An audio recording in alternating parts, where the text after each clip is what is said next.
All right, we're live. Hey guys, good morning, good afternoon. How's everybody doing today? Got Amanda. Do you guys remember Amanda? She's Hey kind of guys. MIA for a minute, but she's back. Hey, I've been hanging out on TikTok. I like it there, but She's YouTube a is always necessary. she's a YouTube trader. No, I'm just joking.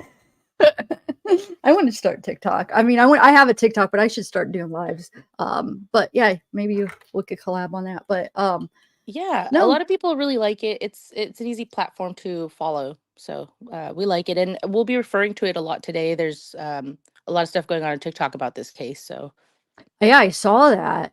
So, guys, we're going to talk about this case a little bit before we bring her friend up to answer some questions. How many of you guys are familiar with this? Amanda just told me about this case a couple days ago, and now I am like invested so much. Wow. So her name is Mica Miller. She was found dead with an apparent gunshot wound to the head. There hasn't been really any official releases of that, but she was found at what Lumber River State Park. Um, and the husband is a pastor. Her husband, John Paul Miller, he made this announcement, which was very odd to his congregation or whatever. Did you find it weird, Amanda, that he like said what it was when there hasn't been any official releases? Like people were talking about that, where he like said stuff and like it hasn't even been officially said. Do you find anything weird about that? About how he said the self-induced gunshot wound and to the head and stuff when there really hasn't been. I know what well, people are aside talking. Go ahead. aside from it being absolutely bizarre for him to say that and then inappropriate at that in church, but yeah, absolutely. Even when even when you suspect a suicide, it's something you really keep back. And this is something I know. I come from a religious background, and I hate to say it like this, but suicide is almost frowned upon. And to have a funeral when someone usually does, they keep it from the church. They will not do the church ceremony most of the time, or if they do, it's a secret. It's something that you keep to yourself. It's not really something that you go on and share with a whole congregation, especially the next day. It wasn't only just bizarre, it's what raised the red flag for everybody. People immediately after were like, was this guy just joking with us throughout his entire sermon? And then he tells us that his Yeah. wife passed and that it was self-induced. Like, how inappropriate is this? And then, to throw on, oh, well, you need to leave without speaking about it, but make sure you come back. It was all bizarre, but to even mention Like, that why couldn't they particular. speak about it? That's ridiculous. I actually have a longer version I found where it's like, how long is it? I'm gonna play it real quick so you guys know what we're talking about. And then I did do a compilation where you could see her talking. She's like making hints, and it's not even that subtle, like about her being abused. Like I mean, she's like does videos. I mean, it's so obvious she needed to get out. Like, I hope we could get justice for her because I feel like it's so obvious that there was something going on. It wasn't the way that that That's what intrigued me. I hate to put it in, in the Watts sphere, but when I saw her videos, the way she was talking, she emulates such a good personality that it just draws you right in, and you can tell she's being truthful, especially in her last videos. And absolutely, I don't think there's anything right with what they're trying to push the narrative of, because there is no cause of death yet. There is no yeah. confirmation. So, guys, as we go on, we will say what we have to say, that this is all speculation. We're just trying to check out the circumstantial, what is going on. And I personally think myself that Micah's wound was not self inflicted, but this is just speculation. Um, I don't know. Put some Uh, pictures while we're talking about her. I don't know the logistics, but I do believe that this may have been something more sinister. But again, everyone is innocent until proven guilty. So I just wanted to make sure we said that before we started anything. It's all Thank, alleged. thank you. Yes, that is important. So here, I'm going to play that clip of him real quick, but let me just share a couple pictures. This is him actually. This is them too. And let's not forget that he met her when she was 14 years old and started grooming her. He's 14 years older than her. So he was 28, right? Absolutely. She, So he was her youth pastor while she was in the church herself. And her friends would also, they're trying to make sure to say Micah wasn't trying to leave her church. She was actually planning to go to the second service of the church on Sunday with her friends. So she wasn't trying to leave the church. She was definitely only trying to leave her husband. So when you watch the videos of where she's telling you that she's separating herself from things, just to let you know that they want to make sure that we say that she wasn't leaving God, she wasn't leaving her congregation, she just wanted to leave her husband. Thank you for saying that. Yeah, because I didn't realize that that was okay, that was a thing, but thank you for clearing that up as far as definitely not leaving God from the last videos. Like she's all about her faith. So I think that's pretty Absolutely. cool. And it was her faith that kind of kept her in this marriage as well. There's the whole Christianity. They say that getting divorced is a sin. It's absolute sin. You're not supposed to, and um, that's And what she was talks keeping her. about that. I like that video. She touches on that. Did you see that one where she talks about like it's a sin, but then and she goes on to why does she thinks it's a sin then compared to like staying in a relationship with an abuser or Absolutely. whatever. That yeah. So we'll watch all that. I just wanted to Um, show you some pictures. This is her. She's so pretty, man. She's a very beautiful lady. Absolutely gorgeous, and she was a philanthropist. What can you say badly about somebody who dedicates their life to God and then goes out and does good in the world? Truly. All right. Yeah, no, 100%. So let's play this video. So I'm going to play you right now this video, right? This is him when he announces to his congregation about his wife's death, okay? Now, I got it a couple minutes before so you could kind of see like him like just talking normal and then he goes into it. But here we go. Can you picture one of your relatives, your great great great great great great great great great great great great great great grandchildren? They're out there on the new property, the new Solid Rock property. There's a festival this day, right? There's thousands of people. There's a Christian band playing. Maybe we have baptisms going on, whatever we got. And your relative is going through something tough, a marital issue, cancer, a financial struggle, something that not really everybody knows about. And they're walking around the property and they're thinking, God, I don't know what to do about this. I need you, God. Please, can you come through? And then all of a sudden their phone rings. Well, the way they do it 300 years from now, they just do this. Their phone rings and they just put it up to their ear. What is it? And it's the answer to their miracle. Whatever the results to the test came back. We were so sorry. We got it wrong. You don't have cancer. Or the lottery. You just won the lottery. Whatever it is, come through. And your relative says, God, this is amazing. Why would you do this for me? And God says, I love you, but I didn't do this for you. You see, 300 years ago, your great, great, great, great, great, great, great, great, great, great, great, great, great, great grandparents were listening to this tall, charming,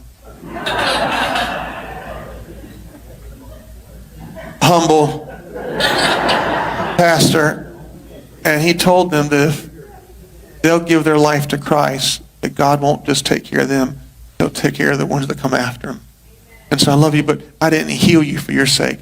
I did it because the promise I made to them 300 years ago. That's what I want you to leave here with. Okay, that's amen.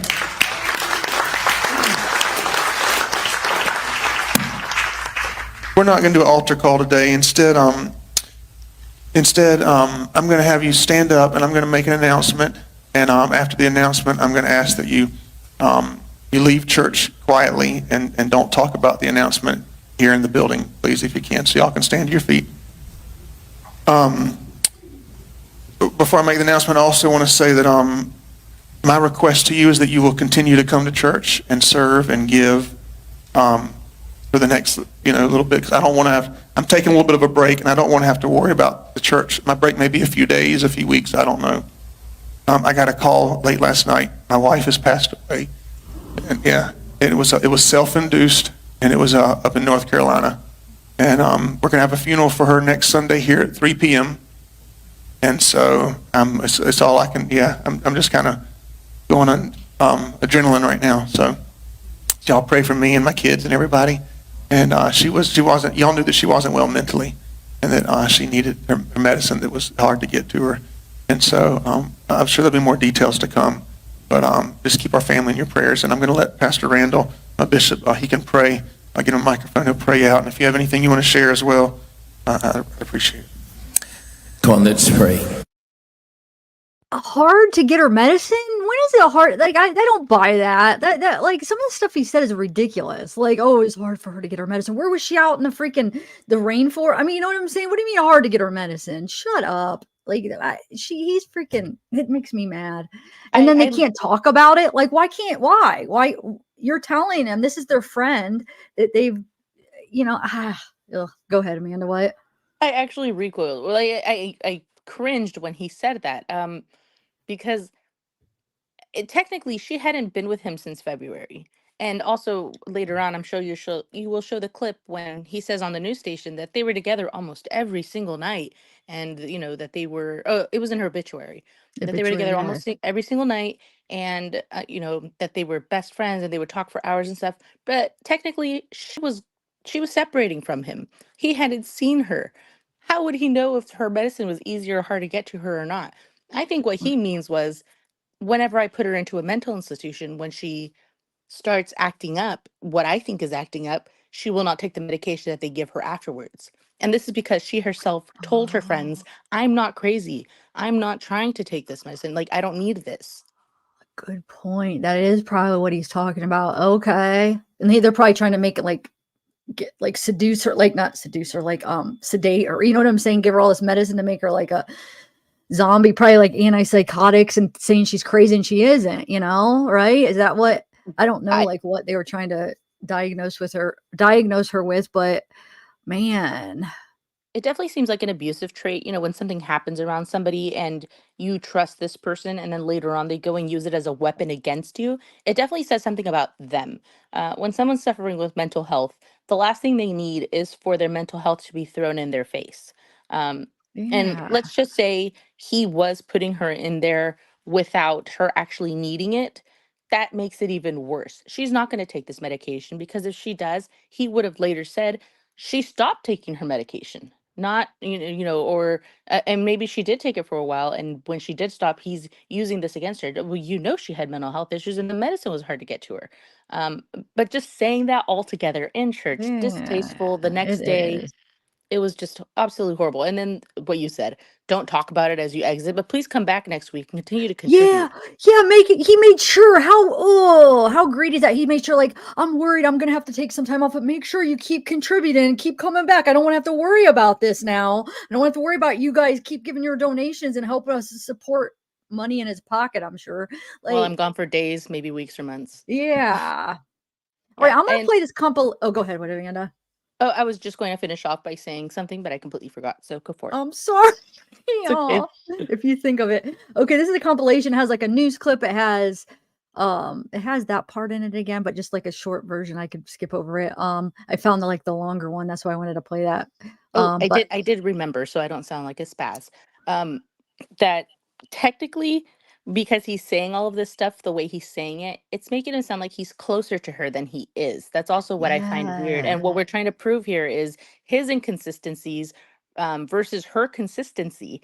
And why we think that there's something amiss. And one of the things I find amiss is that he makes it sound current. He's making it sound like, this is my wife that I love and I marry and we're together, and you don't know about this, so let me tell you. He's still making it seem like he's a charming, loving husband, and from what we have seen, he's been dating and stuff. Yep. So, you Yep. know, yeah.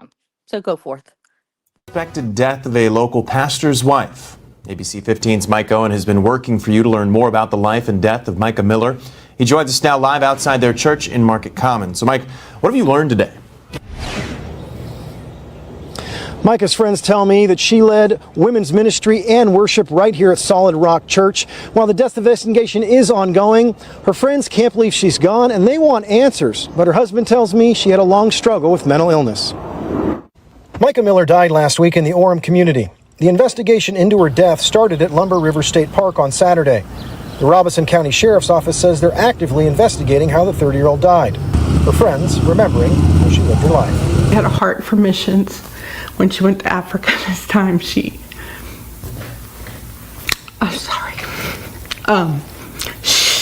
just fell in love. That was her heart. She'd do anything for anybody. She's survived by her husband, the pastor at Solid Rock Church in Myrtle Beach. He says Mica dreamed of opening up a school in Africa and was always giving to others. She was probably the greatest wife anyone could ask for. She was incredibly affirming. We spent every night together for hours just talking and talking and talking. You have led me through the fire. Miller says her death was a suicide, but a cause of death has not been released. But many of her friends are struggling to come to terms with that. This has to be at least looked into deeply. There's got to be some accountability here because it's a tragic life was lost, and it's not just as simple as somebody had some mental issues. But Miller says Mica battled mental health issues for years, even speaking openly about it to the congregation. She had struggled with suicide before, and each time, helped her through it, took her to her doctor, and we got through it, and everything was fine. And she even gave a few testimonies here at church. We have on video of times where she had battled suicide, but God took care of her and got her through it. For families dealing with mental health issues, the pastor at Solid Rock Church has a message. The second you see any type of sign, get them to a doctor. I mean, the second you see it, don't wait. A memorial for Mica will be held this Sunday at 3 p.m. at Solid Rock Church. A group of her friends will also be meeting there at 9 a.m. to hold a Justice for Mica rally to bring awareness to her struggles. Connor, back to you. All right, Mike, thank you. We filed FOIA requests with the Robeson County Sheriff's Department and Horry County Police Department for more information on this case. The right words are not, you hurt me, you hurt me, you hurt me, you hurt me. That's not the right words. Like, be more mature than that. I think this verse is for the ladies.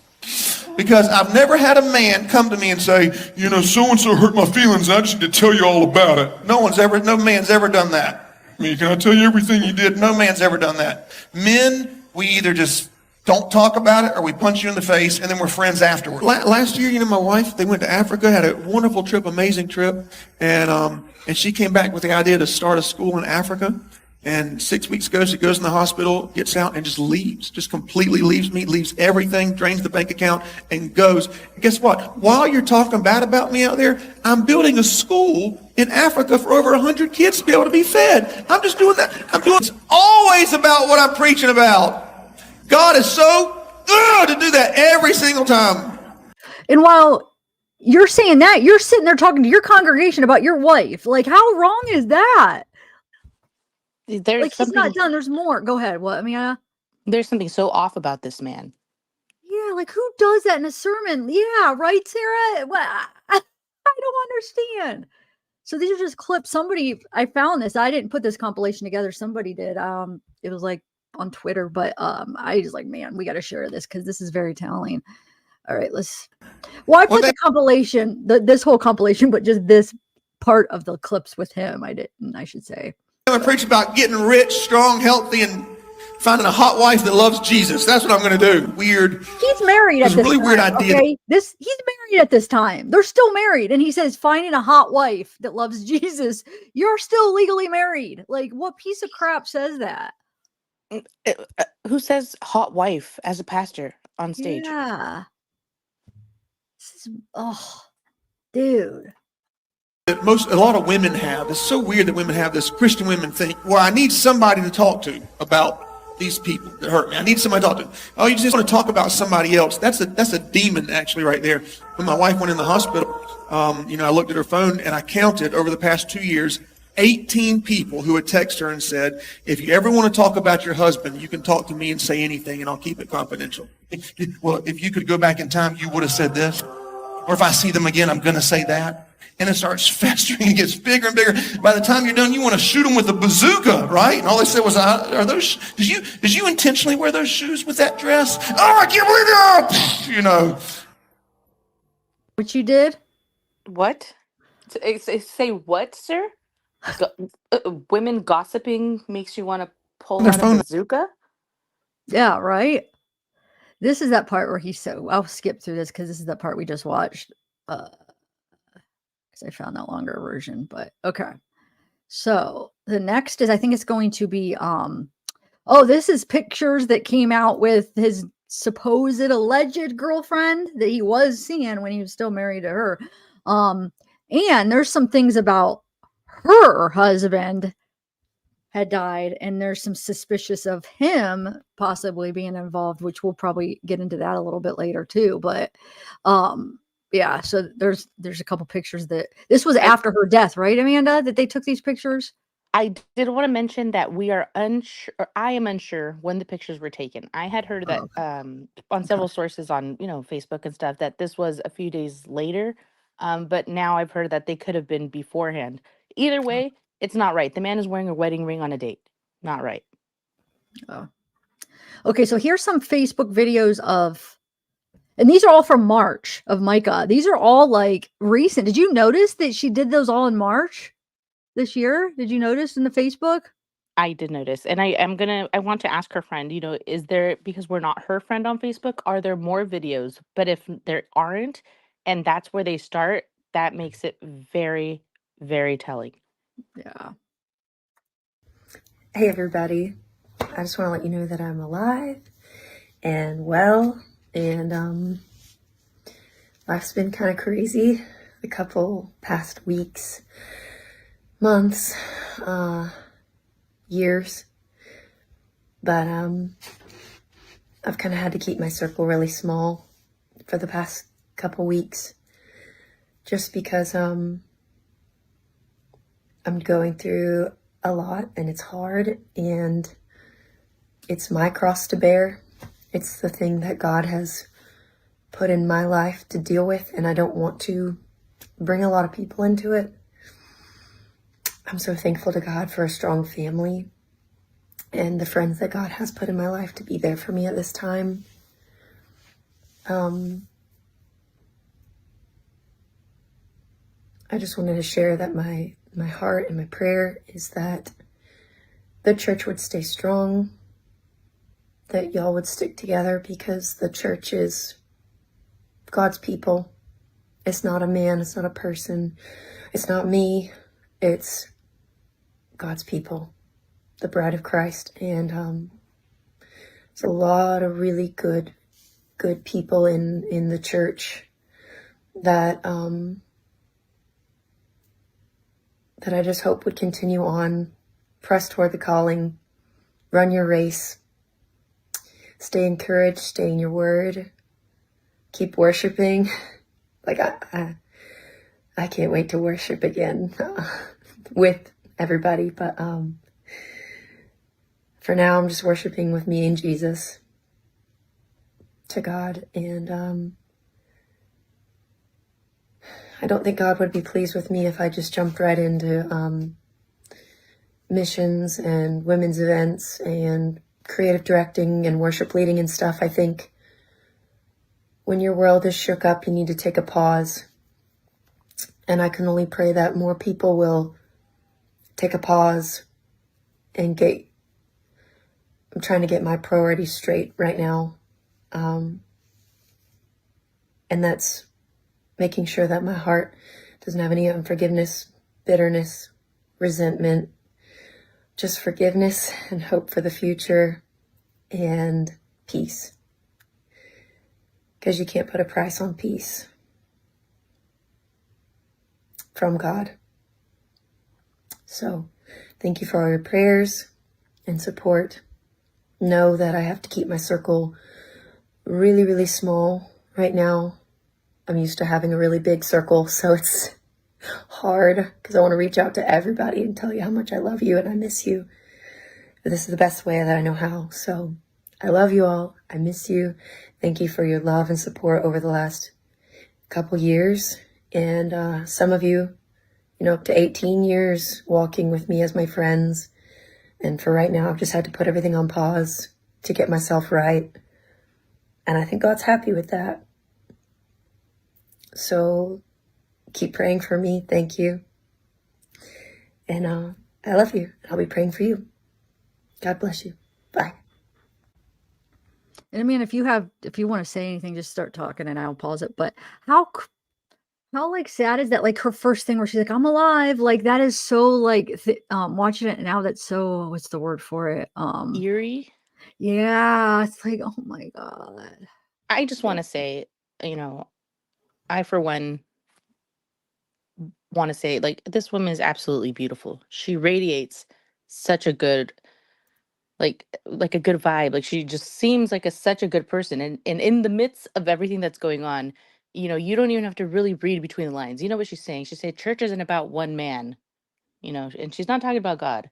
She means this church isn't about one man. She says continue to go to church, continue to praise. She's not telling people not to go to his church. She's leaving his church, but not telling people to go to his church. And I wanted to also clarify, I may have said earlier that she wanted to go to church at the second service on Sunday. And I will be asking her friend Kyler if the church she was attending was no longer that one, which probably makes sense. So I don't know if she was attending her church anymore. Obviously, right here she's saying she wasn't, and she couldn't wait to do it again. So I want to make sure. But Okay. this one was absolutely beautiful, and this is absolutely tragic. And I, for one, want to say this doesn't seem like somebody who would turn around and just give up. No, not at all. I'm going to press play. Hey everybody, I just wanted to share the chorus of a song that came to my head the other day. I was just kind of battling thoughts of just kind of like human thoughts, things that you want to do. And it's just a fleeting thought, and then this song came to my mind because it says, bless those who curse you, pray for your enemies, things like that. And so I just wanted to sing this really quick and see if it encourages you. I hope it does. But it says, I pray for your healing. The circumstances would change. I pray that the fear inside would flee in Jesus' name. I pray that a breakthrough would happen today. I pray miracles over your life in Jesus' name, in Jesus' name. So pray for those who curse you. Bless those who curse you. Speak well of those who are not speaking well over you, because God sees all, God hears all, He knows all. And if you keep your heart right and His will be done, not yours, it's all going to work out. So I hope it encourages you today. So I just thought of something as I'm listening to a song called Trouble by Kane. And I just wanted to give you a dare today. I dare you to do something either good for yourself or someone else, because like the second greatest command, love your neighbor as yourself. And it makes the enemy so mad, because like when Job in his misery took time to pray for his friend, or the woman gave up her last flour and oil to the prophet, or when you're going through something horrific and sad and awful, but you take the time to call and encourage your friend, or pause in your prayers, lifting up your concerns and worries and cares, and you pause to pray for your friend whose family member has cancer, or to lift up their daughter or son who's just going through a season and they need prayer. Nothing makes the enemy more mad, because that's God's heart. Opposite of selfishness. It's just loving God's people the way God loves you, and pouring it out onto someone else. And let's do something good for somebody else and make the enemy so mad today. Hope you do it. I'm gonna do it. I just wanted to say that I am so happy to be born into this country where we have job opportunities that are better than what I've witnessed in other countries. I remember driving past a man sitting on a giant rock, and he had a chisel and a hammer. And I asked the people that we were with, what is that man doing? And they said that is his job. He finds a big boulder in the wild, and he beats it into littler rocks, and then beats those rocks into littler rocks, and then he bags up all the rocks, and he puts them in a wheelbarrow, and he takes them into town and he tries to sell them for landscape, for construction, whatever. So if you have a job that is better than that, be so thankful today. So today my heart's a little heavy. I've had a lot of women that have reached out to me about situations of abuse. And I just want to tell you what a lot of people have told me lately and reminded me, because I think I forgot. I knew, but I pushed it in the back of my head just because of my situation. But you are the bride of Christ. Before anybody else's bride, male or female, it doesn't matter. It doesn't matter what gender you are. Abuse is abuse. And you are the bride of Christ. And my Bible says that he took all the abuse you could think of for you so that you didn't have to live that life of slavery and bondage and pain. Jesus took it all for you.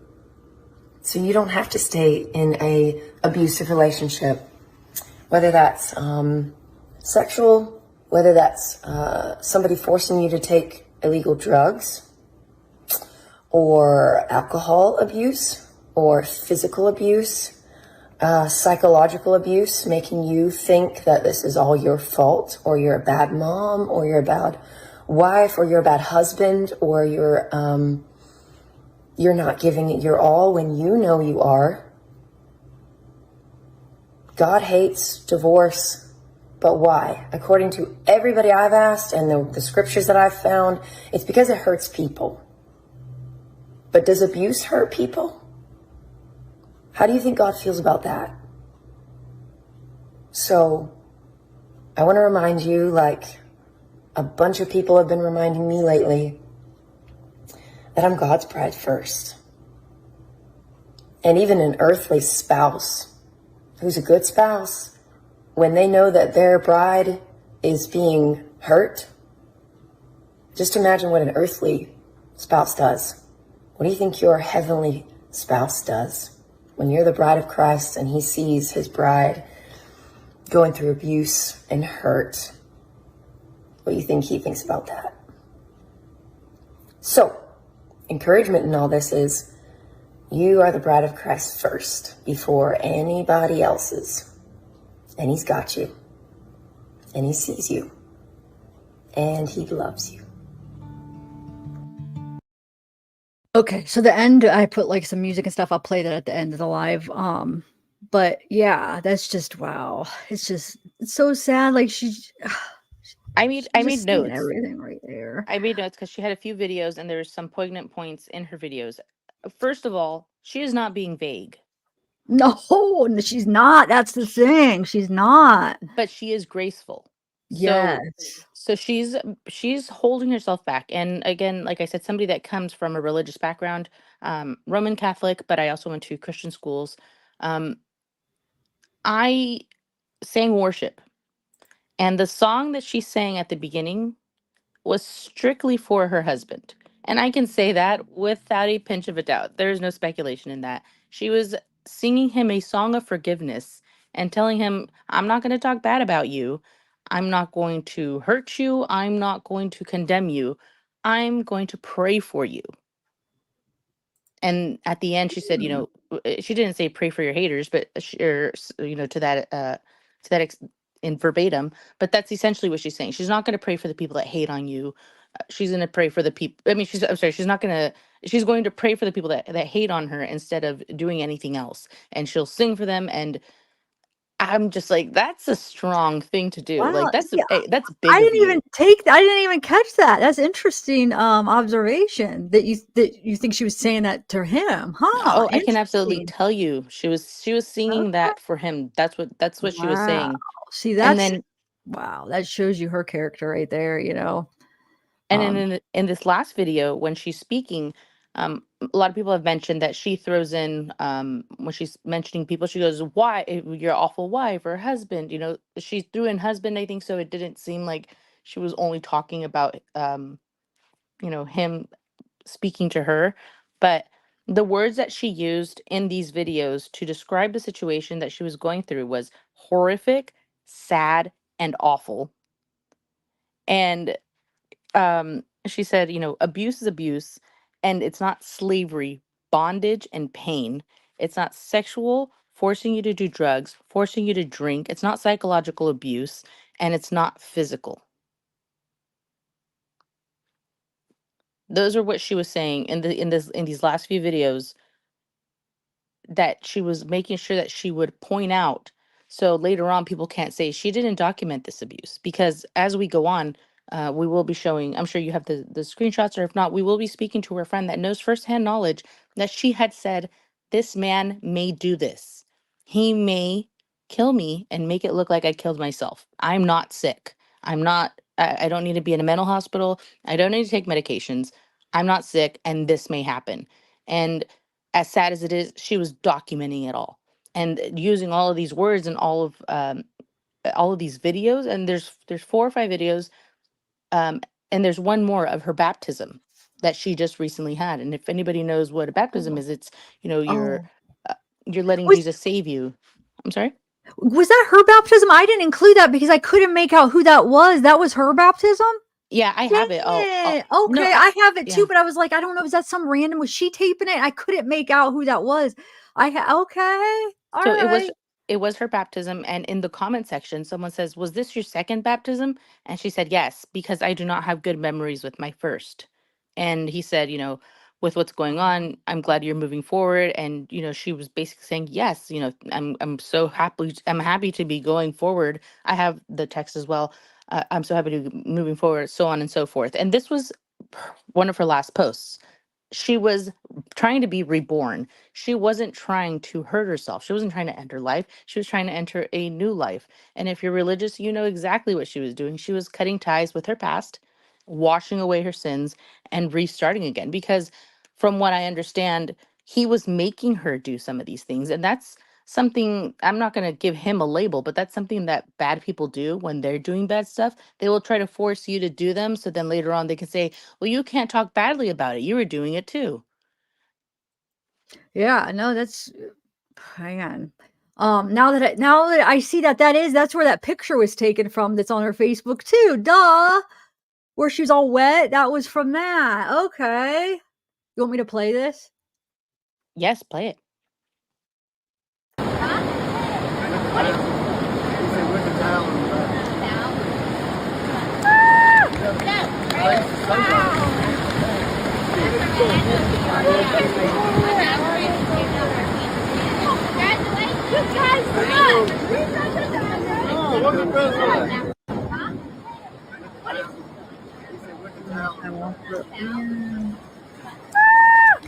How awesome being baptized in the ocean. Ah, so natural and like it's Beautiful. nice. Yeah. Can you guys hear the sound or did I forget to share the sound? I'm just curious. I could do it, but were you hearing You can anything? hear it. Oh, you could? Okay, cool. I don't know. I have so many screenshots. I don't know. Should we start them or should we just wait? There's so important. There's so many important ones, like people that knew her, or like I have some of like her text messages to people, and like there's like I definitely want to go through them, but I'm debating if we should wait till after the friend comes up. What do you think, Amanda? Just go ahead and drop one and we'll do them little by little. Okay. All right. I don't really have them in any particular order. Maybe I should have, but they're just like all they're all here.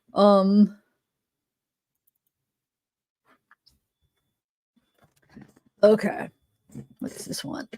So here's some says I'm typically not one to just share info without a ton of verifiable facts, but in this case, a young lady has lost her life, and at least at bare minimum, an investigation needs to be started immediately.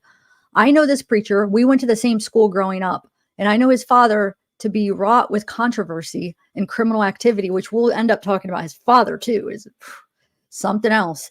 over the years. The apple does not fall far from the tree most of the time. Just click the Justice for Mica tag and see for yourself. That's a really good. Have you clicked on that? They have some good stuff there. The pastor and his young wife he had groomed since she was 14 had been separated for a month or so and were in the process going through with a divorce. Many people close to Mica know that she was suffering from abuse and control in her marriage. She tells her family that she was not experiencing any self-harm ideation, but was fearful for her life due to outside circumstances, which is documented in recent public videos. Some person was slashing her tires, stalking her, and just overall being aggressive towards her to the point where she got a no contact order against this person and also filed for a divorce 4 days before her death by a supposed self-inflicted gunshot wound. She passes away late Saturday at the age of 30, and the abuser, husband, has no problem preaching, not even 24 hours later, avoids the topic until the end, all while cracking jokes and calling himself charming and handsome, and then over the course of a minute, openly states on a video for everyone to see in front of the churchgoers that he made stand up for an announcement that she was supposedly clearly mentally ill to the point that others could tell, openly claims that she took her own life and says she was taking psych meds that for some weird reason were in short supply, all while imploring people to continue to give and serve the church and then leave quietly and don't discuss what he just said, which we just watched that. So yeah, and then did you try to click on the website? It's down. It says account suspended. I'm glad people took screenshots. The Solid Rock website, account suspended. Doesn't surprise me. Yeah. This one I couldn't find the first part of this, but it says pastor cannot decide that alone. So theoretically, they can vote to remove him as pastor with their board and hire someone new. They can vote for a temporary closing while they find a replacement, and they can absolutely vote to close. But he should not be able to have the power to do it himself unless he literally owns the entire church entity and has no affiliation with anything like state level, nationwide.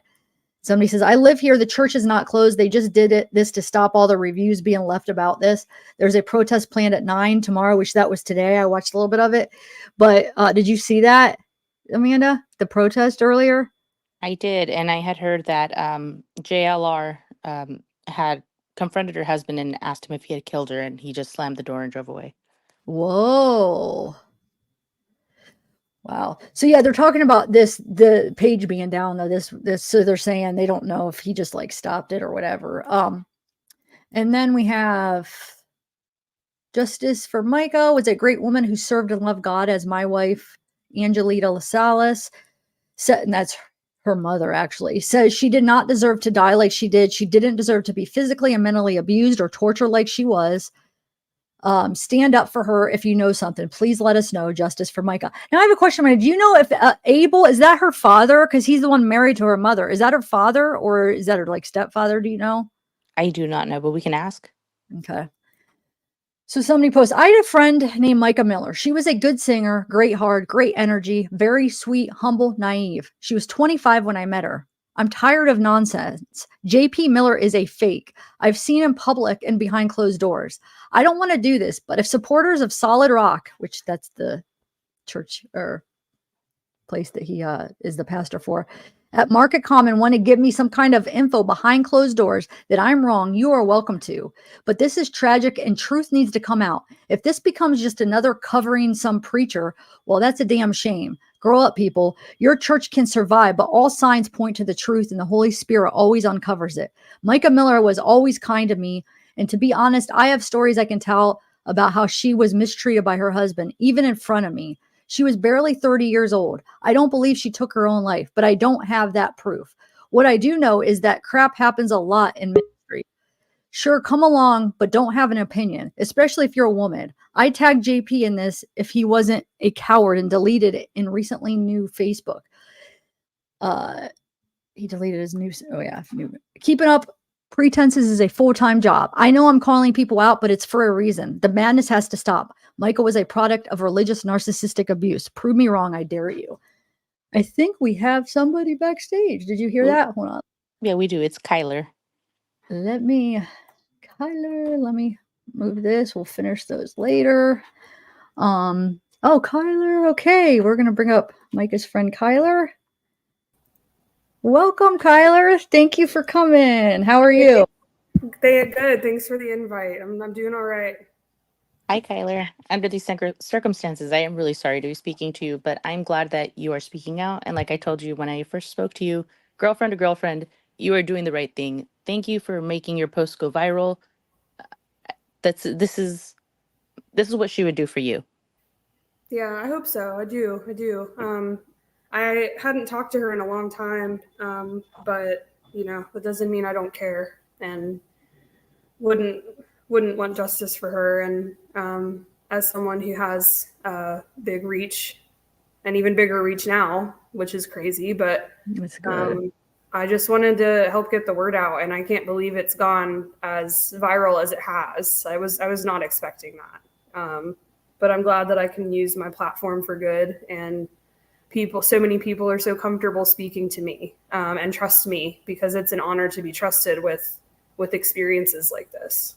Absolutely. And I read some of your posts, and I know that you're no longer in the area, but you are familiar with the area. How did you tell us a little bit about you and Mica? How did you know Mica, and a little bit about her? Yeah, so I grew up in Myrtle Beach for 18 years. I lived there. I did move away, and then I moved back and was there for a few more. So I was there for 20 plus years. I remember when Mica moved to Myrtle Beach from Wichita, Kansas. She was the new girl in school. I don't remember if it was 7th or 8th grade. I believe it was 8th grade. But she was just so sweet, and everyone loved her. And she had a heart of gold, just like she did up until she died. Like, she really never changed from what I could see on Facebook and stuff. But she is everything that people have been saying she is, even back then. And like I said, I hadn't talked to her in a very long time, just because life gets in the way, and people move and everything. But also partly because she was involved with JP, and I never met JP, but I heard plenty of stories about him, and that was all I needed to know. And I always knew from the start that she was being groomed and manipulated, and it was really hard to watch. So I don't know. It's really heavy stuff. Well, she mentioned in the alarming video, that the most alarming video, that she had to separate from people. And this is a tactic that most abusers use. They have to cut you off from people. And he says it himself. He read her messages. He didn't like people speaking to her, especially about him. So it's understandable. And she even says, I have to keep my circle small. But you are still in the know-how. People that have been with her in this small circle since she has been separating. And just to clarify, she left in February, correct? Yes. She had filed for divorce in 2023, but she finally was able to escape in February fully. And she was being hid from him by a friend. Yeah, you had said couch surfing, right? It's like she was literally jumping from place to place trying to stay away from him. Mm-hmm. Yeah. I want to say that with everything that she posted, she was trying to alarm people, and she wasn't being vague. She was just being kind, but she was saying all the right things. She was letting people know, he's abusing me, he's doing this, he's doing that. And then what I was telling Zav here was that, coming from a religious background, I understand what the baptism was. She was trying to wash away everything from before, so she could just move on and not feel guilt about whatever happened with him. Because you can speak on it, but there was abuse in the marriage, lots of abuse. And she was trying to wash all that away to get started anew. This doesn't sound like somebody who was just going to give up. She was trying to move forward, and No. it's hard to leave an abusive relationship. So she was trying to move forward. She had made these steps. What, obviously, this is a what do you think happened, but also, this isn't just a what do you think happened. This is, what do you think she was? Is there anything that stands out more to you that she was saying, hey, he's going to do this, versus, hey, I'm going to hurt myself? So I have a screenshot in my phone from, again, an anonymous source, because I'm not going to reveal those for people's safety, but it is very credible, about a message that she had sent to somebody about how I do not want to hurt myself. Sorry. I don't want to kill myself. He's going to do it one day and make it look like an accident or like I did it, something like that. I know that it was, he's going to make it look like I did it. And that right there told me everything I need to know. I mean, and based on her posts and other screenshots I have seen from friends, she was excited about rebuilding her life. She would have never done this. There's no way. Not only is it not like her and was never like her, because she's always been such a positive person no matter what she went through or was going through, but the pieces just don't add up. And the more that I uncover about this case and the deeper it goes, the more that I truly believe that she was killed because she knew too much and she was no longer involved with JP. So I have a question. You were friends with her in high school? Is mine getting that right? Or Middle school. middle school. Okay. Yes. Yeah. It's been a long time since I talked to her. I would see her around town here and there, and, we'd always say hey and hug, but I hadn't had a very close conversation with her in a long time. But like I said, I lived in Myrtle Beach for a long time. I have lots of connections there and lots of people I still speak to. So I know that they're not lying. I know that it's credible to hear from them and hear what she said to them. From an outsider, when we go on her Facebook, we can only see certain posts because of, probably her privacy settings or whatnot. But I assume that on her public Facebook, it looks like she was probably more active. And I know that I went to 4 high schools, and you have to stick together with your friends through social media. And there are friends that I haven't seen in 20 years, but I would still consider them like, oh no, that's my friend. You can't tell me any different. Exactly. Because I haven't talked to them, but I can see everything. Or, everyone's telling me this and I know all this. You wouldn't be able to tell me any different. So I definitely get where you're coming from. Yeah. But yeah. And I wasn't even friends with her on my newer Facebook because I had revamped everything a few years back. I made a lot of personal life changes and made a new page and realized that I never added her back on Facebook. But I would see her when I went to town. I would see her in passing and stuff. And like I said, I still had contact with people that were friends with her and would tell me what was going on. And it was really disheartening to hear this news. And right away I knew there's no way that she killed herself. And also the interesting thing about this whole thing is that the only person that has said that it was a suicide is JP, because no news outlet or police or law enforcement has released a cause of death. Thank you. I was saying that earlier. I'm like, nobody, how did he even know that? Or how did he have the right to say that? Nobody has officially said the cause of death. Nope. So yeah, that's messed up. And I'd also like to clarify, I asked Kyler yesterday that although it says in the news that there has been an investigation opened, we can't prove where that was heard from, right? No, we can't. And I found out this morning when I woke up that the Robson County Sheriff, department or detectives or whatever that are supposed to be on the case, 21 hours ago, they made a post about how they fell victim to a cyber attack and limited who can comment on it. And nothing has been said about Mica. And that they are getting messages and emails out the wazoo about Mica, but no statement has been released from them. And this is something I just found out 10 minutes ago that I posted on TikTok before I jumped on with you guys. Yeah. You don't think that John? You don't think he has connections with the law enforcement there, do you? That he can? I do. I do, because all of the stuff that I've been uncovering with the amount of money that these people have and all their connections around the world, they had missions in Pakistan. They still have missions in Pakistan that are not actual missions. I have all kinds of stuff on that on my Facebook and on my TikTok. But they have,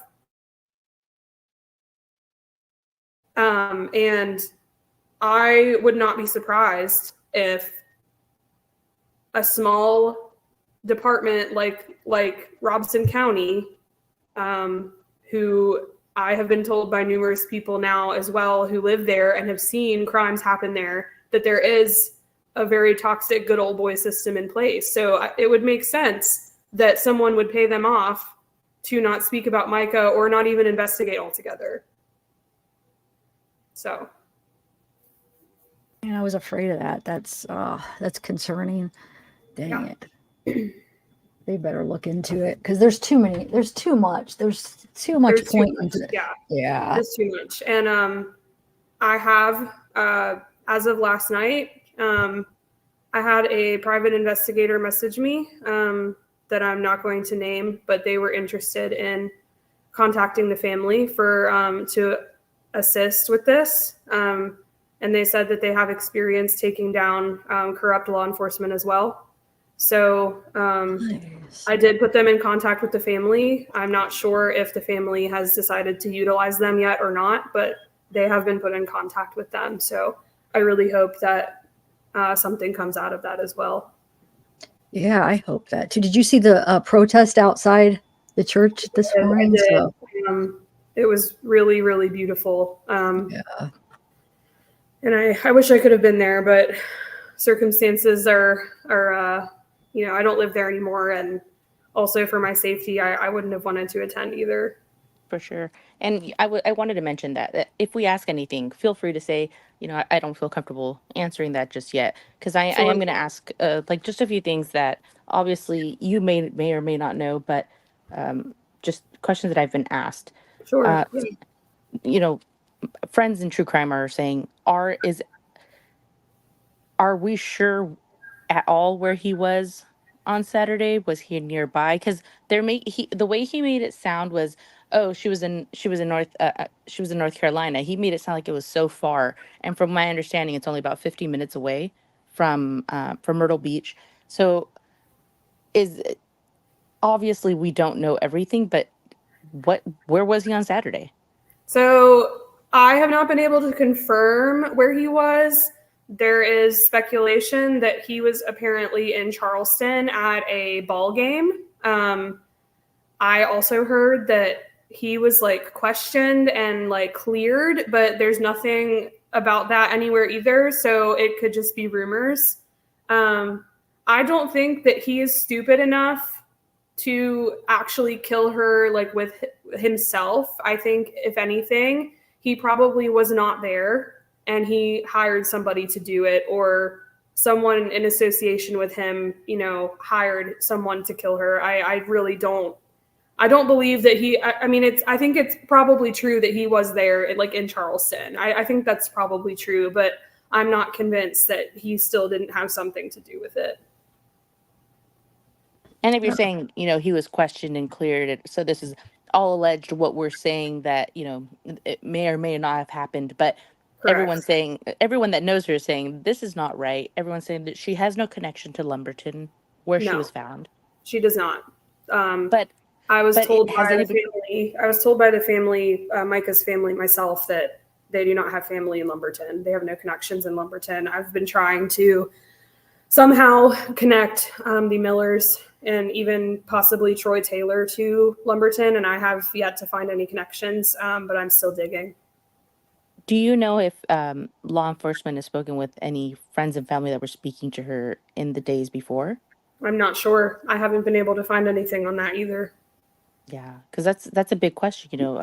I don't want to say that there's no open investigation if they're not asking, but most of the time, they will start questioning people, early on to see what they know. But also, they could have done it already and then told them not to mention it. So Right. Also, her family. You mentioned earlier, private investigator, and that you had sent them to her family to see if they could help out. Are they already seeking some type of private investigation? I have a GoFundMe link. If Zav's okay with me dropping it, I will. But this is for funds for her family to travel to and from. But do we know if they're trying to raise funds for any private investigation, private autopsies, anything? The only thing I know that they are trying to raise money for as of right now is a lawyer for what will probably be a very long and drawn out process. I do hope that they choose to use the funds for something like that as well. I hope they ask for a private autopsy, and I hope that they ask for some kind of private investigation services, because I would if I were them. Do you know, was Mica found in her car, or where was she found at the park? I'm a little bit confused. I do not know, and nobody Okay. has been able to confirm that either. The only thing that we heard was what JP said on stage, was that she was found, and what did he say? Self-induced. It was self-induced. Also, her, I believe it's either her mom or her dad runs a public page, and they posted that she was found with a fatal gunshot wound, but we don't know if it was, we don't know about her car. We don't know about the gun. We don't know anything about that. And we also don't know like where she was shot. There was speculation about how it was the back of the head, but that has not been confirmed. And again, that was a family member of Mica's that told me themselves that that's not confirmed. But it has been confirmed that she was found dead with a fatal gunshot wound in the park. That's all. Did she own a gun? Do you know? We do not know. We have not been able to find that out either. Great question, Zab. I hadn't even thought of that. I don't know. If she did, I'm sure it was for self-defense purposes, because it has also been confirmed by friends and screenshots that I have that she was being like followed and tracked. She found a GPS tracker on her car. She had her tires slashed. She was being stalked, but we don't know by who. Man. And like you said, they have ripe connections, and not to sound mob-like, but you know, when you're involved in stuff like that, you don't want to get your hands dirty. You want to stay very clean. So if anything, you're absolutely right. It could, if any of this is true, that's very likely how it happened. I'm sure of it now that you're saying so. Yeah, That's and why I I'm hired somebody. Yeah. I'm so convinced at this point. Like at first, I had a lot of questions as to like, well, maybe it was self-inflicted. You know, she was going through abuse. Like it's very possible that she just had enough, and I'm sure that her mental state was not great after everything that he had put her through for so many years. But then I started making the connections in Pakistan and the connections in Jamaica, which is just now coming about this morning, and how the Millers have a long, drawn-out history of abuse of children in other countries, and how they have been using money where they shouldn't, and it's just this whole thing. And I, especially after the statement that Mica made to a friend that was hiding her about how in the past JP had committed her to a mental institution because she found out that he was doing things with church money that he shouldn't. That's all that she said. But she knew too much. And I mean, this stuff happens all the time. And the Lumberton area and the Orem area where she was found is the perfect place to do that, because it's a corrupt area, and every single woman that dies in Lumberton, it's doomed as a suicide. Like every single one. If you do the research, yeah. I've had so many people on TikTok reach out to me, commenting, messaging, saying like everything you're saying about the Lumberton area is true. Like we don't go there. It's not safe. People die all the time by suicide, especially if it's a woman. Like there's no investigations ever done. There's never any answers. So whoever did this knew what they were doing, but I think that we're going to take them down. I hope. Yes. Confidence. We will. You guys spread this, share. She has a TikTok. We should share your TikTok too. It's just I'll make sure to share spread the word, because the more pressure that law enforcement has on them by us, then the more that they'll be likely to do something, if we pressure Kyler, are them. you aware if ever when she was in the institution, I know when you get sent to institutions, when you leave, they try to send you out on medications. And do you know if she was ever on the medications that she was given at all? Because the way he said, it was hard to get him to her. I don't know anything about that comment that he made, but there is a video on her Facebook where she is, like talking, about her experience a little vaguely, not mentioning any names or anything. But there is a clip, I forget which video it is, of when someone tries to make you take drugs and she looks at the camera like this. And it's definitely been suggested that she was forced to take medication. Ah, I see. I was Yeah. assuming that it may have been, illicit drugs, because I was saying sometimes abusers that use illicit drugs will force it upon people. So then later on, if they say anything, they're like, "Well, you did it too," stuff Right. like that. But that makes a lot of sense. Forcing you to take drugs. Yeah, makes Yeah, sense. Mica was never the type to be into anything like that. I don't even know that she drank alcohol. I don't know for sure, because like I said, it's been a long time. But she was very, very, very into church, and she loved Jesus, and that was all she was about all the time. And I don't believe that she would ever do something like that. Yeah, I, you know, I get what you're saying, but when you're with an abuser, they will force you to do these things, and Yeah. you've heard of things that he was forcing her to do, that sexual and mental abuse. I Yeah. mean, he was forcing her to do sexual things and whatnot. And I have read, so it's just speculation, that he was doing drugs and that he owned a bar. So there's possibility that he was a drinker, and she does mention drinking in her video. Hmm. Um, I feel like if at any point, and I'm going to just say it, if at any point he was partying, he probably would guilt her into doing it, so she wouldn't be able to complain Probably. about him doing it. Probably. Yeah, I have no doubt that that's possible. And I'm not saying it's because it's not because it's within her character and that's what she wants to do, but it's because Right. of Right. the manipulation tactic of it. Yes. And let me speak on this. A lot of people are asking, did Micah have children? From my understanding, she did not have children, but he had children from previous relationships. Do you know how many children it was?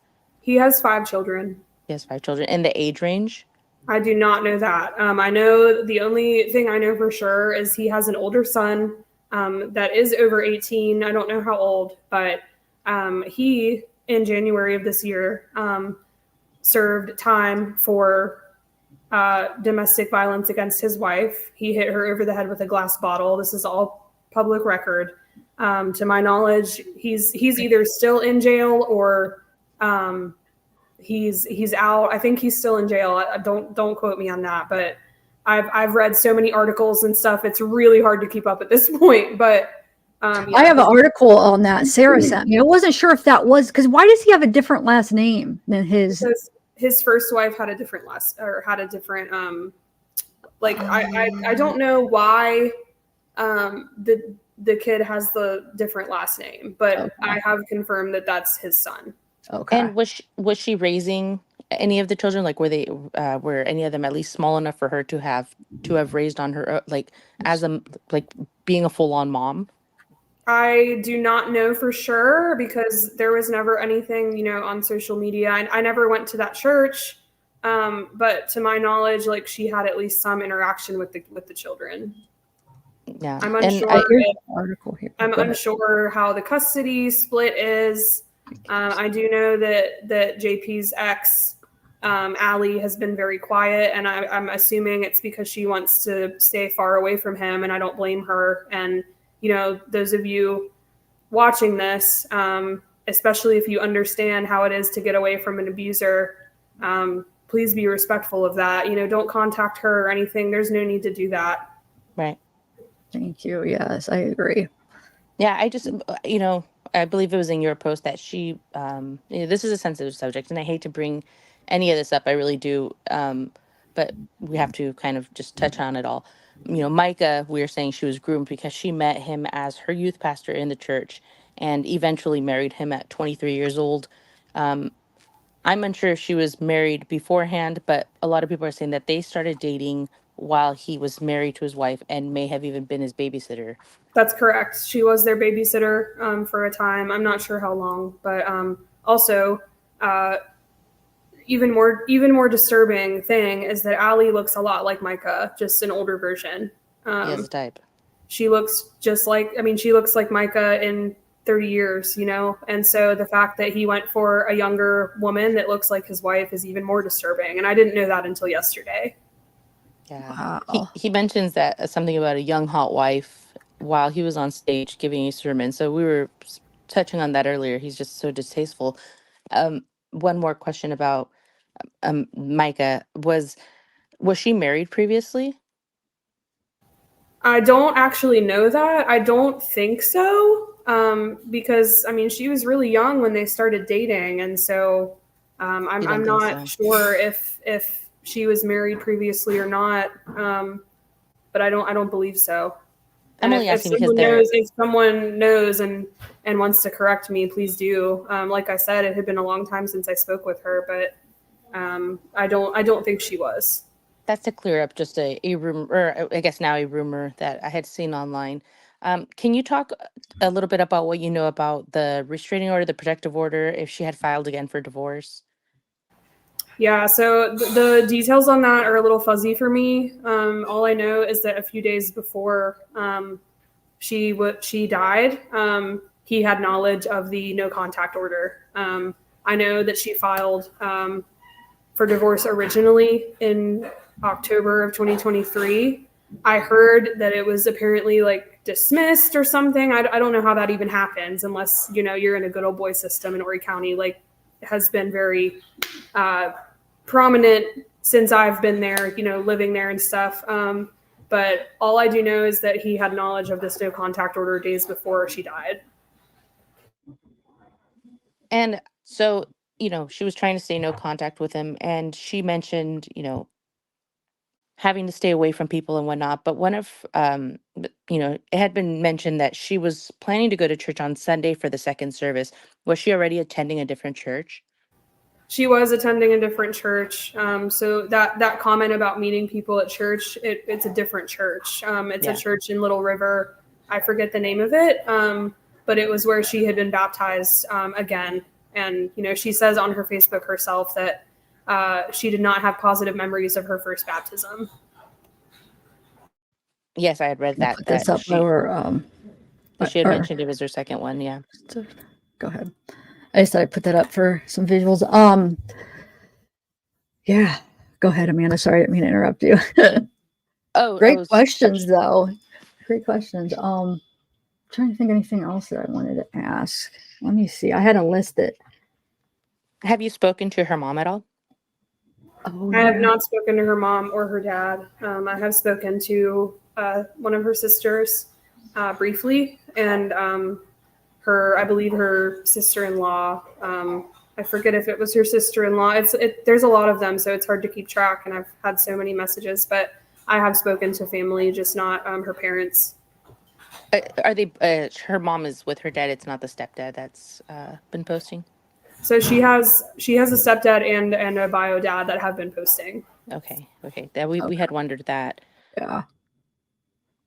Man, I think you answered all the ones that I have on. I do have one more question. I know you don't know JP, but some people had asked, is he a real pastor or is he just one of those self-induced pastors? That's a great question. Like I said, I never went to that church. I don't know the details on that. I do know that their church is not and has never been listed with the Southern Baptist Convention. It was listed as a nonprofit. And he has alluded to, in past sermons, he's alluded to like how much money he makes and how, please give to the church like all the time. And even how the church has a private plane. So there's a lot of fishiness going on in all of it and has been for years, but now it's just starting to be uncovered by. I'm sorry if this is a dumb question, but so the church is his or his dad's? The church is his. The church is owned by him. Yes. Oh, so all this stuff with like the closing and shutting down of stuff, this is all him then? Yeah, I'm assuming. I mean, I don't know like who works with him or who works for him, whatever. I know that he also had a share in the dueling piano bar Crocodile Rocks in Myrtle Beach up until a few days ago, when he sold his shares privately, secretly, or what he thought was going to be secretly. So now he has no ties to them anymore, and they have told people not to, people that work there, like, don't associate with him, don't talk about him, like, we're done with him. And he's lawyered up, right? I'm sure he is. I'm sure he is. Wow. And there's ideas that there's people out there saying that they think he wants to run. They think he's running. They think so, yes. Again, like, there's no proof of that. I can't imagine there would be proof of that if he's wanting to, flee and whatever. I'm sure he wouldn't talk about it, but I would not be surprised if he already has or is planning to. I guess we will find out in 45 minutes or so, when this supposed memorial service is supposed to be at the church that he was supposed to be directing. He's there. Is he there? Mm-hmm. Okay. Well, then I guess he didn't flee. Yeah. I mean, I guess it's just a rumor, it's speculation. I don't know if it's absolutely true. I had just seen something that said that a reporter had spoken to him about doing an interview, and when he spoke to her again, he told her he was going to be out of town. Yeah, that happened a few days ago. I do know that there's one interview already circulating after the church service that he did. I forget what news outlet it was, but he was on video for that. I don't know if there was supposed to be another one or if that was the same one that he ended up doing. But in that interview, like, he's not even crying real tears. Like, you can tell that it's very fake and very, like, scripted. What I want to know is, why is he trying to make it seem as if he and his wife were so close? Right. As if people don't know that she filed for divorce and a no contact order. Like, and we have screenshots of him in "Are you dating him?" pages where girls are asking, "Hey, I'm talking to this guy," and recently, I'm questioning, "Are you talking to this guy? What do you think of him?" So on and so forth. And it's like, oh, so he was openly dating. He why was, is he acting as if he was with her every Yeah. single night and we would talk for hours, kind of thing? Right. It's just, it all really doesn't add up. And like you said, the "Are you dating the same guy" group, that it's very, I have multiple witnesses that say, like, they saw him on dating sites, or I have one friend of mine that did talk to him on a dating site, very recently. Wow. So yeah, I haven't said anything about that till now, but yeah, I have proof of that too. So I have a lot of things that I haven't even released or said yet, because I'm trying to verify before I do, and make sure that people are comfortable with me saying these things before I say anything. But my connections in Myrtle Beach, I've always wondered, like, one day maybe I would be able to do something with them, and I'm really glad that I can now.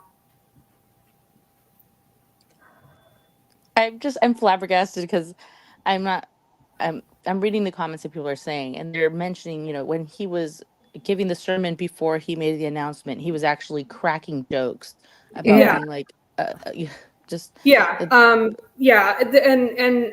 I do not know anybody, any grieving husband, like he wants to make himself look like, that could do something like that. No. Oh my God, if my wife died, I'm like getting choked up now. Like, there is no way in hell that I would be able to do that. I would be in my house under the covers for days, not showering, not eating. Like, I would not even be able to function. There's no way. And the fact that he got through 2 sermons, by the way, because they have 2 sermons every Sunday. Being able to do that, there's just no way. And the way that he talked more about her and her issues than he did about her death. Yeah. It was disgusting. It was just gross. That was just so disrespectful. Mm-hmm. Very disrespectful. He wouldn't have liked her to speak. He would never have liked her to speak about him. No, he did things like that all the time too. Like, all the time. There are so many sermons online, and people have told me, like, what they talked about in church that day, like, that he would talk bad about her all the time, or like embarrass her all the time on stage. And it's very telling to me. there's a Google review that somebody made that they were out to dinner with JP and Mica, and I'm not going to say I remember verbatim because I've gone through so much stuff, but that he was belittling her, in front of people at dinner, and Yeah, he that yeah, he did that a lot. doesn't I mean, I surprise me. have the Google reviews we're going to read after. I have a It bunch of them, so we'll it read them. But doesn't yeah, they surprise are. me. I have that one. That's it's just, oh man. Okay, can we touch on a little bit about the girlfriend? So he has a girlfriend, and if Micah would have had a boyfriend, I'm sure he would have had something to say about it. Um, what do you think about the girlfriend thing and her husband dying and all of that? So I will tell you what I know and what I have been told. I have been told that they have at least been dating on and off since 2021. They were seen in public last year together with no one else around. And I'm talking about JP and his girlfriend. And based on the statement from Mica that I have about how he used to make her watch her have sex with other people, like that, to me, that lines up too. There's no way that it's not a girlfriend, and she has tried saying that it's not, they're not dating or whatever, and I don't believe that either. Neither does anyone else. I mean, I know JP's kids. At least one of JP's kids is in soccer, and and I had an anonymous soccer mom come to me and tell me, like, she thought it was common knowledge that they were dating because they're so open about it in public. So it just doesn't line up to me. As far as Susie's late husband, his name was Chris. He died in 2021. He lived his life in a wheelchair because he was paralyzed after a drunk driver hit him. And so the story that I've gotten, that I have not been able to verify, I haven't seen a video of supposedly this video that exists of him falling into the pool and dying. Half of the internet says that it was an accident, and half of the internet says it was a suicide. Again, there's no way that he would have committed suicide because he was a public speaker. He was an activist. He was very, he lived his life telling people, telling kids about the dangers of drunk driving. And, he had a zest for life just like Mica did. And again, he died in 2021 by falling into a community pool and drowning. That's the story. And I did some research on wheelchairs, on remote wheelchairs, this morning, actually. And there are ways to control remote wheelchairs remotely. Like another person could program it and control it themselves. Also, Chris was paralyzed, but he was also able to swim. So it just doesn't make sense. None of it makes sense to me. And do we know if she was around? Sorry. I do not know. Apparently she was not around. But after all of this stuff that has come out with the Millers and, Pakistani mission that doesn't exist and all the money they've made over the years, the fact that 3 people now are dead that are connected to the Millers. Chris died in 2021. Jerry Savelle, who was in partnership with the Millers for the Pakistani mission, he died 2 weeks before Mica, and now Mica is dead as well. Wait, how did he die? I didn't hear about him. So Jerry Savelle was an older man who was a very popular televangelist, did lots of evangelistic work around the world. He died April 14th of what has been said as a heart attack. But no details on that really either. But he died April 14th, less than 2 weeks before Mica. I believe it was April 14th. It was somewhere in there. Can I just throw it in there for the people that don't know that he also gave the sermon for his girlfriend's husband who just died, and they were already having an affair. He did, yes. Word came out about an affair that he was involved in June of 2023. I'm not sure if it was Susie or if it was someone else. I'm assuming it was Susie.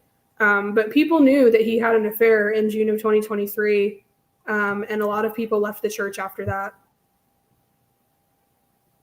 So Yeah. there's a lot of moving parts. He's not to this giving off case. pastor to me. No, there's a But lot of moving parts. And you know, the whole Jerry thing, like, it's very possible that he was just old and died. You know, it's very possible. But it's also possible that, you know, I mean, it's very possible to make a death look like a heart attack as well. So it's just, if you know what you're doing, you know, there's no telling. So I went ahead and linked your TikTok, and then I've linked the GoFundMe. Is there any other? I know they're doing a Justice for Micah. They're going to sell shirts and bracelets. Do we know?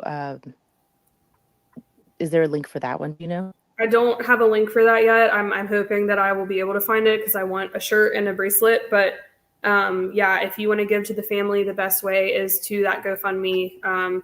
That is verified that is going to the family. I verified that myself. That those donations will be given to the family. They have commented on their public Facebooks about how the money has already been able to be used for lots of flights from family from the West to come out for the service, to see her. And, you know, at least 20 family members in Myrtle Beach have been given food and meals cooked and everything. And they also want to be able to use money for a lawyer. I just saw a question about, does the pastor have previous criminal history? Yes, he does. He has charges on him for a deadly weapon and assault on his first wife. Also, his dad, who we have not really talked about a whole lot. I've referenced the Pakistan stuff and everything. All of that is on my TikTok and on Facebook if you want to dive down that rabbit hole. But his dad has sex crimes against him in the States and in Pakistan. Wow. Yes, and he's also, you know, the Millers are also connected with Troy Taylor. Troy Taylor was a pastor of Low Country Community Church 20 years ago in Murrells Inlet, South Carolina. And he was charged for raping a boy, an underage boy.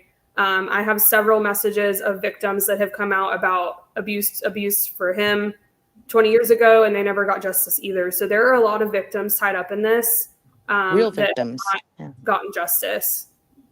And I hate to segue away from this because it is such a big point in all of it. But you, just to clear up something, you had mentioned that they did stop a cremation and they have seen her. And I had heard rumors that he was keeping her, the family, from seeing her. Can we clarify on that? So originally he was keeping her body from the family. A family member told me themselves that they did get to see her. I do not know if she was cremated after that or not. I don't know that answer. I don't even know if there was an autopsy performed. I hope that there was. But the family did get to see her body. Thank you for that. Mm-hmm. Just sharing screenshots as you guys talk about things because I collected so much stuff last night. There's a lot. Yeah, there is. There's a lot. Definitely. Do we know if she had ever spoken about domestic violence? She, again, like those videos on her Facebook before she died alluded to a lot of things. Abuse and divorce and all kinds of stuff. She never she was not a public advocate of anything like that. I'm sure because of who she was with. But if she was still alive and she was able to successfully escape him in the future, I definitely think she would have been. Yeah, it sounds, I've seen screenshots of friends where she told a friend, thank you for warning me about my husband and being so graceful about it. Yes. And, for telling me that you could speak to me on it. And then the friend replied something very so sweet. Like, I was just hoping, eventually you would, I don't want to say what she said, but it was very kind what she wrote back. And I wanted to just jump in there and say, I hope more friends speak out, and hopefully the way she was reaching out to people in the end, she maybe spoke more about domestic abuse, domestic violence, and maybe had put, somebody's going to have, the those texts of her saying that, because right now it's a he said, she said. Um, he's saying Right. she hurt herself, but it's only been a few days since she's passed, and there was a justice for Micah almost immediately. Do you know how quickly people started questioning things? Oh, I don't remember. Oh gosh, it's been over a week now, but it was pretty quick. I mean, as soon as I found out about it, I knew something wasn't right, and I saw a few posts, but it was pretty quick. It was pretty quick. I found out she died on Saturday, and then by Sunday, people were posting, justice for Mica. Yeah, that's very quick. Mm-hmm. And he had already planned a funeral by then, let's just say. Right. That's the other thing is, okay, so your wife died on Saturday. Sometime in the afternoon is when her body was found. Sunday morning, you're preaching about the cause of death, the service, and you made all these plans. When did you have time to grieve? You're supposedly so sad and so distraught. How did you plan a funeral on a Saturday night and plan everything so quick? He's so strong. Right. He's so strong. He's such a strong guy. No, that's bullshit. I hope I can cuss on here. I'm sorry. No, yeah, you're fine. You're totally fine. I've been doing so well, and I just let it slip. But no, you're fine. Seriously. No, we get it, girl. This isn't even my girlfriend, and I get it. Like I told you, girlfriend to girlfriend, you did the right thing. You're like, let's make this go viral, and boom, like you did it. Yeah. Can I ask you? This whole case like really hits close to home for me too, because I had a friend 6 years ago named Nicole who died of suicide. It was confirmed a suicide. Of a gunshot wound, and she was abused and isolated by her boyfriend for years, and so we miss her a lot. And I every day I wish there was something more that I could have done. And there will always, I think there's always going to be questions about that, because she wasn't in contact with any of us. He had completely isolated her from everybody. And it really hits home for me. And I've had other experiences as well that tie really closely in with this case that I don't necessarily want to put out there publicly, but I can do something about it today, and I plan to. And I had no idea that this was going to blow up the way that it did. Before yesterday, I had never even posted a TikTok. Like I had no idea what I'm doing. I'm faking it till I make it, but she's worth it. And so are all the other victims tied up in this that are still alive and that have not gotten justice. Absolutely. And it's not it's not out of the scope possibility that, people, sometimes give up. Essentially, I don't want to say like, they Right. hurt themselves. They just, you just give up. You're tired, it happens. And, if this is ruled a suicide and we can't get charges put up against JP, at least we can out whatever is still bad within him. Like, this man does not need to own a Exactly. church. This man does not need to be leading people to anything. Like, he can't even lead people to water. He should just go Right. away, JP. Right. And the one So thing I want to say about Mica too, about this is that,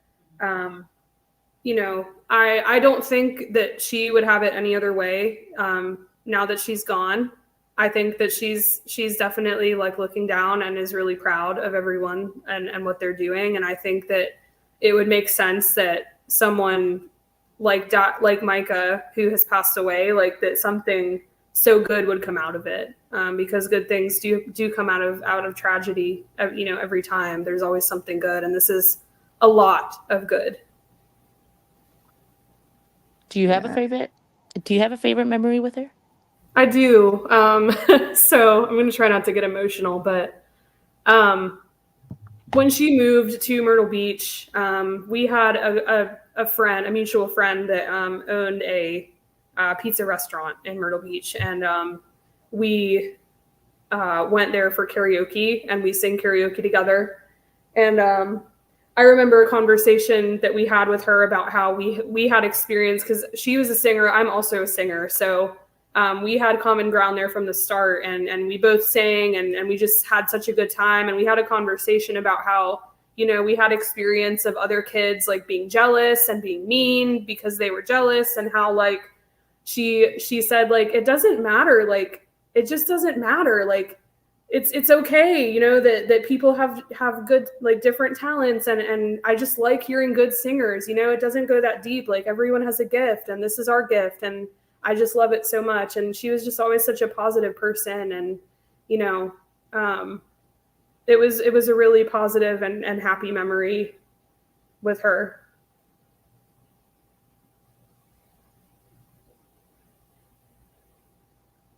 Well, thank you for sharing that. Are you planning on doing any more interviews, or? I am actually. I had one other guy that was interested. I did one yesterday with Justin on TikTok for the first time, and I have one this evening with True Crime Mama and Watch Keep at 9:00 Eastern tonight that I'm going to jump on. Cool. And hopefully there are more later. As much exposure as possible. Yeah, because here each for it. creator has, like, you're going to be reaching more and more people as you do different channels. So what is your TikTok name again, so we could share So it? my TikTok is Kyler.not.Tyler1. I just put it in the chat. I linked it right Okay. now. Oh, thanks, Amanda. Okay, cool. Okay, you linked it, yeah. So that's my TikTok, and I only have a few videos on there because I'm new at this, but everything that I post, everything that I have posted on my Facebook is now on TikTok, and everything that I post on TikTok is also on my Facebook. So everything is cross-posted for people that don't use TikTok and people that don't use Facebook, and vice versa. I was just going to say that you're allowing people to go to your Facebook for updates, and you're okay with people sharing what you share publicly. Yeah, I have everything, about Mica public. I've gotten a lot of friend requests that I will not be accepting, but there's just too much, and I have to keep myself and my family safe as well. There's a lot of personal stuff on my Facebook that is set to friends only. But yes, all the stuff about Mica is public and will continue to be public. And people are able to follow my page for public updates rather than just send me friend requests. So everyone can see my updates. And I also want to urge, like, I know there are plenty of people out there that are questioning how valid my comments are, and that's totally fair. It is, but and people can choose to believe what they want, but people close to me would tell you, like, I'm not the type of person to spread false information. I'm not the type of person that is doing this for myself, or I have nothing to gain from this except justice for Mica and justice for other victims. And I am an advocate of domestic violence. I'm an advocate for religious abuse, especially because I've had my own share of that. And it's totally fair if you want to question my sources, but there's nothing you're going to say that is going to make me give up my sources, because these people need to be protected, and we're dealing with really dangerous people. So it sounds like it. I you get this vibe as soon as you start reading about them. As soon as you see him, you get a vibe. I told Zav here, hey, there's this case, and I'm kind of I do more TikTok lives, and I was like, this case kind of intrigued me right away. Like, it's literally sucked me in the moment I saw Micah's face and the video. I, like, right away, it just pulled me in. This guy's a scumbag. There's something wrong. I'm not going to say for sure that he did it himself. I don't like, but I am agreeing with what you're saying, that if this is happening, he's going to keep his hands clean. And allegedly, if he wanted to hurt her, he would have somebody else do it. Again, this may just be ruled a suicide and we will never find out, but at least this man will be out of the church. He's going to be ran out. Yes. I Yes. guarantee that. There's no, Canceled. there's no way that some kind of change will not happen. Taking down corrupt law enforcement and government is a big task, and usually it doesn't happen. I hope it does happen, but at least most, if not the entire world, is going to know who these people are and what they've been doing. And hopefully, their empire will crumble and it will be the last we hear of their abuse. Yeah, for sure. I agree.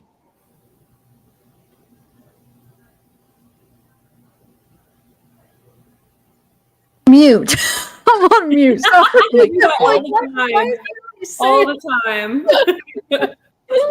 Oh my Lord. I was just saying, Kyler, do you have anything else you'd like to share before we wrap it up? I don't think so. I think the other thing that I just really want to emphasize is please give to the family. They have been very quiet. They're grieving. They are experiencing a nightmare. And donating to the family is more important than donating to anything else right now. And do not donate to the church. Do not donate to Dare to Care missions. Do not donate anything that you see on the church Facebook or website, because that money is not going to go to Mica and her family. This family needs support. They need help. They need people's kindness. And they need to be able to have money to bring their family together for Mica, but also to take care of themselves during this time and to get justice. And unfortunately, that costs money. Lawyers cost money. Private investigation costs money. And they need that. So please donate to the family. I went ahead and linked the GoFundMe again. And our friend Scott, who is actually from that area, wants to know, just to confirm, the psych admit, she said he admitted her, right? Correct. Okay. Jeez, man, that's just a shame. Thank you for sharing that. I mean, I should put that in the description. Wait, I don't see it. You said you shared the GoFundMe? I just shared it. There it is. Okay, thank you. There, yeah. There's lots of comments coming in. I just saw a question about that. I'll answer real quick if that's okay. Was the church, you or Mica, aware of the pastor's father's allegations and arrest prior to all of this?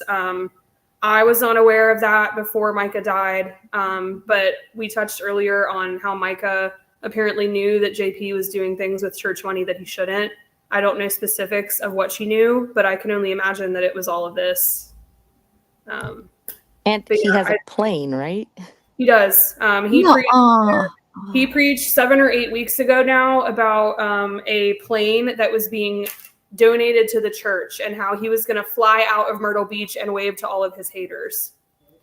No. That came out of his mouth. That came out of his mouth on stage during a sermon. So he does have a plane that he docked in the Market Common airport for $70 a month is what he said on his sermon. Dang it. So yeah, he's got a lot of money to, man. He's one of those people. He has invisible haters. Yeah, apparently. But now we're not invisible, JP. Sorry, but we're not invisible anymore. Bye, JP. And he does have connections to other countries too. That is kind of concerning. Because of his dad and because of all of the fraud and all of the mission work that is not actually mission work. Yes, that church is probably worth millions. It absolutely is worth millions. I went to her obituary and I read through comments, and there's comments from Kenya. People pouring their hearts out, so sad that she won't be coming back to visit them. And I'm like, pull at my heartstrings. Like, seriously, like, she doesn't seem, you can't get any nicer of a person. This man was doing all of this to her, and she's still, like, I was telling my friend, if you go back and watch the video, the song she's singing it for him, and she's saying, I'm gonna pray for you. You know, I'm not gonna talk smack on you. I'm praying for you. That's how she was, and that's how she's always been. She's always been just such a kind person.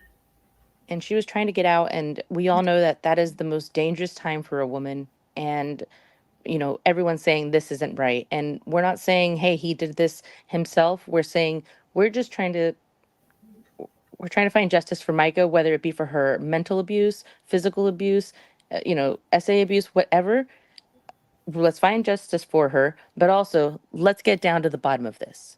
Yes, I saw someone comment earlier. I am reading the comments, but way earlier in this discussion, I saw that someone commented that it takes a woman an average of 7 times to leave her abuser, and that's absolutely true. That is statistically correct. 6 times a woman will go back to her abuser before she escapes, and if that person was groomed by their abuser, the psychological damage that does to a person is unmatched. I cannot imagine what she went through for the last 15 years of her life. I can't imagine. And it seems like she was taking all the right steps, because they say, to keep them in the dark, try not to let them know your steps. And if she didn't do it and he really did, him being served 2 days before would definitely be his calling card that, oh, she's really going through with this.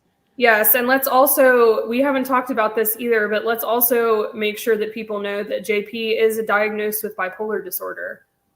I did hear that. Okay. So, I mean, there's all kinds of things that could have happened that we just don't know about. There's so much more to this. And Kyler, if you're not busy, Zav and I want to, we want to keep touching on this. If you ever want to pop on, let me know. I'll be checking your page for updates. I don't want to bombard you with anything, but you said, if I got links, I'll send them. And thank you so much for, coming up here. But also, it's always so much better to get a personal touch. Even if you say, like, I haven't seen her since middle school. You know the girl. You know her in your heart.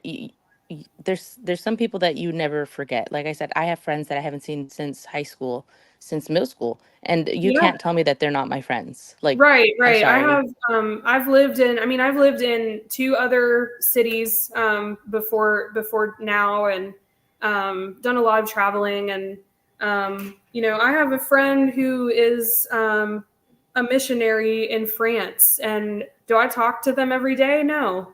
Are they my friend? Absolutely. I love them to death. Like, I have a very large circle, and just because you don't talk to someone every day doesn't mean you don't love and care about them. And especially someone like Mica, she was a perfect example of God's love. She was. Yeah, she was. She seems like an amazing person. This case just sucked me in like a day. I was like, wow, you just kind of like fall in love with her. She's like such a beautiful person, you could tell. Oh yeah. And so think about like how that must feel for you at times 20 when you know her in person. Yeah, I can't even imagine. Yeah. That's why I really am thankful that you even took time to answer my messages. Yeah, thank you. Keep so going. You did it. Yeah. Oh, I will. I ain't scared.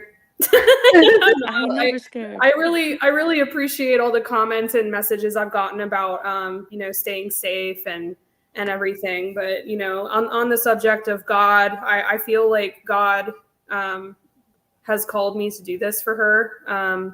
I'm not gonna try to pick apart the reasons why, but I am a person of faith. I've been through my own share of religious abuse and stuff. Being a person who is gay and grew up in the church and was shunned by the church and everything, I've come a really long way in my faith. And I have no reason to do this for anyone but Mica. I have a very full life. I'm a busy person, but when you're called to do something, I believe you should do it. And that's how Mica felt as well. It's kind of where we're at too. Yeah. Yep. All right, Kyler. Well, thank you so much. And hopefully we'll be in touch. I'll be checking out your TikTok, and good luck with your interviews tonight. Maybe I'll stop by, and yeah. Thank you. I'm actually going to put my email in the private chat for you guys, because that's the best way to contact me, because, I won't miss it or anything for Okay. when you guys want to do another interview or contact me. But, obviously just don't give it out to anybody, please. No, we won't. All right, Kyler. Have a good one.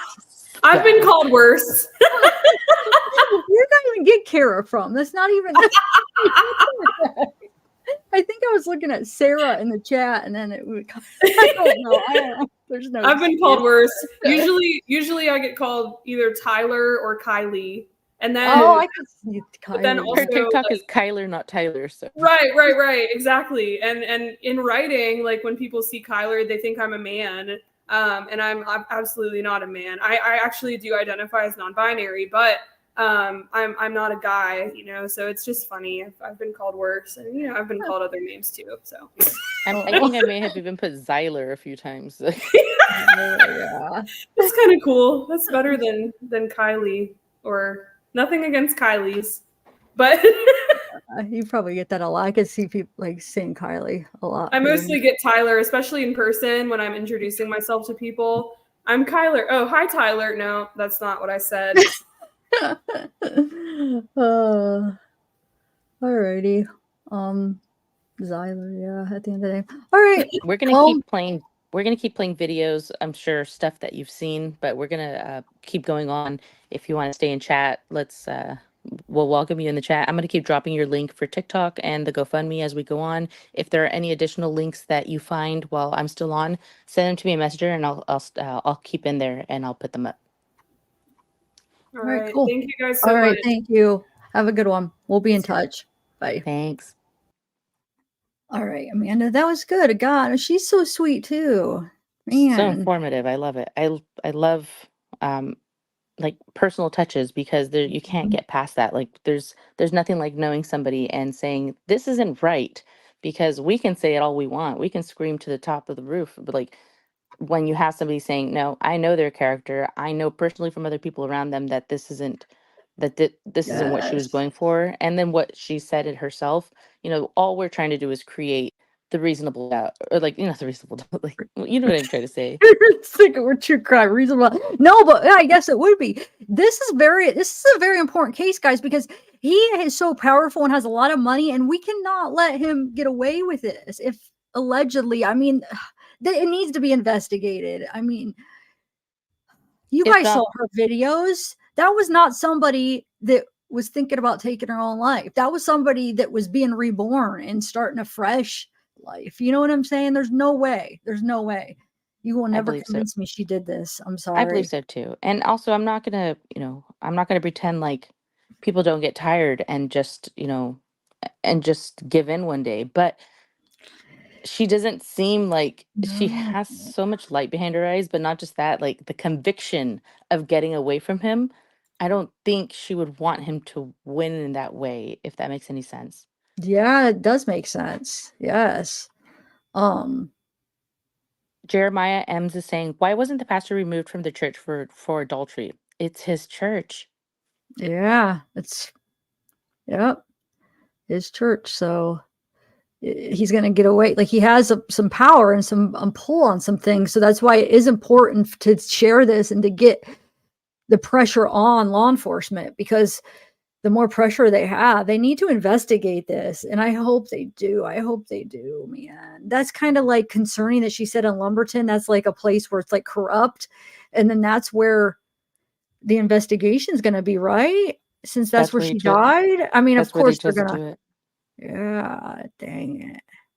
And saying that she has no connection there either. And then also the way he said it, he tried to distance himself so far from it. Oh, yesterday in North Carolina, as if it was so far away. Yeah, and it's not very far away. He's definitely he's probably scared. I'm sure he's getting scared because the pressure's on, and he should be. He freaking should be. And I think with what Kyler said, I think that he was smart enough to not do it himself. I think he probably hired somebody.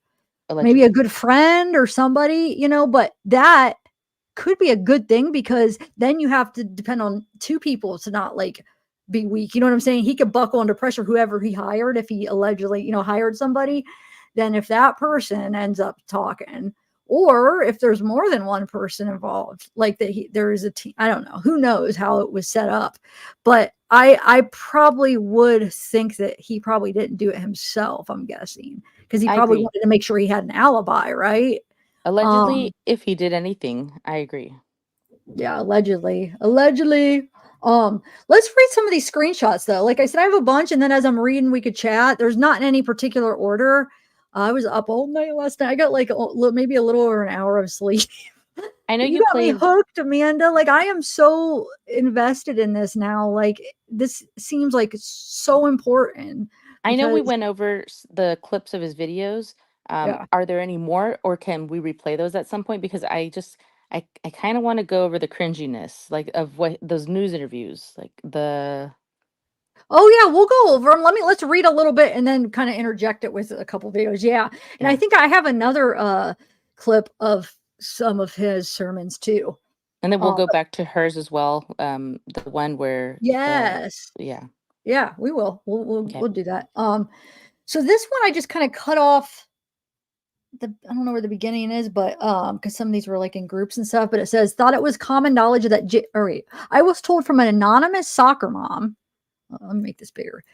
That she thought it was common knowledge that JP has been dating a woman named Susie, for a while. They have been, and that's the woman that her husband died accidentally, or they said that could have been another unaliving, but he wasn't, whatever.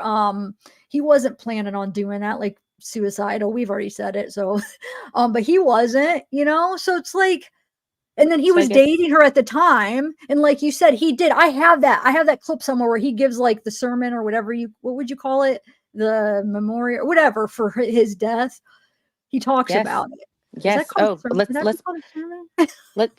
let's play that. If he really was having an affair with her at the time, or had an affair with her at the time, that sermon is just like, "Oh, wait, what?" Yeah. It's like, are you kidding me? And then I wonder, she said there was a video of that, of him falling in. Didn't she I say something?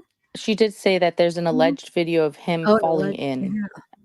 But Um, from my understanding, that they went to this pool every day, and that if it was a suicide, that he did it, to pass away, or that it was an accident. And people are saying, if he was there every day, he should know, he's got it down on his wheelchair. But that's all speculation. It's just very weird. If I feel like there are so many cases like this where it's a pastor wanting to have an affair with somebody. They just want to do it right so they're not looked at in the wrong way. So they have to get rid of, because divorce is illegal in yeah. Christianity. Yeah. Look at So King Henry VIII. He killed his wife so he wouldn't have to divorce them. it's crazy. I mean, it's just, And he created Christianity because of it. But that's another story. Sorry. mm. But yeah, so that's who the Susie is that supposedly they've been dating. It says they have been sharing food and blankets at soccer games, and someone else saw them at the water park together last summer as well. People believe this is her in the photo of them at the mall from the night of May 1st, which would have been after Mica's death. Please keep in mind that Susie is probably a victim too. Keep that in mind and be nice to her. It gets more interesting though. In 2021, Susie's then husband, who was paralyzed and lived his life in a wheelchair, drowned in a pool, and it was thought to be suicide. This was never investigated further. Now Mica is dead from suicide in 2024. People close to both the husband and Mica swear they would have never committed suicide. Allegedly, when Mica escaped JP in February 2024, a friend of hers was hiding Mica in their home to keep her safe from him.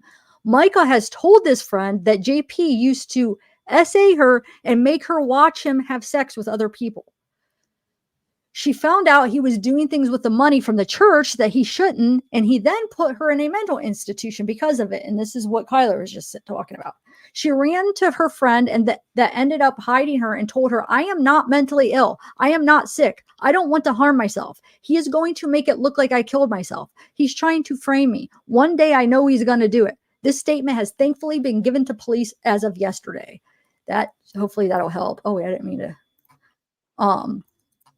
I just wanted to throw Sure. in, I think I said that divorce is illegal in Christianity. I meant like it's frowned. I meant like not illegal, like against the law, but it's It they is. tell It's them not against. to. Yeah, it's front. Yeah. No, you're. Yeah. I mean, um, the church is also not listed with the Southern Baptist Convention, nor is it listed as a nonprofit. This means that he has probably been committing tax fraud and still is. I mean, allegedly. But and here's a picture of the supposed girlfriend. So here, let me do one more thing here. So I was showing this when we were talking, and since this is down now, I just was able to find a screenshot, but now we can't get the whole thing, and there's probably screenshots somewhere, but it talks about his girlfriend's husband that dies. It gives a little bit, and then I don't have it all, but it says healing hands are biblical, and in the case of Susie and Chris Skinner, her healing hands as a physical therapist for Chris led them to marriage and led to Chris to Christ. In 2000, Chris was in a car accident in which the driver of the car he was riding in was drinking. Because of the accident, he broke his neck, which left him as a quadriplegic. He was a college student at Radford University in southwestern Virginia. Susie first met him at the rehab center he was admitted to in September of that year, working as his physical therapist for a couple months until he returned to college. He could only partially use his arms. Like I said, then it cuts off, and now this page is down, so I don't have the rest of that. But then they have these GoFundMe here for set up from before, wheelchair for Chris and family, but I just show a picture of them too. Like I said, now he's dead from I don't know if John Paul is involved in that, but hold on, let me see if I could. Shoot, I don't remember where that sermon is. I'll find it in a little bit because I got to find where I put the one where he's talking about whatchamacallit, Chris. Can't talk. But here's a couple more pictures of him and the girl. So this is from after, supposedly. It says, after your wife commits, I should cut back on how many times I say that because YouTube is weird. After your wife unalives herself, you have to just get out of the house. I get it. Times are hard. This was sent to me unprovoked, but I trust a trusted source. Stop the madness. This is just plain ridiculous. If you take up for this man, you're deceived by God. So this is them too. Somebody snaps a picture. She looks shocked right here. This is supposedly from May 1st, because look, it says nothing here to see. This was last night, Wednesday, May 1st. Unbelievable. Wonder why she looks so shocked. Of course, they've said, I've seen accounts where they're saying, oh, we're friends. It's just friends eating dinner together. But if any of you would like to honor Mica, do not give that church or the pastor sympathy. She was in an abusive marriage with the pastor and was escaping. The pastor does not care about anyone but himself and should never be allowed to pastor. But the only person he has to answer to is God, and God's got her in his arms right now. And remember on her video, she even said, he's got me, or how did she word it? He's got me, or he's got you, or whatever. Yeah. She is my sister, so believe what I say is true. Not trying to be nasty, but people need to know. So that's her sister saying that. Now, here's some messages between Mica and somebody else. So Mica is the black, right? The grayish, right? I was speaking into a muted mic, but I believe. Yeah, gray. I think so. So what were you? Yeah, that's Mica in the gray. So somebody says, oh my gosh, I love this. It feels like a lifetime ago. And Mica says, thank you for your gentle warnings throughout the years regarding my relationship with JP. I know that you knew I wasn't ready to get out, but looking back, your warnings were very helpful when trying to make tough life decisions. Definitely have replayed our convos in my head over and over throughout the years and wish there was something I could do to get out. And now I've done it. And this person says, well, I'm so glad you never felt as though I overstepped and that you heard my heart when I said things, that I was coming from a place of love and concern, not judgment, malice, or gossip. I'm so pleased that you're in a better place now. Of course, it would have been great if things did not end in divorce and your marriage could have been healed. But I feel like this new trajectory of your life is going to have such a profound impact on the kingdom of God. She says, yes, things are looking up and are headed in a great direction. Does that sound like somebody that's about to end her life? No. That sounds like somebody that was thanking somebody for telling her, thank you for letting me know that this guy is no good for me. And I am now getting out. And I just want to let you know it's because of your warning. And thank you for heeding that. Yes.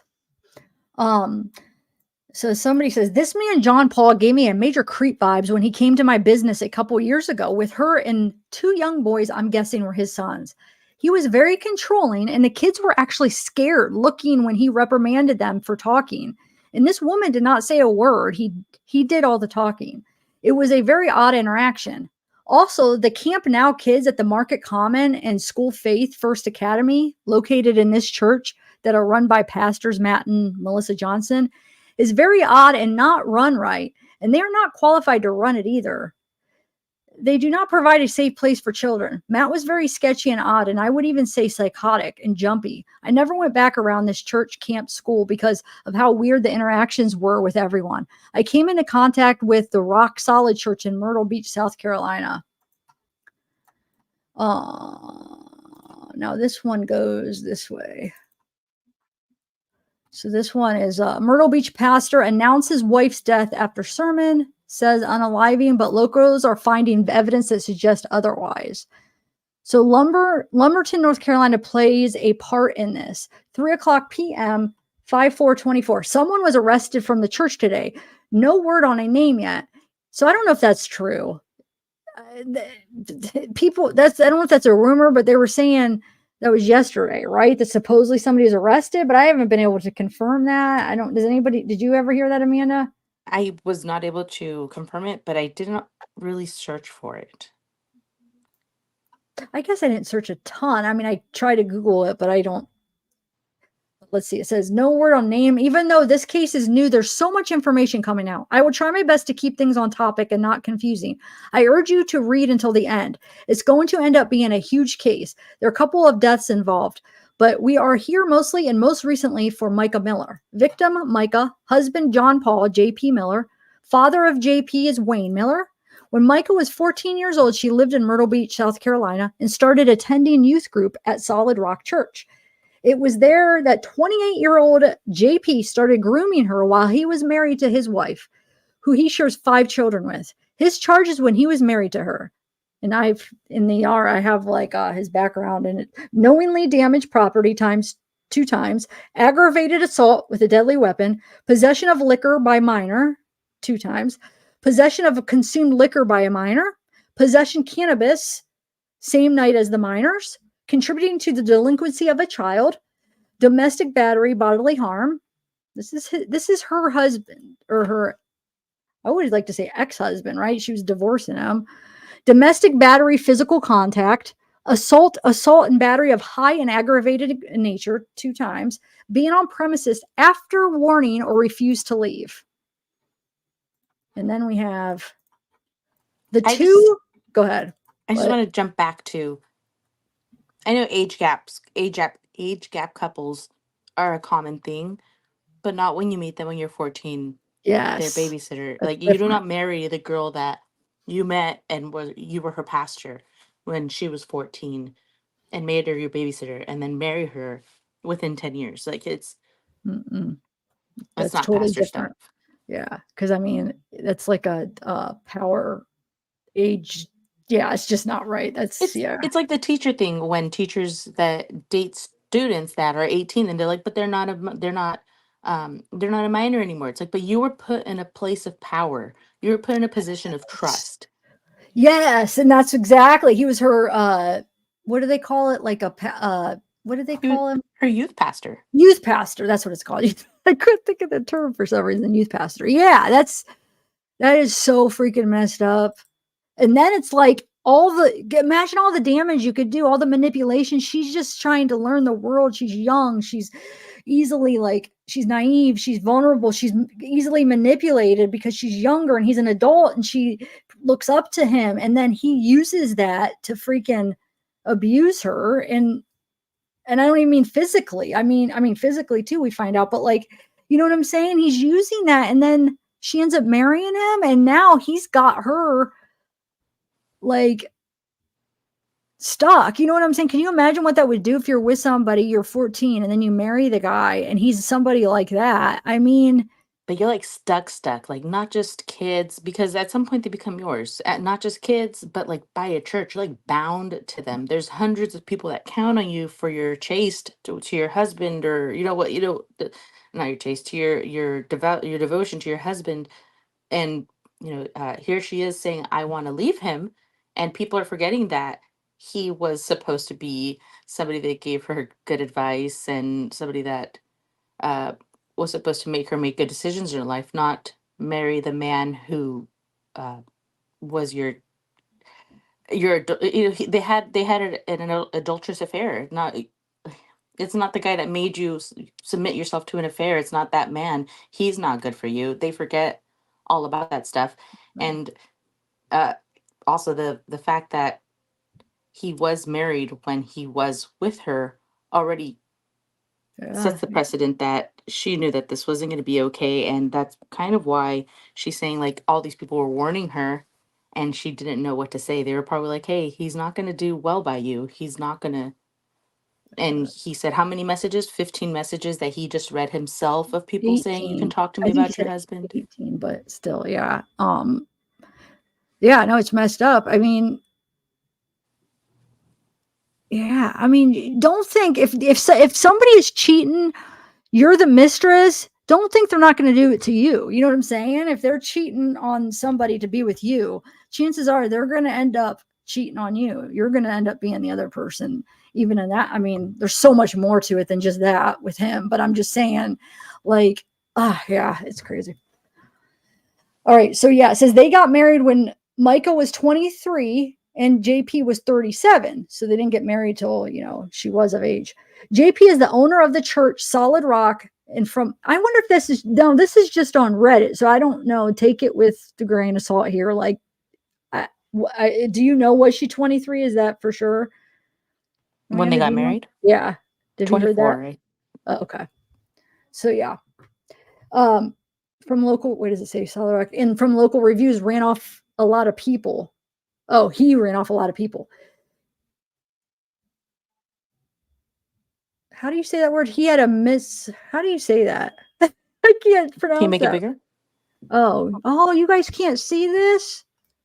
Shoot. That sucks because it's like so spread out that I can only zoom in. I never could say that word right.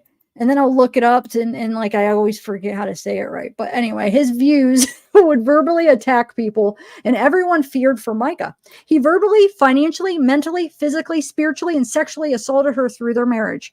If she wanted to leave, he would have her committed to the mental hospital. Misogynistic. Thank you. I always stress the wrong thing and I don't know. You know how some words I don't know. Some words I'm just not good at saying. Misogynistic. I have to like really think about that. Misogynistic. Okay. I knew what it meant though. I just didn't know how to say it. People are probably like, who is this idiot? Okay, where are we at? Yeah, so if she wanted to leave, he committed her to a mental hospital. He openly talked about her struggles during his sermons, which that is so messed up that he does that. It's on As did camera. she. Oh, it's saying wait, what's that? And it's on camera. Yeah. As did she. Did she even talk in them? I'm sure she did. I'm sure she Like, I'm do you sure think she she had. did in front? So yeah, like I said, this is Reddit. So just, things there Oh, might well. be. I mean, you don't know. I mean, there could be things that aren't accurate, but this is saying, as did she. JP failed to mention he was the reason for her mental struggles. He would emotionally torture her, make her watch him have sex with other women in front of her, slash her tires, stalk her, put tracking devices on her car. She was even sleeping couch to couch, terrified of him finding and committing her to again. From another friend, Mica escaped JP in February 2024. Friends were hiding Mica. She found out he was doing things with the money from the church, and after that, he put her in a mental hospital again. When she got out, she told her friend, I am not mentally ill. Oh, this is the same thing. This is repeating, but I'm not mentally. Go ahead. This is what Kyler had on her Facebook. Oh, okay. I'm not sick. I don't want to harm myself. And he's going to make it look like I killed myself. He's going to try to frame me. One day I know he's going to do it. The church is not listed with the Southern Baptist Convention, nor is it listed as a nonprofit. This could have been what Mica found out, and he was committing tax fraud and had been for years. So this last month, she started reconnecting with friends that JP had forced her to isolate from. One message from Mica to a friend on April 5th reads, "Thank you for your gentle warnings throughout the years regarding my relationship with JP. I know that you knew I wasn't ready to get out, but looking back, your warnings were very helpful when trying to make tough decisions, life decisions. Definitely have replayed our convos in my head over and over throughout the years and wished there was something I could do to get out. And now I've done it." To give you an example of what this guy is like when he preaches, on February 2024, here's a part of the sermon he read aloud to his churchgoers. "You know, a year ago, my wife, they went to Africa. They had a wonderful trip. She came back with the idea to start a school in Africa. And 6 weeks ago, she goes to the hospital, gets out, and just leaves me, completely leaves me." This is what we heard, we played. "Drains me, drains our bank account, and I go, guess what? While you're talking bad about me, I'm building a school in Africa for over 100 kids in order for them to be fed." Goes on about God. "Then one day I'm going to preach to God about getting rich, strong, healthy, and finding a hot wife that loves Jesus. That's what I'm going to do." Then he continues to bash Mica. "When my wife was in the hospital, I looked at her phone and I counted over the past 2 years, 18 people who had texted her and said, if you ever want to talk to someone about your husband, you can talk to me and say anything, and I'll keep it confidential. This made him visibly angry." Then it says Michael filed for divorce and protective order 48 hours before she's found dead. So she filed for protective order 48 hours before. The crime in her final week, she made plans to get her haircut, get help with her car payment because she was a little short after paying the divorce lawyer, and planned on meeting her friends at a church service Sunday, April 28th. Wait, you said this is on her Facebook. Did she write this? I mean, Yes. well, then shoot, credit. I didn't know. Hold on. Does it? Oh, this is just on Reddit. That's why I got it from Reddit, but they probably did get it from her. Okay. Well, it's great. It's really informational. Okay. I keep forgetting you said that. So maybe it probably is accurate then. Well, now we know that she was going to church on Sunday, but she was already going to another church. Okay.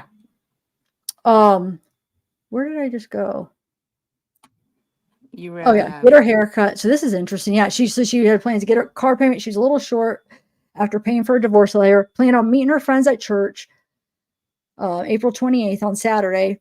April 27th, Mica left in her work uniform to work at J. Peters, a local restaurant. She never showed. Her body was discovered an hour and a half away in Lumberton, North Carolina. Her cause of death is a gunshot wound to the head. JP was not allowing her family to see her and was pushing for a quick cremation. That was denied, and the family has seen her. Hours later, huh? I said, whoa, pause. Can we go back to the part where she was supposed to go to work? Yeah. What do you want to sit right here? She never showed? Yeah. Just read that part again. Okay, so on Saturday, wait, where are we at? She planned on meeting her friends at church service Sunday, April 28th. On Saturday, April 27th, Mica left in her work uniform to work at J. Peters, a local restaurant. She never showed. So they're saying she left. So somebody saw her leave? Damn, I forgot to ask that. Because, if they're just saying she went to work, it could have been all evening that she was gone. And then they just assumed she would be at work and not showed up. Or did somebody actually see her leave? So that's a question I have. Yeah, that's a good question. Hopefully, there's so many surveillance cameras. Hopefully, they have some camera. Well, hopefully, they do a proper investigation. Because if they just take it as an unaliving, and they'll just, have you seen cases where they just don't even investigate because it's they just show unaliving, and then they just. Well, I hope they do. That's what this whole stink is about. We want them to get investigative before things start erasing on ring cameras and start erasing on surveillance cameras everywhere. Yes, guys. So share everything. We need pressure on them because they're going to end up losing good evidence. Thank you for first live. Yes, Lyra Marier. Lee Remier. Okay. So yeah, that is an important part. I'm glad you made me reread that about the work thing. So anyway, so she never showed up. She never showed up. Her body was discovered an hour and a half away in Lumberton, North Carolina. Her cause of death is a gunshot wound to the head. JP was not allowed. Oh, I already read that. Hold on, where are we at? Oh yeah, he tried to deny them for seeing her, but then it was denied, so they got to see her. Hours later, her husband holds church service as normal Sunday, April 29th. He has no remorse, emotion, and cracks jokes during the sermon. In the last 30 seconds of it, he says, I'm paraphrasing, but listen to it as I go. So I'm going to skip that because we're going to watch that over again. But he talks about Just real quick, someone in chat, Twisty Poo, mentioned, why would she do that in her work uniform? And I know people do weird things when some, that there are circumstances in which people are happy-go-lucky and they're like, hey, I'm I'm going to go do this, and then you find out, oh wow, later they took their life. But we're staying on track with Micah's not turning back. Micah's wanting to move forward. We see her taking the leaps and bounds to move forward. Putting your uniform on to go to work. That's that's making a plan for the day. What And gives? and another interesting thing, Sarah Flynn, moderator in chat right now, made me realize that a lot of women, that's a weird way for a woman to unalive themselves, like to shoot themselves in the head. I guess it's kind of not a common thing for a woman to do, It's I guess, not, because of but we also have to remember we don't know if she had a weapon because let's say she did get one for self-defense, it would just be something available to her yeah. if she had to, but I don't know. I really I needed a I have questions. Yeah, definite questions. So it says that he erased, it says there was a video of this, and I'm glad people got copies where he announced it in a sermon. But anyway, 3 days later, her husband is seen and photographed at Coastal Grand Mall going into sushi restaurant with his supposed girlfriend, Susie. He is looking right into the camera. 4 days later, he is seen and photographed in a restaurant called King Street Grill with the same supposed girlfriend, Susie. She is looking at the camera with her eyebrows raised and her hand over her mouth. That was those ones we were looking at. On May 1st, JP informed a news outlet that he could not do their scheduled interview as he was leaving town for a few days. Today, May 3rd, the church was permanently closed. Susie Skinner's husband, mysterious death. Girl from recent photos, it was common knowledge that JP and Susie had been dating for years. They have been sharing food and blankets at soccer games, and they have been seen at the water park. In 2021, Susie's then husband, who was paralyzed and lived his life in a wheelchair, drowned in the pool, and it was accidental. Yes, you read that right. Wayne Miller and another mysterious death living in Myrtle Beach. Hold on, wrong way. Arrested for hooking up with a minor in a shower, molestation charges, and then had the charges expunged. This was in the 90s. He forced J1 visa students who paid to travel to the U.S. to attend his Bible college. This is JP's dad now. Failure to pay them even minimum wage, failure to provide them with adequate shelter, food, and more. He had federal charges from ICE for abusing the immigrant students while with him. He was exposed for lewd acts in Pakistan a few years back. He was living in a private society at the time called Eden Garden, which was full of younger boys. Remember, he was a history of molestation. Jerry Savelle, that's what she was talking about, Kyler was talking about, who started a church in Pakistan that Wayne was associated with, passed away on April 14th, 2024, with no clear cause of death. In a video, you could see them talk about how Dr. Jerry Savelle didn't know all the illegal things Wayne was doing and didn't realize Savelle, was contributing to it. Also, in Pakistan, he had a plan to make a false accusation in the Pakistan court system because he was about to get exposed for his homosexual relationship and all the SA he was committing there. The allegations, we don't know what they were proven to be false by Pakistan court this past October. He then had his male lover come to America with his Pakistan sister, and Troy, Wayne's friend, was the sponsor to marry the sister so they could come here. An article about Troy from 2003 reads, a former Myrtle Beach area pastor is facing charges of child molestation. 32-year-old Robert Troy Taylor turned himself in to Georgetown County authorities Saturday. He's the former pastor at the Low Country Community Church in Merrill's Inlet, just south of Myrtle Beach. The charges are reportedly connected to 2 incidents with the 12-year-old boys from more than a decade ago. The company you keep. I still want to learn more about the whole Troy thing. I'm a little bit confused about. So are they saying that he framed him, or that I'm confused because they're like, I was reading something that was like it wasn't true. So was he yeah, I'm gonna have to learn more about that. Me too. Search the hashtag Justice for Mica on Facebook, and you can see videos, pictures, text messages. We're also dropping the links to the family's GoFundMe, Kyler, our guest's Facebook and TikTok, where she's constantly posting updates. And then her friends have started a Justice for Mica like bracelet and shirt sale, and we're linking that as well. Again, guys, we're not saying for sure that we know for a fact what's going on, but we're saying this is hinky.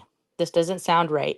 And we're still true crime. What he's doing in that church, that's criminal. So at least we're getting something, we're kicking up some dust, and her family and her friends are asking for help. And if that's what we can do, like, let's do it. Yeah, spread the word. It's there's definitely something to this. So this says the mistress has spoken. So this is Susie, right? This is what she said. He is my friend. His wife died 4 days ago and he had no one to eat with. He asked some people to sit with him, but no one could go. So when he asked if I could go, I went. We've been friends for years. It wasn't a date. People also said he killed his wife, but we think she called the police before she did that and said she bought a gun and wanted to kill herself and wanted to make sure they could ping her phone so the family could find the body. This is from the nurse at the hospital. Then she did it. She has attempted unaliving before. She's schizophrenic, bipolar, and has dependent personality disorder. She put herself off her medication starting in December against her doctor orders, and JP wishes and even texted her family to tell them she was doing it. This is the longest she has been off lithium since been diagnosed in 2017. A few weeks ago, she threw a belt out of the car while driving on the highway because she thought it was a snake. She was recently playing chess alone and talking to herself. And when they asked her what she was doing, she said playing chess with the demon. She was very not extremely mentally ill.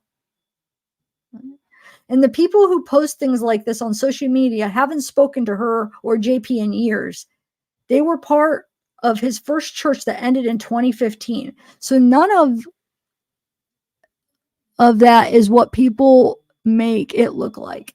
So of course, this is him. You could tell this is what he's telling her. So she's probably a victim. I mean, I think she's a victim of him too, So she may be actually believing this stuff of what, you know what I'm saying? What her friend is telling her about his wife or ex-wife. I'm going to call her They ex-wife. usually do. Yeah. So she probably especially when you isolate people and don't let them speak. They're going to portray their life the way they portray it, the way they want to see fit. So, um, posting happy posts, good life posts. She wants to be a positive person. She wants to live in the grace of God. So she wasn't going to say all the bad stuff that was going on, especially if he didn't like her saying it. So she was showing all these, I'm good, I'm happy, I'm this, I'm that. And he's like, look at her over here pretending like everything's good. Look at her. She, if it was bad, wouldn't she say something? I'm speaking out. She's not. That's this I don't know who this Cody Alcorn, but he says, since posting, I've gotten solid information to be able to say those who are saying Michael was shot in the back of the head is not true. While my sourcing has been off the record, I don't think this will end with an announcement of a criminal act. I think if my sourcing is correct, which I very highly stand behind it, I think the sheriff's office should come out now and lay out the information they have on this case. I think the public and Mica's family deserve to hear that information. It's been a week. So he's basically saying he thinks it's the unaliving. But who is this guy? Is he somebody We need a that's press friends conference with for sure. John? Yeah, I bet you there's one coming soon. You would think, I hope. Here's the new, I guess it says, we are proud owners of 28 acres thanks to our congregation for making this happen. So what, this is like a new place they're going to build the church, right? I guess so. Or a If new they're buying one? 20 acres, they're doing something on it. Yeah. And this is Mica. It says, please share this. This is March 22nd. Please share this with anyone struggling with leaving a dangerous situation because they think God will be mad at them. And that was that video we watched. It's so interesting. So here's Kyler. This is what I was saying. Kyler. I was like, I didn't realize that when I was seeing the name. So this is the something that Kyler, the guest we just had, posted. Have you seen this? One of her Facebook posts? Yeah. Yeah. Solid Rock at Market Common. Before you block my page too, let's talk about your pastor. This is not a church. This is a business that has been funding an abuser for years. And now an innocent woman has lost her life, a victim of grooming, manipulation, and domestic abuse, who was too kind for this world, much too kind to be your wife. At least she is free from you now. But at what cost? The broken hearts of thousands, all in the name of Jesus. You have 4 children watching you, living in your house and learning from you. I hope they'll learn and understand you are who you really are and won't follow in your footsteps. I hope you're ready for your congregation to crumble. You can delete Facebook posts, but you can't delete Google reviews or TikTok. Mica Miller, your death will not be in vain. The world is going to know your story. We know you were escaping this man and everything he put you through. Please share this post for exposure. We are trying to get a viral TikToker to cover her story to spread awareness. So this was her main post that she made that created the waves. Like she literally created a wave through Facebook. That's why I messaged her. I was like, I saw your post. Let's talk. Like, or, first of all, I'm sorry. I'm very sorry under these circumstances that we're going to talk, but I haven't covered a case in a while, but I have friends that as soon as they hear this, they will jump on it if they haven't already. And while me and you were getting ready, a whole bunch of people, they jumped on. So it's getting wind. And Kyler, thank you again. Girlfriend to girlfriend, you're doing the right thing, and you're that girl's girl that we all hope we have in our life. And I'm sure Micah would do it for you regardless of the time and distance. Friends, best friends in middle school, best friends in high school, best friends in elementary school.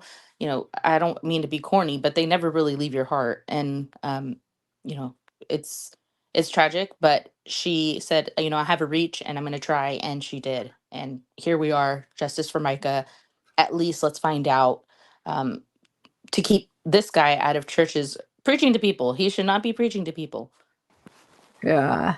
So this is saying that meanwhile, the church staff will cover it up and act like nothing is wrong. People wonder why more and more do not want anything to do with the church. This is why the amount of covered up abuse is astounding. Stop covering and hold them accountable. And it'll happen. It's going to happen. But if we could get enough pressure and enough people. So this is the memorial service for Micah 3. So I wonder if we'll have to check that out in a minute. So let's look at the Google reviews real quick. Sorry, man. I hope I'm trying to get through this. So I'm not, hopefully I'm not. I got you. Okay. These people are not good people. So they're talking about, these are the reviews for the church. The pastor has been in jail prison. He has threatened and put razor blades in people's tires, follow them around, hire people to follow people around, and in general, a fake and should not be a pastor. Do not go to this church. He is fake and his personal life is not surrounded by God. A disgusting excuse of a pastor and church. Grooming, cheating, abusing. Those are just a few words to describe the pastor of Solid Rock Church. His wife is no longer on this earth because of him. A beautiful, kind, strong woman lost her life because of one person. Stop following him like a sheep and wake up. I hope justice is served on this earth. But if that day doesn't come on earth, I know it will after. You are disgusting and deserve the worst. Find a new church and a pastor that is true truly living for Jesus and not living a double life. My nephews are over and I think they're playing with Zeke. Sorry, it's all loud. Well, maybe while I'm going to play a video while they're making them all loud. Yeah, play something. Can you guys hear Zeke or is it just, or no? No, he's not happy.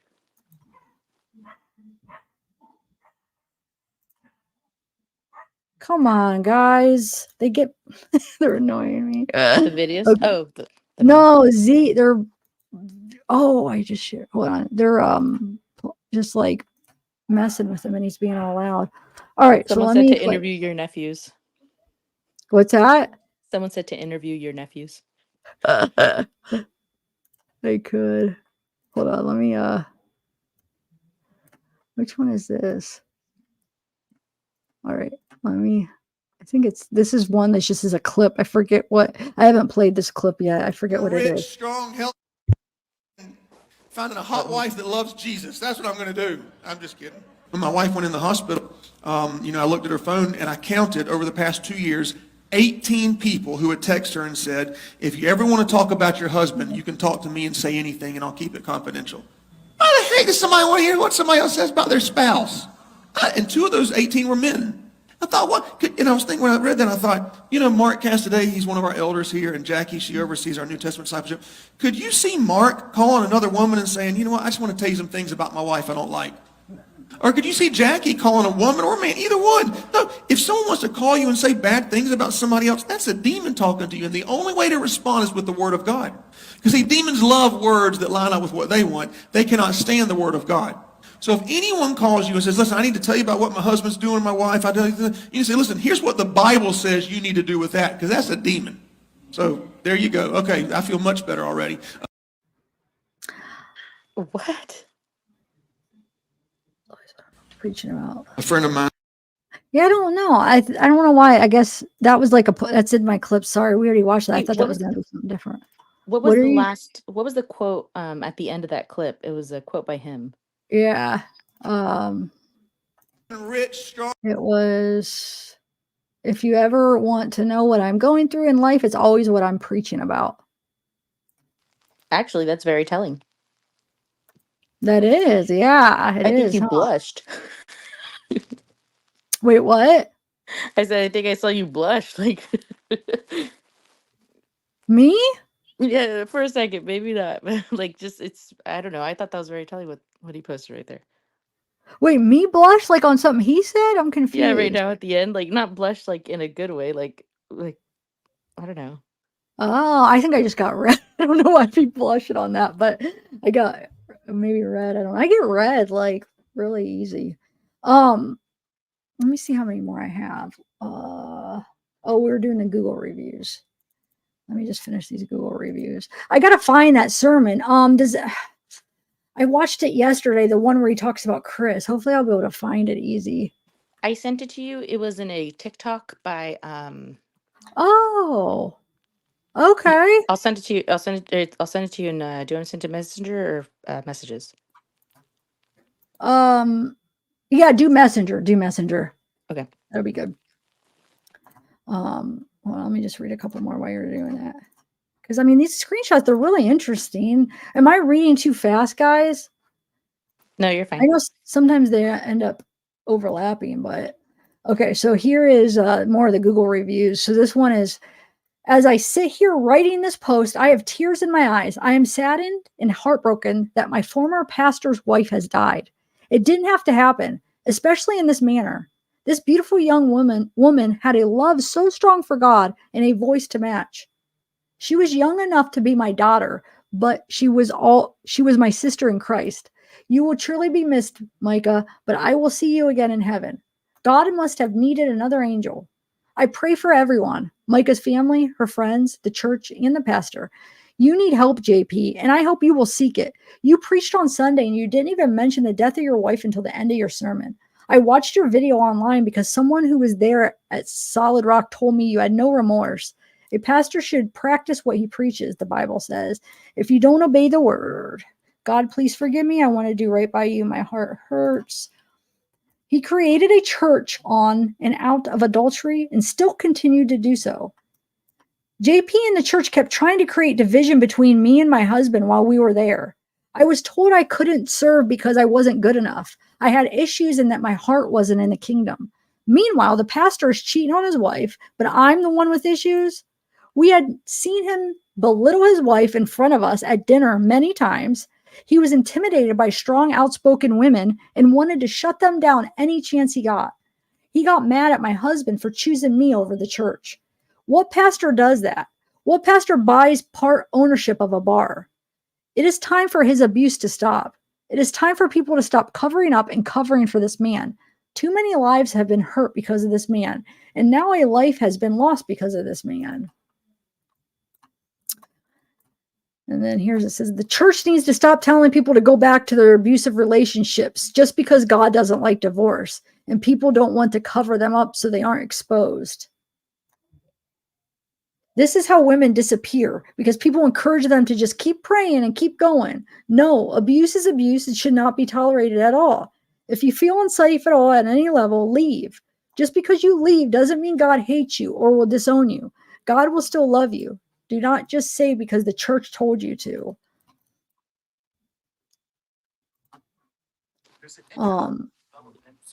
Sorry. So I sent you that that video link, and it's a 3-minute video. It's about like 50 seconds in, or you could just play the whole video. It's kind of interesting. It touches a little bit on the girlfriend's husband's death, and then it starts up with his sermon for his death. Okay, I'll play that real quick and then kind of, in between reading, let's see, where is it at? Okay. Let's play it. All right, here we go. This is Robbie Harvey. Interesting development in the Pastor John Paul Miller case and the death of his wife. Remember, the pastor is the one who oddly announced at the end of a church service how his wife died. I got a call late last night. My wife has passed away. And yeah, it was self-induced, and it was up in North Carolina. Now, Pastor John Paul and his wife Mica had been separated for some time, long enough for Pastor John Paul Miller to have a girlfriend. And this girlfriend has an interesting past. Her name is Susie Skinner. And according to multiple sources, Susie and Pastor John Paul have been dating for quite a while. And that's interesting because the pastor and Mica Miller were not legally divorced. And as you can tell in this picture with Susie, the pastor still has his wedding ring on. But there's something disturbing that the pastor and Susie Skinner have in common. We're learning more about the man who died after being found unresponsive in an Horry County pool. The victim was 40-year-old Christopher Skinner, a paraplegic and a motivational speaker. Susie Skinner's former husband, Chris Skinner, died from a drowning accident. Chris Skinner had a tragic accident some 20 years ago that left him bound to a wheelchair, but he adapted and lived a beautiful life. And according to Susie, he enjoyed going to their community pool often by himself. And on Labor Day 2021, Chris did just that. But apparently something went terribly wrong. According to reports, Chris got too close to the pool with his wheelchair and fell in, with nobody around to save him. And as I said, Chris had been in his wheelchair for almost 20 years. And according to Susie, every day during the summer since 2013, they would go to this pool. So he was familiar with the area. But somehow, on Labor Day 2021, Chris misjudged how close he was to the pool and fell in. And guess who conducted his funeral? It's very, very exciting. I was Chris's pastor to preach a funeral in which I don't have to lie. It's probably my first funeral where I get to say all the truthful stuff, and that's because we know beyond a shadow of a doubt that Chris was a child of God, is a child of God, faithful husband, wonderful father, great friend, brother. And if you want to read more about the life of Chris and Susie Skinner and how she's adapted to this tragic accident, you don't have to go very far. You just have to go to the pastor's own church website. The entire story is there. I want to be very clear. This is all just circumstantial evidence. As of now, there's nothing connecting the two deaths. But I do believe this is a very important part to a story that's becoming very complicated. A story that, according to friends and family of Mica Miller, it's very dark. Darker than what the good pastor wants you to know. God hates divorce, but why? According to everybody I've asked and the scriptures that I've found, it's because it hurts people. But does abuse hurt people? How do you think God feels about that?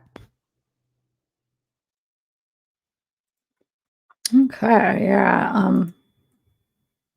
Let me take this down. What about him saying like, oh, he doesn't have to lie? It's like, I understand what he's trying to say, but in reality, he's like outing himself. Like, yeah, we know you're a freaking liar. Like, why would you say that? Like that you lie on everything else? Like, what? It's just he says the stupidest things. Like, You're absolutely right. I didn't even catch on to that part. My thing was like, and I don't gotta lie about this one. But you're right. Like, what do you mean you've been lying before? I'm sorry to yeah.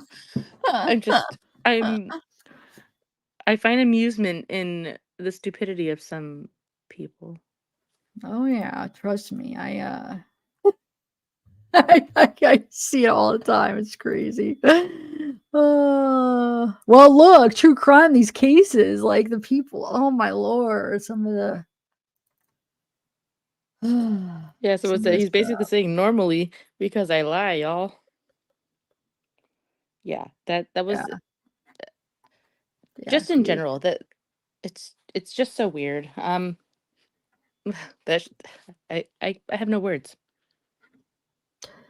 There is no words for this guy. He needs to go down. I mean, he needs to be investigated for sure. And there is real stuff about his dad. I went into it a little bit. There is. Yeah, I have a whole file. Well, I have a file on that, which we could. I don't have like a ton of it yet because I didn't want to focus.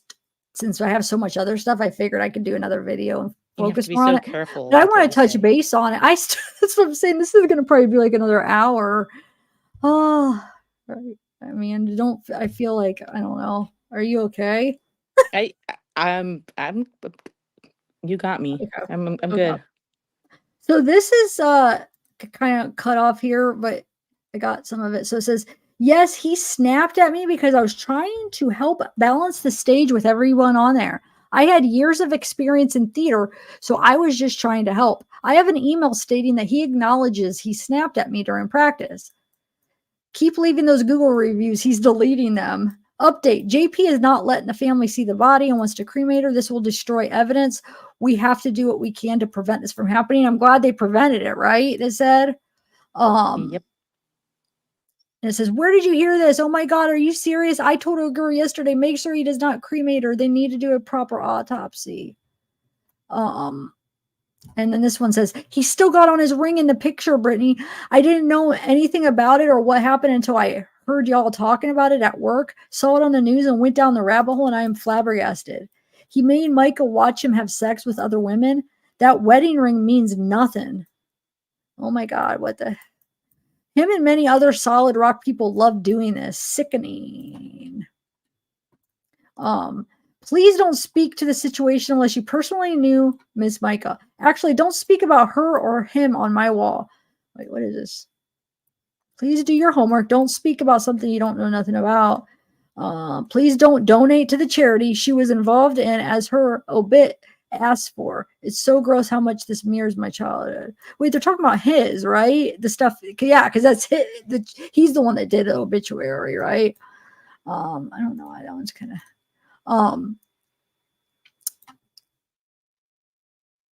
so it's basically just stop believing the abusers, start believing those of us who are abused. What kind of sick world are we in? Why is this still being kept hush hush?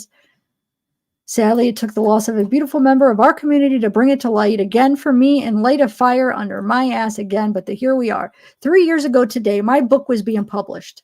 The last almost 2 years, I have been caring for Amber, whether in the ICU for 6 months or here at my home. I've been distracted a bit, you know.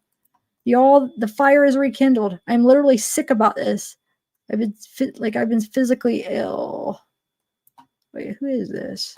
I don't know. Okay, please read. I don't know, Miss Abigail, who wrote this post about her beautiful sister, but there's so much to Miss Mica's life here. And what's that? MB that rings true to mine.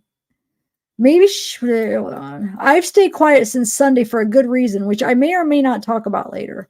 And eventually we'll speak to this, but only as it relates to the church situation wrote about in my book. As so many have asked me privately my thoughts about Mica's loss and the church. I did not know Mica personally, and I will not speak about her. I have no actual facts. My book speaks out loudly about abuse in the church, and sadly, now Mica's story, albeit different in many ways, repeats that story here in Myrtle Beach over 50 years later. Oh, I read that. That's why those are out of order. I even had them labeled, and I didn't even. I'm an idiot. Okay. Typed out an entire post and somehow got taken down. So let's try again. Also share, make viral, justice for Mica, so her family can get justice they deserve. This man of God speaks as if it's normal day. Oh, wait, hold on. Yeah, this is all repeat. Hold on, I'm going to try to, some of these are just like overlapping here.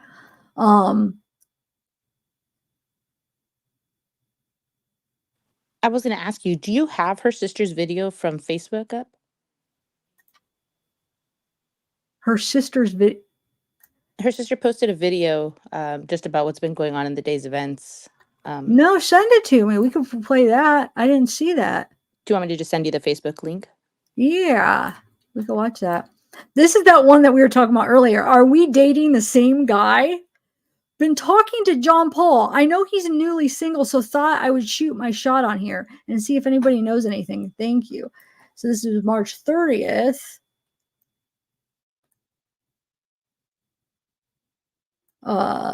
Yep, that's him. Okay, so here's some text with Mica. Can we tell people what exactly that is? What you just showed? Go ahead. Okay, so these are Facebook groups where women join in their town, and then they will upload pictures of a guy that they're talking to, either on dating sites or met organically, and they say, "Hey, are there any red flags for this guy?" And I don't know if you got any of the comments, but there were comments on the post, and people were saying like, "You should, yeah, red flag." And then her sister was like, "This is my sister's husband. Please get back to me." And let me tell you some stuff. Wow. Yeah. I'll have to look at those comments. I did see a couple of them, but I should have included them. I didn't see that one where the sister. Oh, wow. Yeah. The one that I saw, the comments, it cut off the top of his head for some reason. Did you see that? I don't know. I don't know. Maybe it was, I don't know how it was, but then there was comments, and then I have that somewhere in here, but no, I'll go to the actual thing then. But here's some text with Mica. So this is March 27th. Somebody says, I may try your new church this Sunday. One of my friends that works for NMB Fire goes there, says it's great. And Mica says, it's amazing. Pastor Clay is a great man of God. And this person says, I honestly need that in my life, right? Meow. And Mica says, he's always down front to shake hands and chat or get prayer after every sermon, him and his wife. And this person says, that's so important. I'm thankful that you haven't found a place to call home. So peace. You're a good person and deserve to be happy. And I read it out of order again. Gosh darn it. I have them labeled and I keep screwing up and reading them out of order. Hold on. Let's start over. Okay. So this is like Messenger. Is there anything I can pray for you about? And she says, guidance always. And they say, same. Okay, got you covered. And then March 20th, she says, does Solid Rock have a singles group? And Micah says, no. And she says, boo. And then she says, is Kane going to be there tomorrow? And she says, I don't go to Solid Rock. And this person says, huh? What in the world? And Micah says, getting a divorce. And this person says, oh my God, I've missed a few things apparently. And Micah says, yeah. She says, I'm so sorry. And Micah says, it's for the better. And this person says, where are you going? I'm looking for a different church. Long story. So we see right here getting a divorce. So he's March 23rd, and he's over there talking about, oh, we're together every day and blah blah blah. Anyway, Yeah, that what I was saying was, we're trying to find the hinky parts in the story, and his account of what's going on sounds a lot different than what's really going on. definitely. And she says, Valorious Church. I should have you read the other part. I'm like going back and forth with myself. What am I doing? I have you here. Do you want to read the blue? Oh yeah, yeah. Okay, go. But actually, it has to do with JP. Where is that? North Myrtle. Got ya. Be safe today. I'm praying for you. Oh, I may you. try your new church. Oops, sorry. I may try your new church this Sunday. One of my friends that works for NMB Fire goes there. Says it's great. It's amazing. Pastor Clay is a great man of God.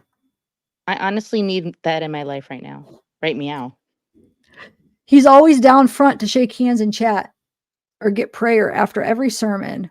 Him and his wife. That's so important. I'm thankful that you have found a place to call home and peace. And so peace. All right, what else do we got? Yeah, you can even help read. You're a good reader. This is her sister, right? Abigail? Isn't Yes, that? Abigail Francis Okay. is her sister, yeah. Do you want to read it or no? Or not really? It's up to you. Yeah, go for it. Just start it at the top. Is that all of it? Okay. Yeah, I cut off because it was in a group. Sorry. Okay. The apple did not fall far from the tree with the Millers. I've known of Micah's unfortunate struggle with his control of narcissism, his power, hunger, his manipulative ways for years, through those close to her and through interactions with others I know. I tagged them, but I fear Mr. Miller's retaliation and respect their privacy. My heart hurts for this. My heart hurts for the family, and I was sickened to read. Is this her sister's post? I think, right? Because I thought you said that was her sister, right? Oh, yeah. Wait, it does say. I didn't even catch that because it says my heart hurts for the family. I'm looking for her sister's Facebook anyway, so I think. Okay, so maybe we can just get the original. All right. My heart hurts for the family, and I was sickened to read the narcissistic obituary, using her passing to yet again praise himself. That man is not a man of God. Neither was his father. Someone needs to dig deeper into the Millers and give Micah the justice that she deserves, so she can rest in peace. Look, it's Kyler then. Yeah. Okay, I see. When I was getting these, I didn't realize. Okay. Kyler says, "Thank you for taking the time to type this out. Do you have any contact information on those children or their names? Please PM me if so." So is this like a group? Because look, now it's Vicky. Who? I'm confused. You got this from Facebook. Wait, do we read this? Oh, this is another one. So, wait, who is their children? Oh, he's talking about his children, right? You're not wrong. Oh, this person's talking about meeting the father. Wait, did I miss that? Hold on a second. So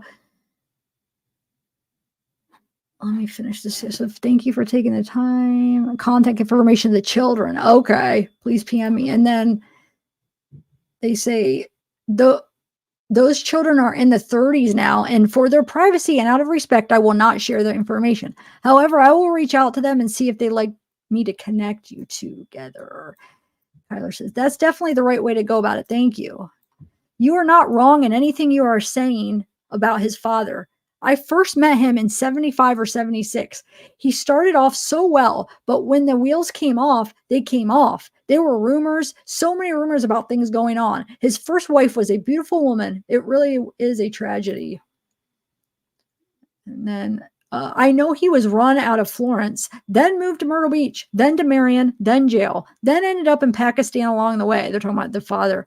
I've seen numerous posts of a video about him being chased out of the church there for having a sexual relationship with a man.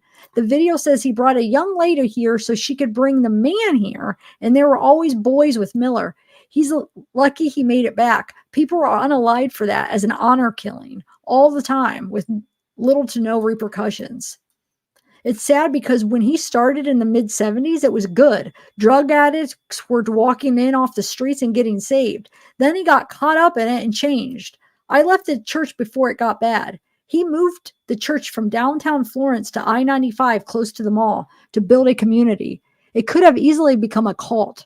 That was when the real... I swear there's a fourth. I don't know. So this one is... it says Mica Miller died of a gunshot wound at a public state park in North Carolina, just an hour's drive away from her home. The coroner refuses to rule this as a unaliving, and the case remains under investigation. The J.P. Miller, her estranged husband, says Mica unalivened herself. A local source sent Myrtle Beach News these comments from a current female friend made just after Mica's death. So they're saying the coroner refused to rule it, and that's good. Yeah. Hopefully they won't be bought out or powered, you know. I sent you the sister's Facebook link. Her name is Sierra Francis. But I'm going to Okay. say we are going to go on her Facebook, and play a video. It's just a couple posts down. She does say in her video herself, but I'm going to repeat. Let's please respect her privacy and, not do what we do sometimes when stuff like this Yeah. happens. So we are going to go on her page. She is publicly sharing things, so I know it's okay to share her posts, but let's have some respect. More Okay. respect than we're having right now, as far as we're going. Sorry, I was just reading that real quick.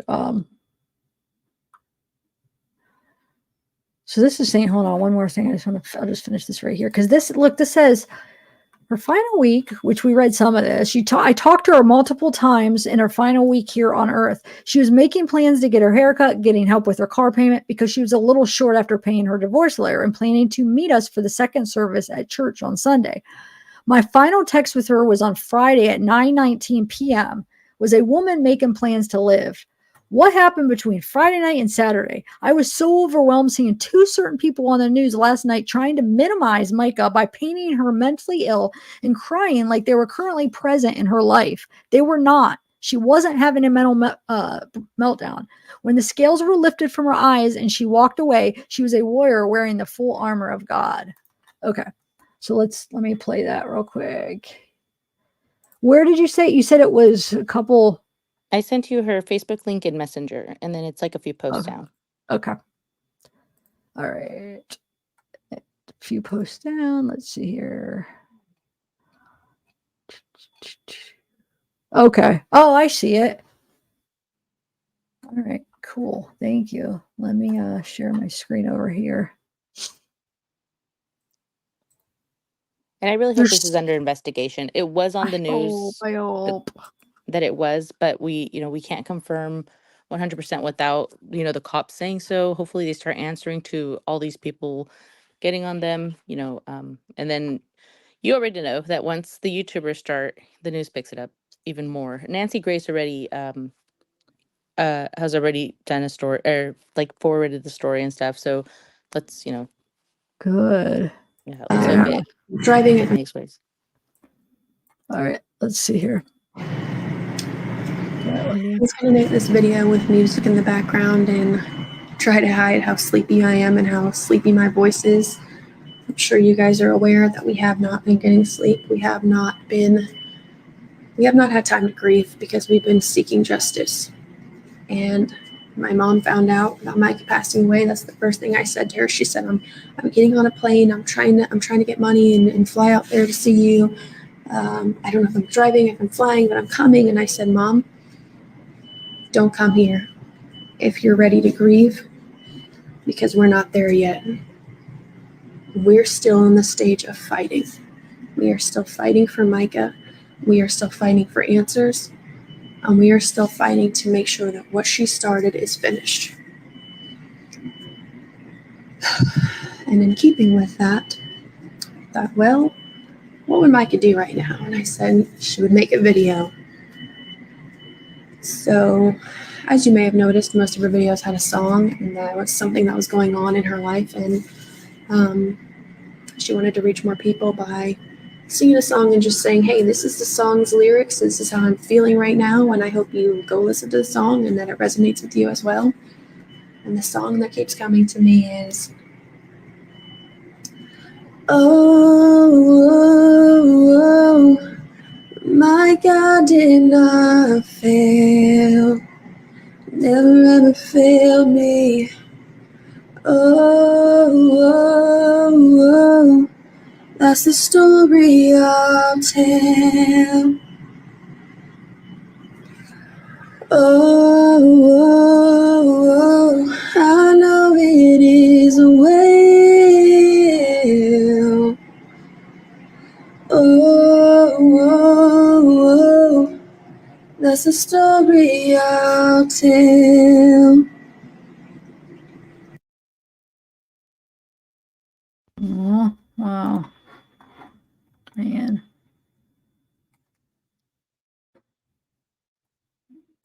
So sad. Man. How old is her sister? Do you know? She looks young. I don't know her age, but she does look young. I'm sending you a post. I don't know if you have it. Um, by Angela Bryan Clark, Who's that? one of her friends. I'm gonna send it to you on Messenger, and then you can just. Okay. It's actually a video, but it's just the video of her post. Okay. But yeah, I don't know her sister's age, but like she said, let's respect her privacy. But what she's saying is, they're not at peace right now. They know something's up, and I mean, don't we all? Yeah, I can imagine what they're. Ugh. Oh wait, where'd that go? Oh, I clicked on the wrong thing. Where'd you go? Oh, there we go. Okay. Oh,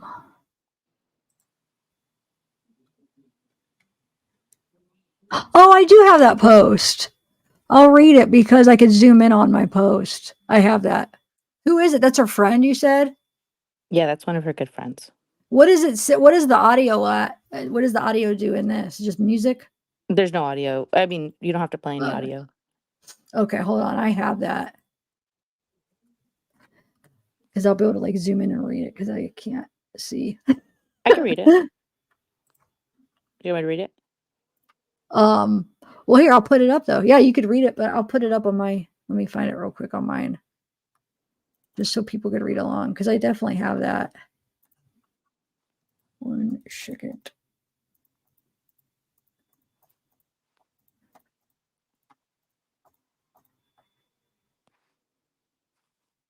Oh, I blocked out the name on it, I think. That's why. Hold on, let me make sure this is the same one.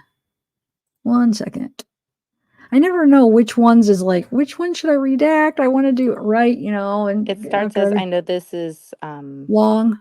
Mm-hmm. Okay. Yep, I got it here. All right.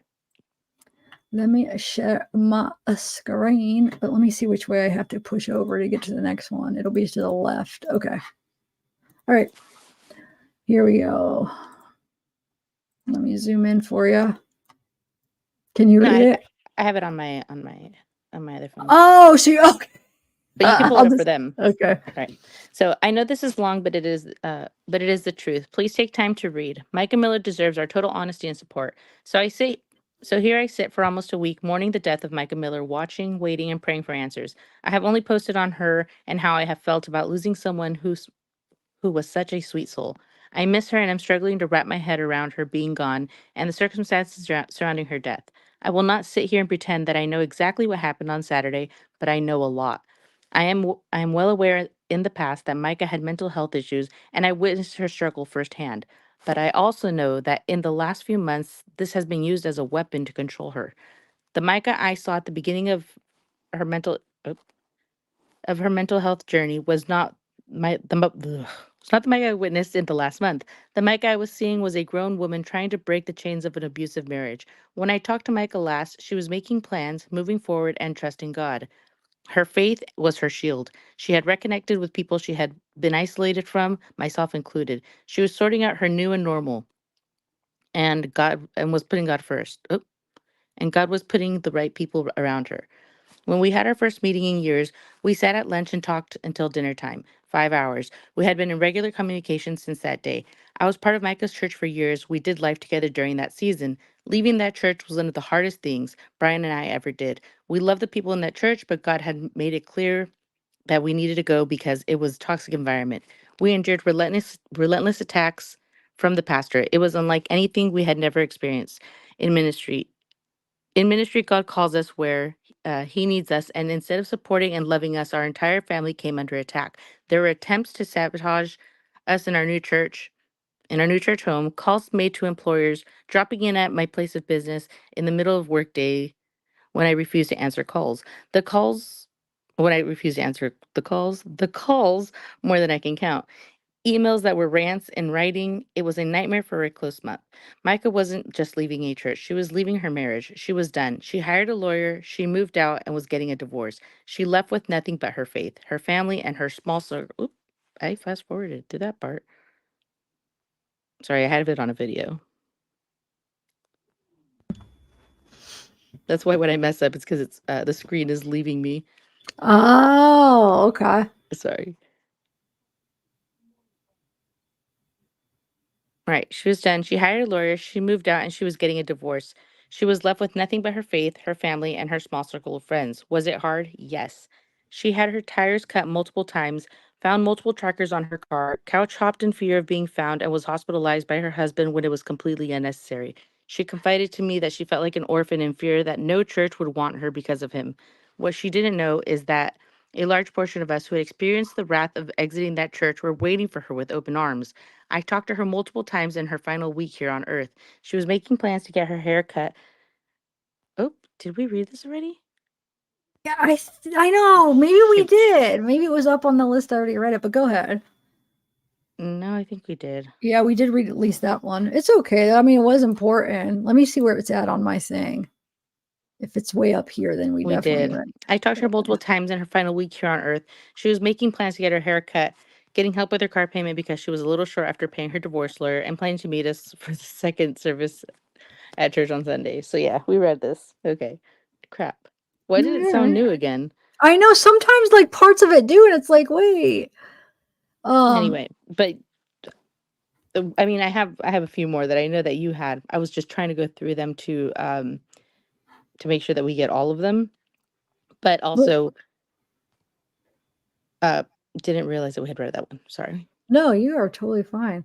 I did that a couple times where I double read something because I had it double in here. But what about this? Did you see this post March not or April 9th when terrible, terrible, terrible things happened to you? You all know what I'm talking about. RPF, rest peace face.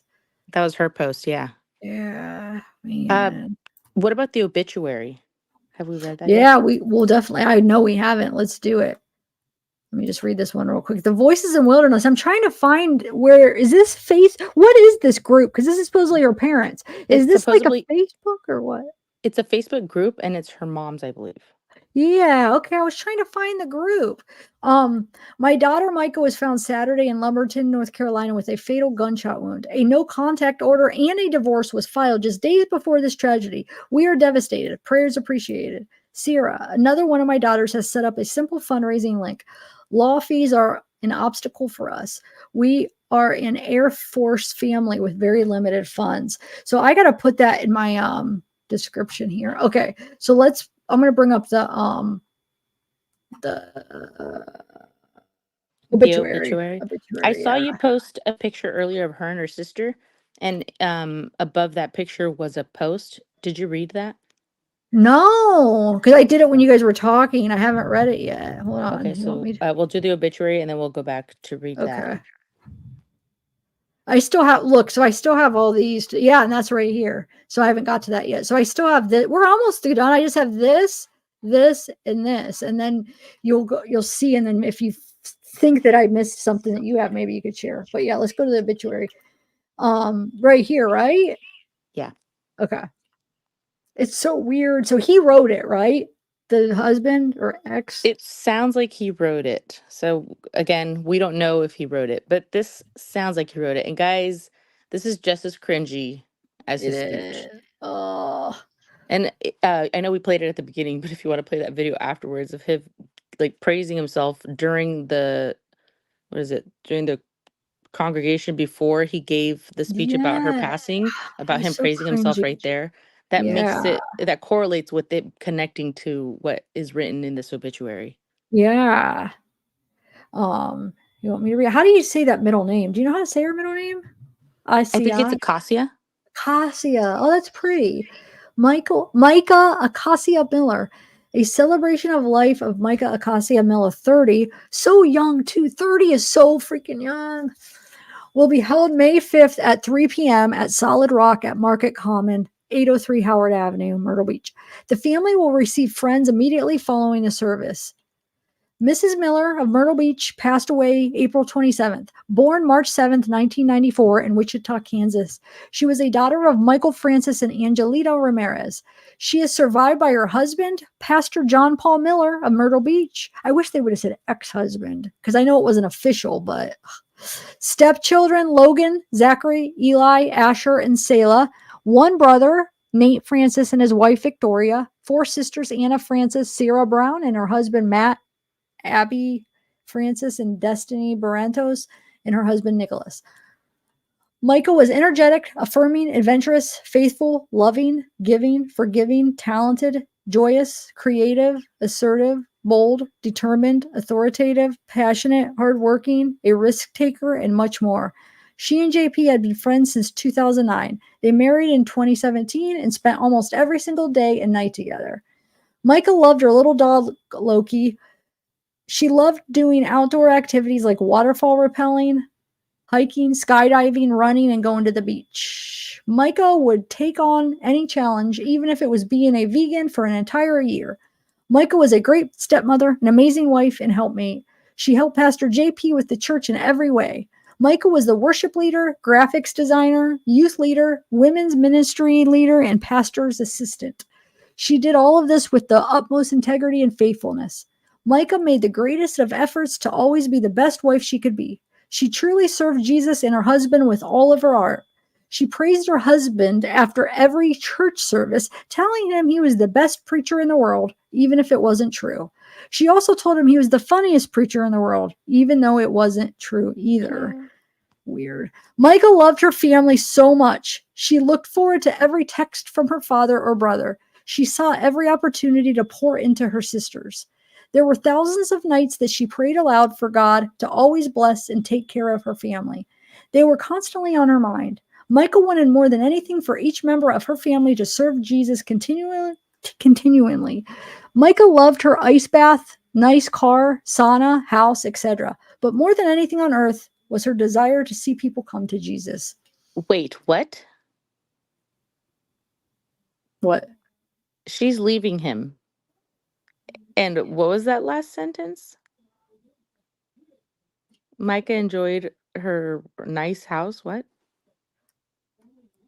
You want me to reread it? I'm confused what you Yeah. mean. Mica Yeah. loved her ice bath, nice car, sauna, house, etc. But more than anything on earth was her desire to see people come to Jesus. So he's talking about her liking her home. An ice bath. I thought that was kind of weird too. Well, a lot of people do ice baths these days, like But you're gonna put it in your obituary? I don't know. But also, he's saying she's enjoying. She enjoys her home. She loves her home, but she's leaving. Oh yeah, sauna, house, etc. Yeah, he's such a. So wait. This is the one that don't donate to, right? That's him, right? Didn't Kyler say don't do the one that's on the obituary because that's going to the church, right? Yes. Do not. Yeah. Yeah. All right, so let's finish up some of these screenshots here. So I read the mother's Facebook group here. I think I already read this about the only. Well, we were maybe going to not. read the sister's post on. I will. It's coming. I have it. I'm just going to go in their order. It's going to be a couple and overlook. It's right here. So I just don't skip any. Because we'll get. I'm almost done. Really. Not Is give it that just me, church. or did your volume go down? It's my stupid mic. I'm getting a new mic. I got a new mic. I haven't had this long and it sucks. Amanda, don't ever get a HyperX. and they had good reviews. They suck. It goes in and out. I hate it. So no, you're probably right. Anyway, can you hear me though? No, yeah, I can hear you. I Okay. just turned it up. Not give that church or pastor sympathy. She was in an abusive marriage with the pastor and was escaping. The pastor does not care about anyone but himself and should never be allowed to pastor, but the only person he has to answer to is God, and God's got her in his arms right now. She is my sister, so believe what I say is true. Not trying to be nasty, but people need to know. And then this was, I guess she posted this on April 25th, and it says, for my mental health, and yes, it's 10:42 p.m. Big sandwich. That looks good. Right? What kind of bread? Wait, what is that? No, that's a bundt cake. cake. Oh my God. I was looking at that totally different. I thought this was salami right here. And oh my God, that is cake. You're so Italian. Oh, I am. That's What a funny. nice spread. It's a bundt cake. All right. I'll read this and then I'll let you read. We could take, you want to take turns? We'll read. I don't know if you can, or can you see the screen or no? No, yeah, I can see it. Just let me know when you want me to read. All right. Hold on. Let me see. Yeah, I'm going to read. I'll read this one and then you could read the couple after. Since it's to zoom in so much. I don't ask for this often, but I'm begging you to take the time to read and share this post. I'm often leery about sharing stuff like this that I have no immediate ties to. However, I do have a best friend who will remain unnamed for her safety that was friends with this beautiful soul. Information I found concerning this pastor and the situation at hand. He was known for allegedly grooming his wife, Mica, for the young age of 15 as a member of his youth. He was several years older. He then later made her his wife, stepmother to his children, and together they led a very well-known, award-winning church in Myrtle Beach. In recent months, some light has been shed on the truth in their relationship. People were shocked to hear that the pastor's wife had left him. There is only so much abuse and adultery someone can tolerate before they finally get out. So not to ruin his image and the love his church has been founded on, it was his it's probably provocative, right? Or what does it say? To make his wife seem as though she were, wait, go ahead. They What am spelled I- it wrong. They spelled it wrong. It's supposed to be I was like, prerogative. yes, okay. It's like, what is it? Hope this is maybe just not some word I don't know, but yeah, provocative. See, I'm having trouble saying that word. To make his wife seem as though she were mentally inept. He let this be known to church and the community members. Mica held onto her faith and stood her ground. She posted multiple videos of encouraging words on her personal Facebook and even messages about domestic violence. She left these posts public, and I'm certain she did this so people could see her side and the truth that was really happening. Through her separation from this vile human, she found multiple trackers. She was stalked. Some of her possessions were withheld from her. Her tires were slashed, and the rumors of her supposed mental decline continued to spread. The truth is, there was no mental decline. There was healing, there was freedom, there was a beautiful young woman getting back on her feet because she had a beautiful life ahead of her. Unfortunately, this all came to a tragic halt last week after filing for a restraining order and divorce midweek. Late Saturday evening, this beautiful lady was found no longer alive. It has been stated by the man she was separated from that it was self-induced, but those who were close to her who have spoken out that she had no self-harm ideation, but she was living in fear of being harmed by the one who vowed to love her. The vice of abuse and control that she lived under is no secret. If you do a quick Facebook search on justice for Mica, you will see the many people who are crying out for help on her behalf. Last night, I reluctantly listened to the sermon this guy preached merely hours after finding out his wife had been found dead. It was nothing more than a manipulative, self-incriminating confession with many smiles and jokes throughout. That was followed by an announcement at the end of the service rather than an altar call. In his announcement, he asked that no one talk about the announcement upon leaving. And then he proceeded to tell that his wife had died, that she struggled with mental illness and meds were hard to get to her. Then said her memorial service would be the following Sunday. The presentation of this information was absolutely gut-wrenching, as he not only shared this information with his church body, but streamed it on YouTube for the world to see. The narcissistic ways are so evident with just a few glances. How someone could turn their spouse's obituary into an article about themselves is beyond me. Or the fact that he used her name to leave good reviews on their Google reviews just a month ago when she had gotten out of the grips of him. In my research, it became a little less surprising just how awful this man is when I began reading about his father's criminal past. A quick Google search on Reginald Wayne Miller will provide you an explanation that will make sense. The apple doesn't fall far from the tree. I know this is a wicked world we live in, and I am very aware that a person such as myself has very little reach into this world. But if we as Christians will band together and take a stand against domestic violence, it is my... Where are we at? Did I skip one? I have them labeled. Oh, it is my prayer that this post will reach the right people, that eyes will open, that the truth will prevail, and that Mica will receive the justice she deserves. If you or someone know is a victim of domestic abuse, please say something. If you don't have anyone you can reach out, call 800-799-7233. It is a 24/7 option with many options for translation. Your life matters, and you deserve so much more. And then there's some posts, which I should... Oh, this is that post, but we watched the video, so we could skip that. Oh, I already said this is the future. I would just like to apologize to chat. Prerogative is spelled Prerer. Prerogative. I swear though, didn't they put a G in the wrong spot though, or was it spelled right? It's spelled correctly. I just pronounce it without the R. I say prerogative. Dude, but it looked spelled wrong. I agree, but okay, wow, I thought it was spelled wrong too. Prerogative. Prerogative. I think I was saying it. I don't know. I'm saying words wrong right now. Okay, so this is Solid Rock Church reportedly expanding. Church members raised around $1 million for the new project. Construction is expected to start 8 to 10 months and is expected to finish 2025. Let's stop this. Let's hope that he never gets to freaking continue this and see this. But that's what that was for. Mm-hmm. Okay. So did we read this already or no? I can't see it yet. This might actually... It's a lot of the same stuff I'm reading. Maybe we'll skip it.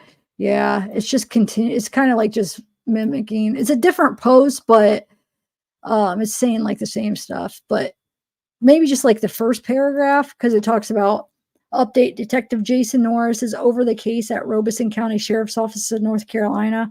I'm typically not the one to share info without a ton of verifiable facts, but in this case, a young lady has lost her life, and at least at bare minimum, an investigation needs to be started immediately. I know this preacher. We went to the same school growing up, and I know his father to be wrought with controversy and criminal activity over the years. Tell us about the apple not falling far from the tree, and then the rest is just, yeah, a lot of it's like overlapping. Yeah, it's Sorry. definitely no. Yeah, so that one's the same. But you could read this. This is her and her sister.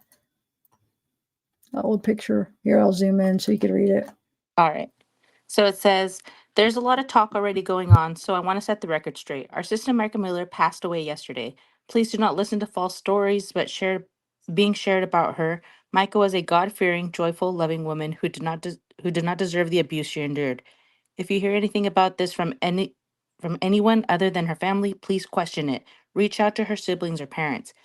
Keep our family in your prayers, and if you have any information that needs to be shared, please contact one of us. Please respect us in this time and honor her memory with joy that she is no longer suffering. Justice for Mica. And this is the next day. It did not take them long to realize that, there's something amiss here.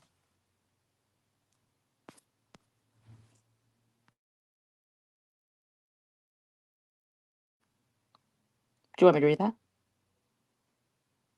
Yeah, go ahead. I was on mute. Just taking a moment in the midst of the storm to say thank you to those who are continuing to support our family through this nightmare. The emptiness we feel is truly unimaginable. She was a strong, bold woman of God. We know that so many of you feel this gut-wrenching loss with us. The fight is not over. Please continue to reach out, support in any way that you can. Pray, pray, pray. Though we may not respond, we see the messages and we appreciate every one of you who truly loved Mica. Justice for Mica. Ooh.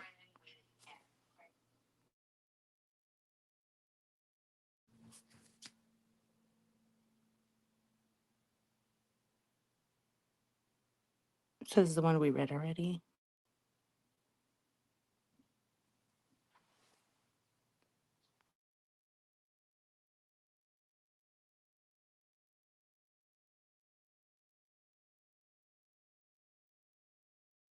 You're muted, Zev. Saying I don't think this one looks new, doesn't it? I don't think I read this one. As I'm like skimming through, it's like I don't remember it, but I feel like once I start, I'm gonna be like, oh wait. Or do you want to read this? Oh yeah, no, we haven't read it. Go for it. As I was sitting in church today, I received a text message. Usually I don't check my phone and I keep it on silent. But with everything going on with my sister Mica, I made it a point to try to keep an eye on it for the fear of her safety due to others' behavior towards her. To no surprise, it was a message about what was said from the pulpit today in Myrtle Beach at her church. I have so much sadness that someone could take the position that was hopefully given to them by God and use it for their own benefit, abusing God's gift of free will. Please hear my heart when I say, if you attend that church, guard your heart and get in the Bible. The church is the people in God, not the pastor. When the pastor is married and he's on stage giving a sermon saying he's going to pray to God for a hot wife, that should raise a million red flags. When a pastor is on stage in a sermon saying he's going to wave to all his Facebook haters on his private plane on the way to Miami, that should raise a red flag. When the pastor is up there saying that he's angry at God for always making his sermons about what he's going through in his life, you should take that as a red flag. When the pastor is saying he shouldn't be up there preaching to you, you should hear what he's saying and take it seriously. I can only imagine how emotionally straining it is for Mica having somebody in a position of influence spreading lies about her to the entire congregation. And I commend my sister for standing tall and standing on God's word. John 2:4. If someone claims I know God but doesn't obey God's commandments, that person is a liar and is not living the truth. Timothy 3:2-5. So a church leader must be a man whose life is about reproach. He must be faithful to his wife. He must exercise self-control, live wisely, and have a good reputation.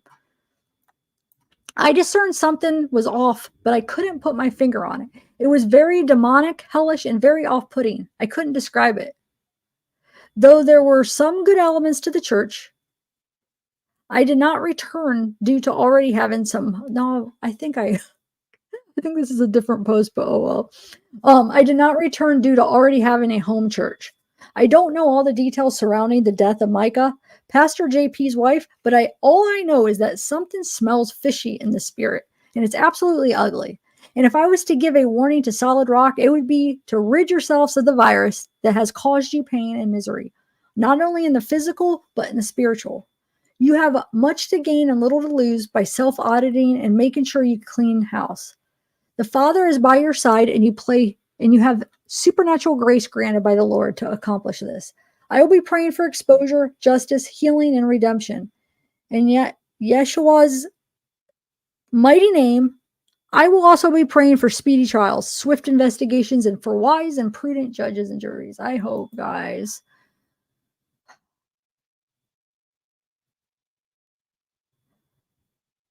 Ooh, this is a one. You want to read it? This is a new one. All right, let's see. It's not letting me see. Oh, there you go. Lately, I can't stop thinking about the situation pertaining to Mica Miller and the elements surrounding her death. Several years ago, my best friend and I decided to visit Solid Rock at Market Common. A friend from work invited me, so we decided to go. There were several red flags that popped up for us. The pastor seemed to be treated like a celebrity. I'm all for honoring leadership and serving. 1 Thess 5:12, Heb 13:17. But I do not believe in groveling, behaving like a doormat for man, even if they are in leadership. I was also involved in a Pentecostal church that had a pastor who had a superiority complex and operated in a Jezebel spirit, so I know what to look out for. These kinds of pastors can be overwhelming, controlling, narcissistic, and very, very demanding. They kill almost all Holy Spirit type of activity. When I got up to go to the restroom and came back to my seat, I was met with a man who stopped me and said that I couldn't go back to my seat because I would distract Pastor JP. I ignored him and returned to my seat anyway.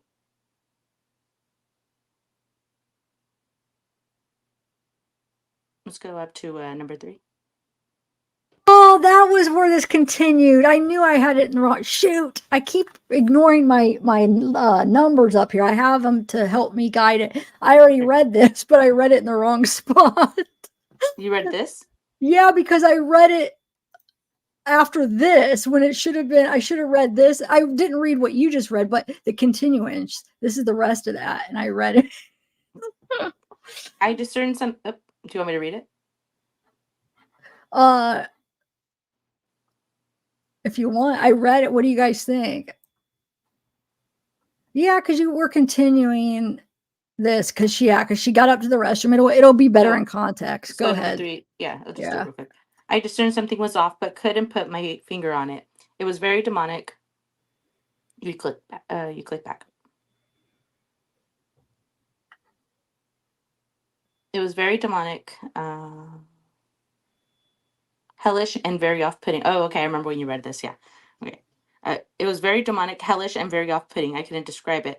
Though there were some good elements to the church, I did not return due to already having a home church. I don't know all the details surrounding the death of Mica, Pastor JP's wife, but all I know is that something smells fishy in the spirit, and it's absolutely ugly. And if I was to give a warning to Solid Rock, it would be to rid yourselves of the virus that has caused you pain and misery, not only in the physical but in the spiritual. You have much to gain and little to lose by self-auditing, and make sure you can clean house.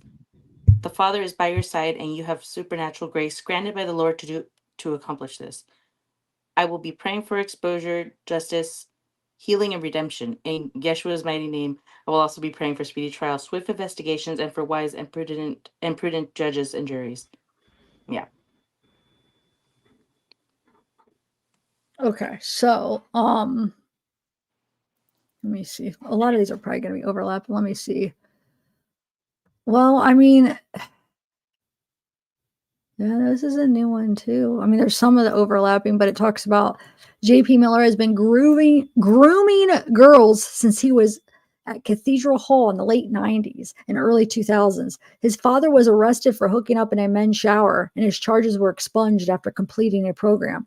He was later arrested for multiple charges related to falsifying documents, forced labor of students who paid to travel to the U.S. to attend Bible college, failure to pay them even minimum wage, failure to provide them with adequate shelter, food, and more. Talking about the apple not falling far from the tree. The man is not godly and terrorized his estranged wife for years after grooming her while he was still married and she was only 14. And it talks about going to her, see her videos, posts, the way her obituary. Know that her obituary is still JP's way of manipulating with his narcissism and praising himself. It's sickening and heartbreaking to know that. Even in her passing, he took advantage of her. Mica had filed for divorce and was no longer the wife of JP Miller. Made her out to be in her obituary, nor was she the troubled soul he presented her to be during the last few moments of his sermon, after joking and laughing and never appearing bothered by her death, only to briefly mention it in closing, as though she were an afterthought. The sermon is on the Rock Solid YouTube. Okay. I hope that and pray justice is served by the law and by God upon this false prophet and sorry excuse for a human being, and that Mica's family finds the peace and comfort of knowing she is no longer by her estranged husband's side, but our Lord's. Do you want to read this one with her friend?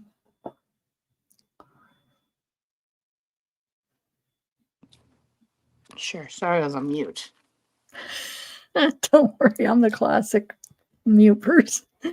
This is my friend. She was begging for help. We failed her. I sang at church almost every week with this girl and witnessed her pain and heartaches. I related to her so deeply. Follow the path you choose, but she deserves people to fight for her. I can't turn back time, but I can speak now. It wouldn't be right to stay quiet. Micah and family, I am so sorry. She has so much to give. I can't stop hearing her voice in my head every minute of the day. Oh. Emotional, mental, and physical abuse needs to be taken as a serious crime and punished accordingly. God sees everything. He loves you, and the truth will come out. And justice for Micah.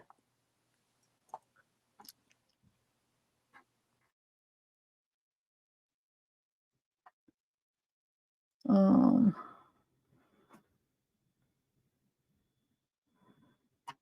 read some of this. There is something. So pushed the pastor's wife to such a point of depression that she felt she could no longer live with the pain. Something seriously went horribly wrong. There are questions that need answers, and telling people not to spread rumors on social media is completely wrong way to handle this. For God's sake, there's literally a dead body in your living room. Don't tell people not to talk about it. That won't bring healing. In the end, Mica took her own life. That's hard truth that none of us want to accept. See, this who's saying this? So this person thinks that she did that, huh? Let's see. But what could have saved her? That's the question the church should be asking. Last year, when Mica was in trouble, many people reached out. There was trouble. And what was the church's response? It was to deny, to attempt to shut people up. Do you see how wrong that was now? That we have a dead body? Solid Rock says we are a church of love, and that seems like a good guiding principle, but it was not. Being a church of love allowed people to corrupt love and make it whatever a human determines love to be. Being a church of love became so corrupt by the leadership of the church that it became a cruel weapon to use against those who disagreed with the direction of the church. Being a church of love came to mean that you can't love God if you don't agree with the pastor. This you might recognize as the sin of Cain that led him to killing Abel. He hated what was good and destroyed it. If a church wants to be a church of love, they have to be much more than just say it and shake hands after a worship song. It has to aspire to reach for a holy love. We need to be oriented to the highest possible definition of love, not just some common human love, but a love that calls us to be holy, a love that humbles us in the front of the author of truth, love, and beauty. In my opinion, Solid Rock should be disbanded, and the leader of the church should submit themselves to a thorough investigation of what happened and allow questions to be vetted. It's past time to be accountable for a church gone horribly wrong. May God have mercy upon your souls.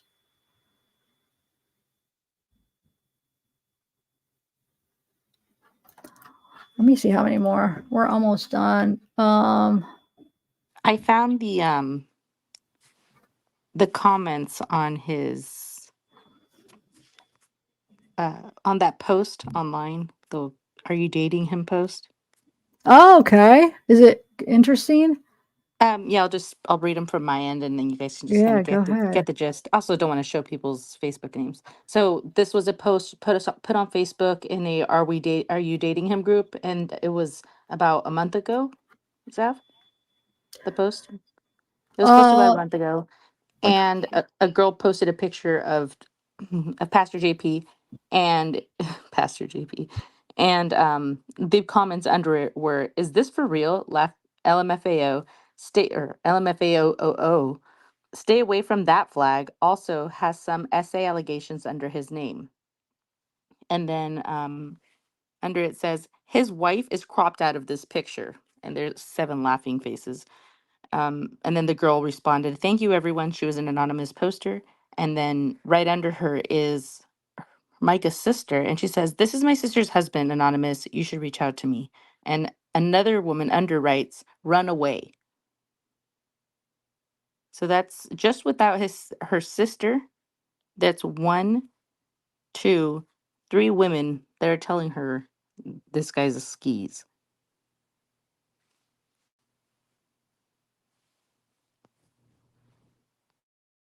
If they don't, I mean, this could happen again. If he gets away with this, let's say he was involved in Chris's alleged. I mean, let's just say that.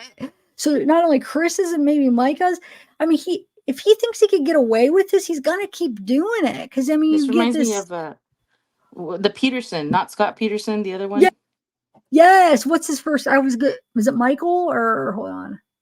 The one I know that you're talking about the cop. He was the cop, and he had Mhm. killed a couple of his wives. Yeah, and he got away with it. And And they're now investigating the previous wife to this, the previous wife to that, and it's like, okay, well, maybe we're stopping this guy at the first one, Yeah. Yeah, they need to I think allegedly. they need to do this. All right, so I have 8 more screenshots. I'm gonna try to finish them because if not, my OC. So this one seems kind of interesting. It says, once upon a time, a pastor set his sights on a family at one of the hardest moments in our lives. His aim wasn't to help us. It was to take advantage and to use our vulnerability. I am so thankful for my husband's discernment because our time at the church was short. Some of my other family members were not as lucky, and it took time for them to escape this man's claws. I watched so much drama unfold involving this pastor while the church sat quietly trying to make sense of his manipulation. One of the most troubling things I watched is how he took everything from one young girl who eventually became his wife. I wholeheartedly believe that none of this would have happened if it wasn't for this supposed man of God. Yeah, because he freaking killed her. I think he did. I do. I think he hired somebody. Just my opinion, allegedly, or My conspiracy. so this one says, we watched a grown man groom a youth member for years. We watched him take absolutely everything from her. We watched him destroy her mentally. We watched him destroy his own family during the process. We've watched him play God over a congregation for over a decade. He is a true wolf in sheep's clothing. He has stayed untouchable. He has put himself at the top of everything. He has gotten away with all of this wrongdoings. I'm so sorry, Mica Miller. You deserved better. You deserved our help and our love. I will carry this guilt forever, knowing I should have done so much more. I can't change the past, but I will not stay quiet any longer. To all of the old SRM members, I hope you feel the same. Enough is enough. We have to bring this man down from the pulpit. Yes. I forget where this is from. So it says, God's grace will be all sufficient for Mica and all her brothers and sisters who actually are a part of the body of Christ. Love covers multitude, sin, forgiveness. God loves you beautifully. It says, I just want to let you know that this is so, so well said. Wait, let's see. So it says, I hate this so much. The whole place is a mess. We stopped going after they kicked my daughter out of school in September and made it so the county schools knew too. And she couldn't get into any school, leaving me to figure out how to homeschool her while working full time. But the biggest blessing in disguise for real. I was honestly over it when his sermon series on addiction never truly spoke on addiction or recovery. His crying during sermons also felt forced, like my narcissistic ex would do for attention or to make a point. Continued prayers for Mica. I've been where she is in the past, and I know it's got to be so much harder with him having so much influence. Sending God and prayers for each of you to be held in God's right hand. Let me see here. When any leader of any organization has absolute control, as in this case, there will be absolutely big problems over time, which would not occur if under wise counsel, submission, accountability with yielding. Edit. And when the pastor staff is calling cops and removing teachers from the property who don't support his behavior so they get fired, red flag. I'm going to be transparent and tell you, you have just stated what many of us have been feeling and thought God is at work. God, we desperately need your help here. We need you to move on Mica's behalf. Here's the stuff for the court stuff. So it shows October 28th, 2023, divorce. And then February 2024. Go ahead. What? Are these the when she filed? Yeah, but I think, because you remember watching, I think it was that guy that you sent me that was covering it.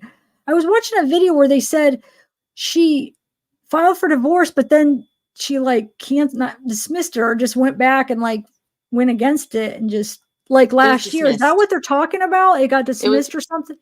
Yeah, it got dismissed. We don't know how it was dismissed, whether she dismissed it or the court dismissed it, but they're saying it was dismissed. Was that this October one, or is it even before that? This is the October one. Okay, so that's this here. Yeah, so it got dismissed. And then February 22nd, separate support and maintenance, separate, and then April, separate support and maintenance. So I'm not, so that's February. Okay. Yeah, I wonder. So this is, okay, we already read this. Yep, we already read this. Okay, so we're getting, so that Micah shared this May 22nd. Please share with anyone struggling with leaving a dangerous situation because they think God will be mad at them. Hashtag abuse awareness. God loves you. And then, yeah, that's everything. And I am going to play that video again, like you recommended. Now, as far as the father stuff, maybe we'll do another video getting into him and just kind of keep this focused on this because we're already going at almost 4 hours. But Oh yeah, we did, the father stuff is like that's a whole nother yeah. video. Yeah, I need to do more Um, research on it too. yeah, me too. So let's do, you want me to play that video again with everything and then just like end it because it ends with some music and like just some pictures and stuff. I could just play it Yeah, or what do that you, actually okay. that sounds good to me. As long as it has what he was saying, what I'd mentioned, because it'll just leave it on the right note, I guess. But Wait, you mean the stuff from his sermon, right? The stuff I already played. Is that what you mean? yeah, Yeah. you had said like the weird stuff that he was saying. Yeah. Yeah. Cool. Yeah, we'll end it there. Thank you, Zav, for covering this case. I knew it would pique your interest. That's why I was Yeah. like, Thank you for introducing it to me because I would have been caught up like because there's so many cases and when you get involved in one you like miss everything going around. I probably would have, I don't know if I would have, hopefully I would have seen it, but no, I'm glad you brought it to my attention well, this because is I early. never even heard of it. We're not for sure that it is a case yet. The news did say it, but we can't confirm it. So if it isn't a case, you're in on it early, and hopefully something will be picked up at least before videos are deleted and surveillance, whatnot, and people forget. Eyewitnesses. Yeah, I hope. And we need to find out I'm where he was and all that stuff. Well, they said baseball game, yeah. but like more on that. Like there's Mm, tons more that needs to be figured out. dude, I hope somebody just like well, it's gonna be hard because if he did hire somebody, they're gonna be afraid to come forward because I mean they would get in trouble. But if they could take some kind of deal and just like come forward, because I think like he probably hired somebody. Everything in the Eh, dark comes to light. yeah. Everything done in the dark comes to light. Dude, if But he thank you, gets oh, Zav, he's not and gonna get away we'll with it. um Okay, thank you so much for I'll be linking stuff right now yeah. in the chat, like the GoFundMe, the we'll ask for the Okay. bracelet link and Kyler's link. Again, thank you to our special guest Kyler. Let's try to respect as much privacy as we can with the victim's family. But let's, also let's keep spreading the word. And thank you everybody for being Yeah. here. Yeah, thank you for getting me in touch with Kyler. I mean, you're the one that got the interview here, so that was definitely interesting. And now, Yeah, she's let's willing be to in come touch. back. She's so well spoken, and I think she'll be linking it on her Facebook as well, so people can come and reference this video too. Okay, well, thank you again. I'm gonna start off. I'm gonna play the long version of that video where the sermon where he talks about it. I'll play that again, huh? And then I'll play the compilation. Am I Yep, making sense? that's good. No, I got it. Yeah. Thank you, Zeb. I know Okay. you're tired, but you got this. Oh, thank you. You were awesome. Thank you for helping. Um, okay, so Thank you yeah, for let letting me me up play.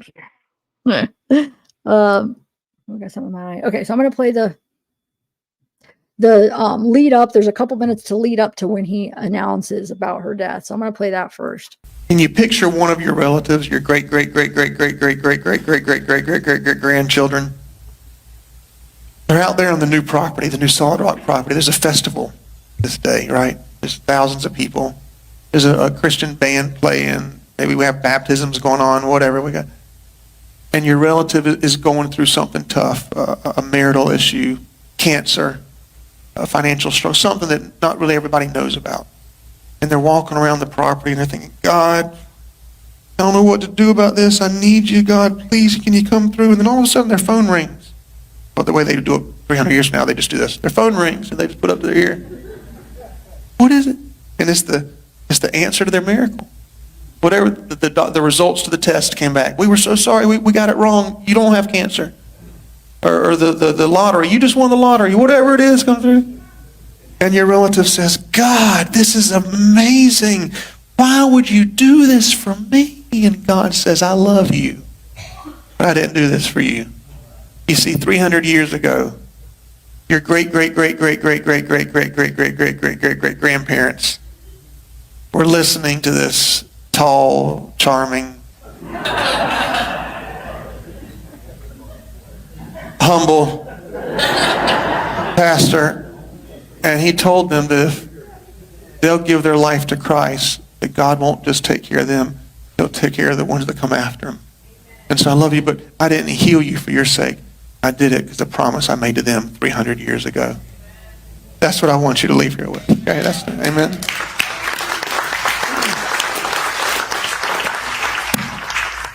We're not going to do an altar call today. Instead, I'm going to have you stand up and I'm going to make an announcement. And after the announcement, I'm going to ask that you leave church quietly and don't talk about the announcement here in the building, please, if you can. So y'all can stand to your feet. Before I make the announcement, I also want to say that my request to you is that you will continue to come to church and serve and give for the next little bit, because I don't want to have, I'm taking a little bit of a break and I don't want to have to worry about the church. My break may be a few days, a few weeks, I don't know. I got a call late last night. My wife has passed away. And it was self-induced, and it was up in North Carolina. And we're going to have a funeral for her next Sunday here at 3 p.m. And so it's all I can, I'm just kind of going on adrenaline right now. So y'all pray for me and my kids and everybody. And y'all knew that she wasn't well mentally, and that she needed her medicine that was hard to get to her. And so I'm sure there'll be more details to come, but just keep our family in your prayers. And I'm going to let Pastor Randall, my bishop, he can pray. I'll get him a microphone, he'll pray out. And if you have anything you want to share as well, I appreciate it. Come on. Okay, so now I'm going to play the compilation, and this is going to be like, it's going to go from the news clip to some of the clips from his past, freaking create stupid stuff that he says, and then her videos again, and then it'll have some music at the end with some pictures and stuff. Okay? Sweet. All right.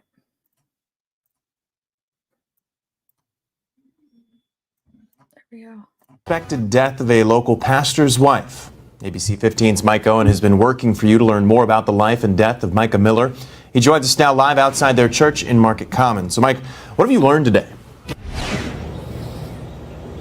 Mica's friends tell me that she led women's ministry and worship right here at Solid Rock Church. While the death investigation is ongoing, her friends can't believe she's gone and they want answers. But her husband tells me she had a long struggle with mental illness. Mica Miller died last week in the Orem community. The investigation into her death started at Lumber River State Park on Saturday.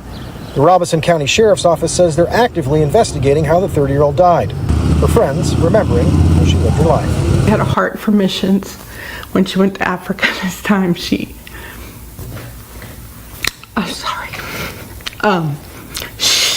just fell in love. That was her heart. She'd do anything for anybody. She's survived by her husband, the pastor at Solid Rock Church in Myrtle Beach. He says Mica dreamed of opening up a school in Africa and was always giving to others. She was probably the greatest wife anyone could ask for. She was incredibly affirming. We spent every night together for hours just talking and talking and talking. You have led me through the fire. Miller says her death was a suicide, but a cause of death has not been released.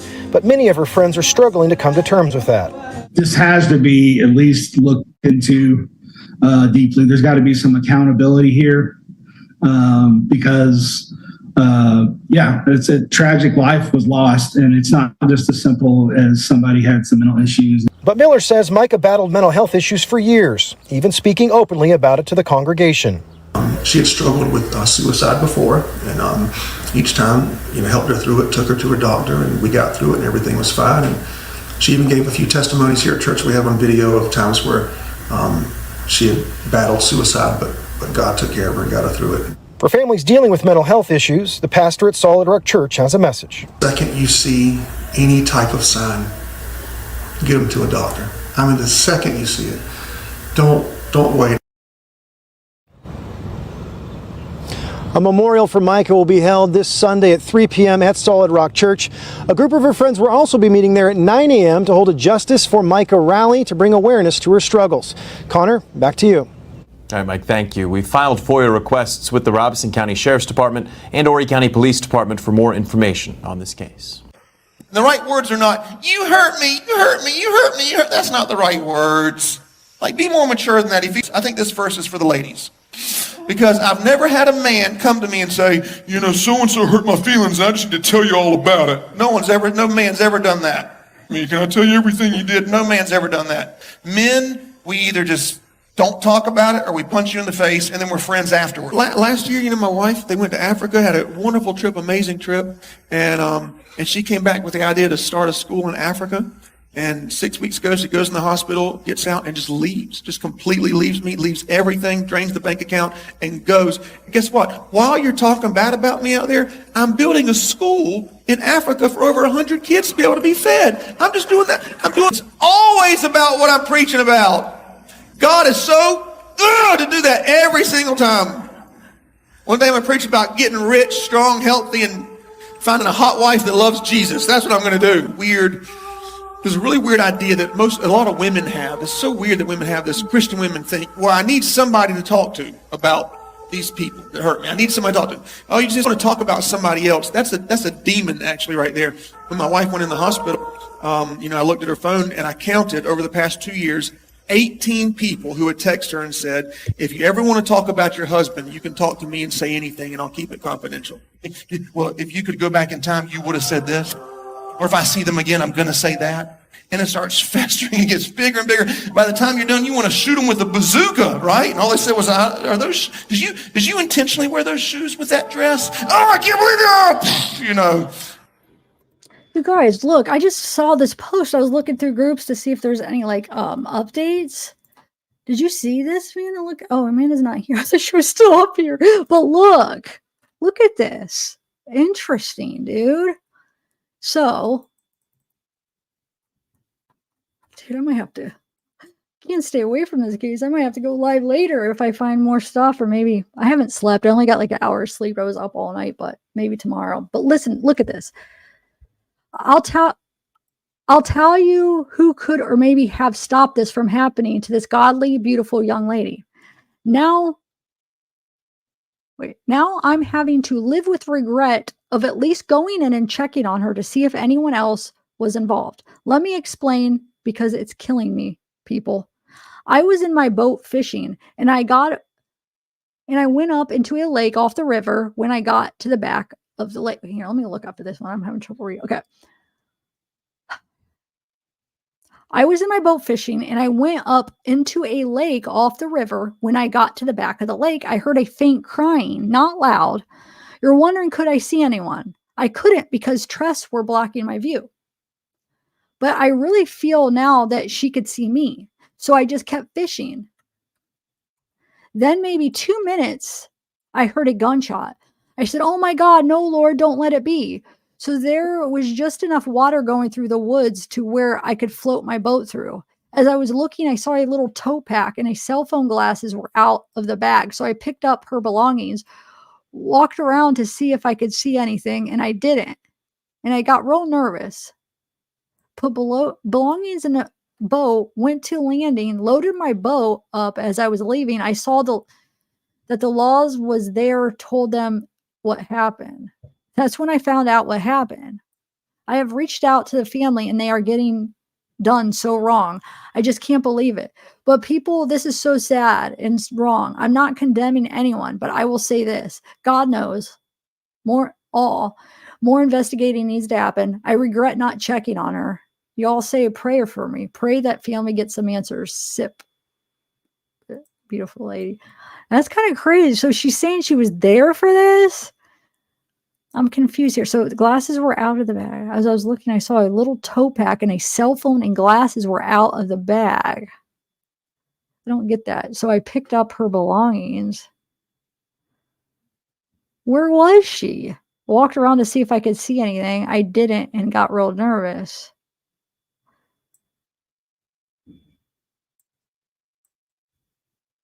I don't even understand. Was she in a car? Was she out? I mean, this is not making sense.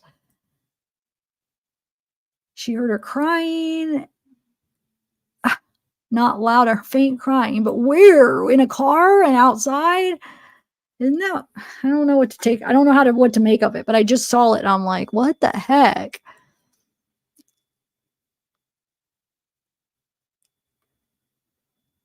What does this fella know?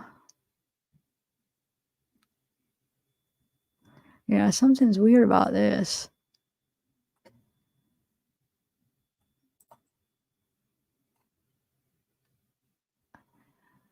Says apparently the citizen removed her belongings. Maybe he turned them in over to law enforcement, but he doesn't mention seeing her, yet she was supposedly on the phone with 911. That phone that was found away from there where she was, yeah, weird. I don't know. We'll see if anything comes of it. I just saw that and I was like, what the heck? All right, I'll continue this, guys. The video. Oh, wrong one. I played the wrong one. Here we go.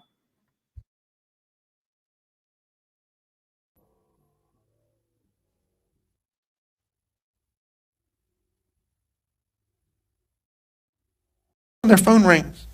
Well, the way they do it 300 years now, they just do this. Their phone rings and they just put it up to their ear. What is it? And it's the answer to their miracle. Whatever the results of the test came back. We were so sorry, we got it wrong. You don't have cancer. Or the lottery. You just won the lottery. Whatever it is going through. And your relative says, God, this is amazing. Why would you do this for me? And God says, I love you. But I didn't do this for you. You see, 300 years ago, your great-great-great-great-great-great-great-great-great-great-great-great-grandparents were listening to this tall, charming, humble pastor, and he told them that if they'll give their life to Christ, that God won't just take care of them, he'll take care of the ones that come after him. And so I love you, but I didn't heal you for your sake. I did it because of the promise I made to them 300 years ago. That's what I want you to leave here with. Okay, that's it. Amen.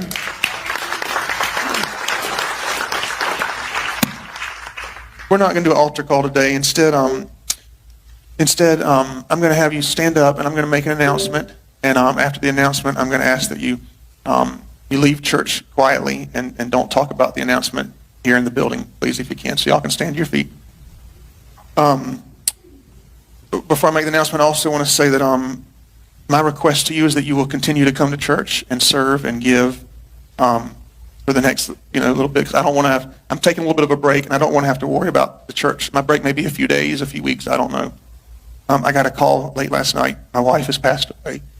And it was self-induced, and it was up in North Carolina. And we're gonna have a funeral for her next Sunday here at 3 p.m. And so it's all I can. Yeah, I'm just kind of going on adrenaline right now. So y'all pray for me and my kids and everybody. And she wasn't. Y'all knew that she wasn't well mentally, and that she needed her medicine that was hard to get to her. And so I'm sure there'll be more details to come. But just keep our family in your prayers. And I'm going to let Pastor Randall, my bishop, he can pray. I'll give him a microphone to pray out. And if you have anything you want to share as well, I appreciate it. Come on, let's pray. Father God, in the name of Jesus, God, we thank you. We praise you, Lord, for this time. God, we thank you, God, for showing up today, God, even in this service, even as your man servant are undergoing what he's going through. God, you have used him mightily in this day, oh God.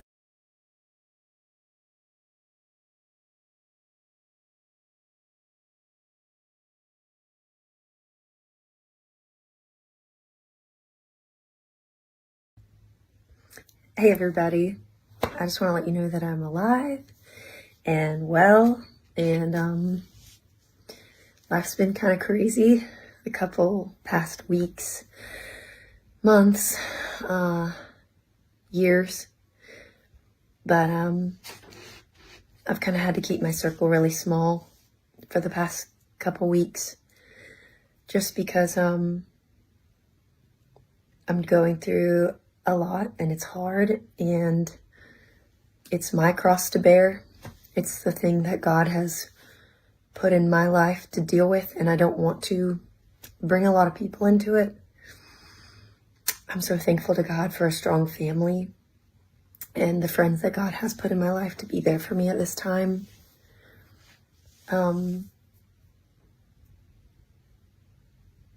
I just wanted to share that my heart and my prayer is that the church would stay strong, that y'all would stick together, because the church is God's people. It's not a man, it's not a person, it's not me, it's God's people, the bride of Christ. And there's a lot of really good people in the church that that I just hope would continue on, press toward the calling, run your race, stay encouraged, stay in your word, keep worshiping. Like I can't wait to worship again with everybody, but for now I'm just worshiping with me and Jesus to God. And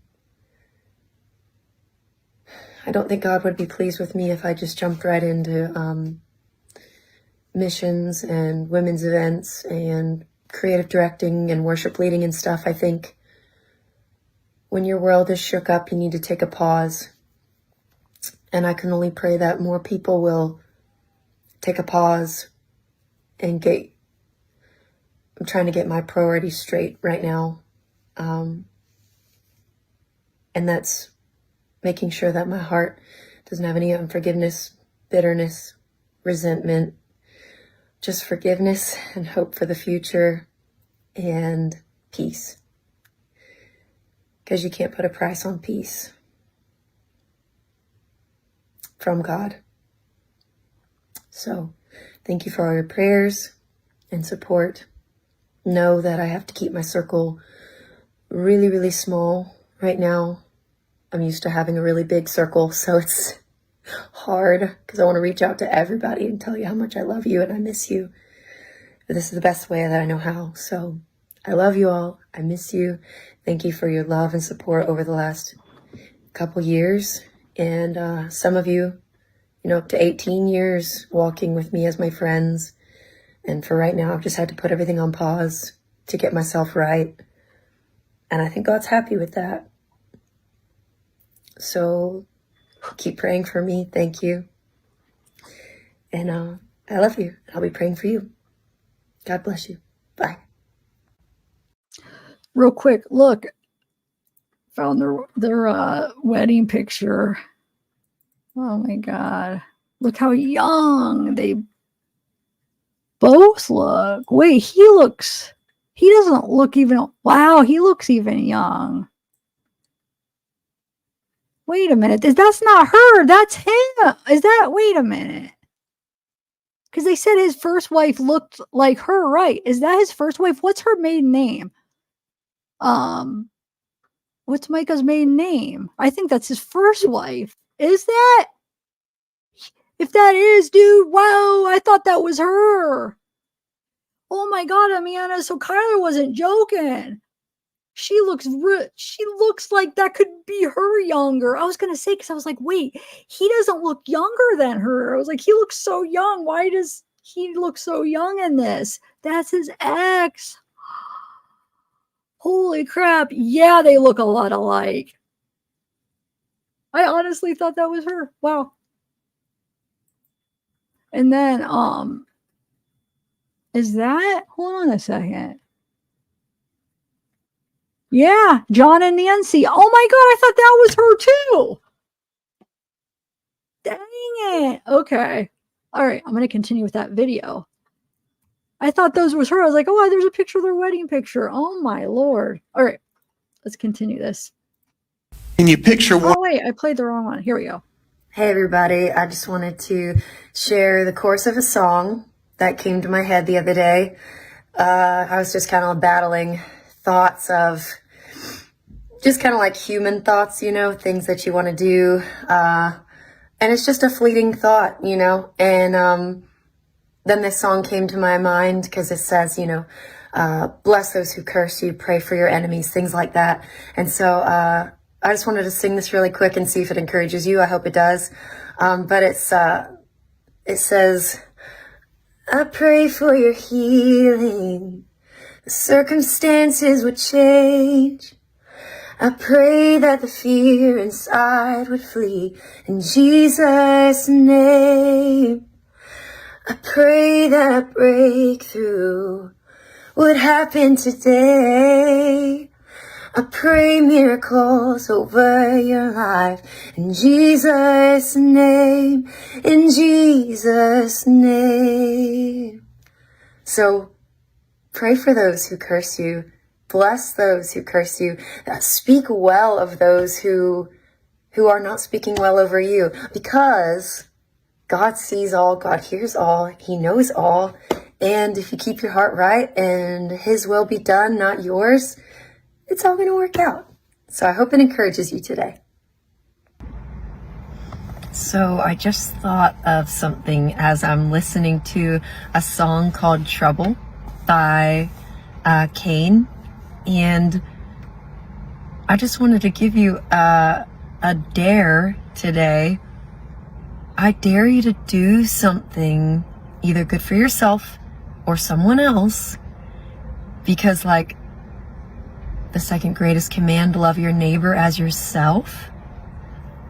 And it makes the enemy so mad, because like when Job in his misery like took time to pray for his friend, or the woman gave up her last flour and oil to the prophet, or when you're going through something horrific and sad and awful, but you take the time to call and encourage your friend, or pause in your prayers, lifting up your concerns and worries and cares, and you pause to pray for your friend whose family member has cancer, or to lift up their daughter or son who's just going through a season and they need prayer. Nothing makes the enemy more mad, because that's God's heart. Opposite of selfishness. It's just love. Loving God's people the way you know God loves you, and pouring it out onto someone else. And let's do something good for somebody else and make the enemy so mad today. Hope you do it. I'm gonna do it. I just wanted to say that I am so happy to be born into this country where we have job opportunities that are better than what I've witnessed in other countries. I remember driving past a man sitting on a giant rock, and he had like a chisel and a hammer. And I asked the people that we were with, what is that man doing? And they said that is his job. He finds a big boulder in the wild, and he beats it into littler rocks, and then beats those rocks into littler rocks, and then he bags up all the rocks and he puts them in a wheelbarrow, and he takes them into town and he tries to sell them for landscape, for construction, whatever. So if you have a job that is better than that, be so thankful today. So today my heart's a little heavy. I've had a lot of women that have reached out to me about situations of abuse. And I just want to tell you what a lot of people have told me lately, and reminded me, because I think I forgot. I knew, but I pushed it in the back of my head just because of my situation. But you are the bride of Christ. Before anybody else's bride, male or female, it doesn't matter. It doesn't matter what gender you are. Abuse is abuse. And you are the bride of Christ. And my Bible says that He took all the abuse you could think of for you, so that you didn't have to live that life of slavery and bondage and pain. Jesus took it all for you. So you don't have to stay in a abusive relationship, whether that's sexual, whether that's somebody forcing you to take illegal drugs, or alcohol abuse, or physical abuse, psychological abuse, making you think that this is all your fault, or you're a bad mom, or you're a bad wife, or you're a bad husband, or you're not giving it your all when you know you are. God hates divorce, but why? According to everybody I've asked and the scriptures that I've found, it's because it hurts people. But does abuse hurt people? How do you think God feels about that? So, I want to remind you, like a bunch of people have been reminding me lately, that I'm God's bride first. And even an earthly spouse, who's a good spouse, when they know that their bride is being hurt, just imagine what an earthly spouse does. What do you think your heavenly spouse does when you're the bride of Christ and he sees his bride going through abuse and hurt? What do you think he thinks about that? So, encouragement in all this is you are the bride of Christ first before anybody else's. And he's got you. And he sees you. And he loves you.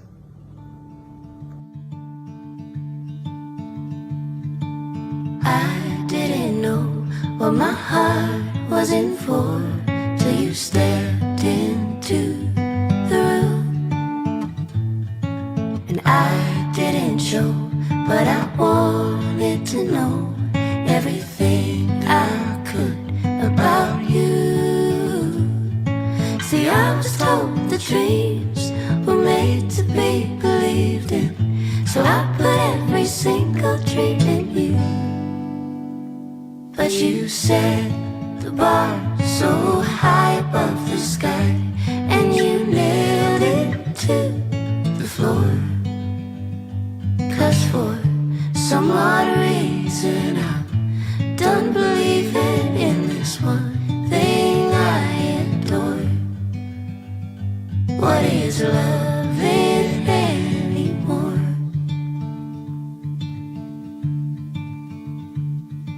And you came to me like a bird to the breeze, and we floated together for a while. But you had to go, now I carry the load, took off with the wind and my smile. See, I was told the dreams were made to be believed in, so I put every single dream in you. But you set the bar so high above the sky, and you nailed it to the floor. 'Cause for some odd reason I'm done believing in this one thing I adored. What is loving anymore? Ooh. What is loving anymore? Ooh. What is loving anymore?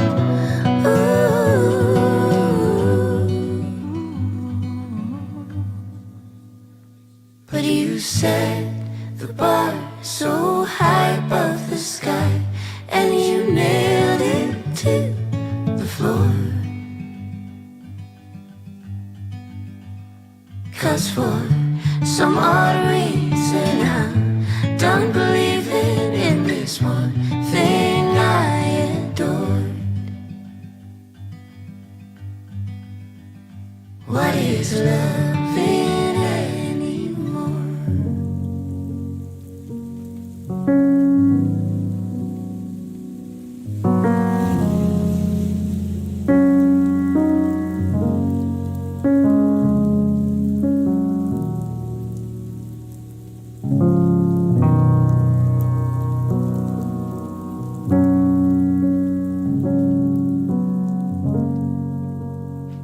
You're growing taller than you know you are, getting stronger in places unseen. So while you're walking, the valley to the lookout. Let love be the guide unto thee. Don't let this moment set your outlook. Have hope to see beyond the stars. This darkness is fading, so hope against hope, against hope. Just hope against hope, against hope. And you look like glory, though you feel dirty, and your heart made pure like gold. Oh, so watch this trial become your triumph. Look around and see your path unfold. Oh, don't let this moment set your outlook. Have hope to see beyond the stars.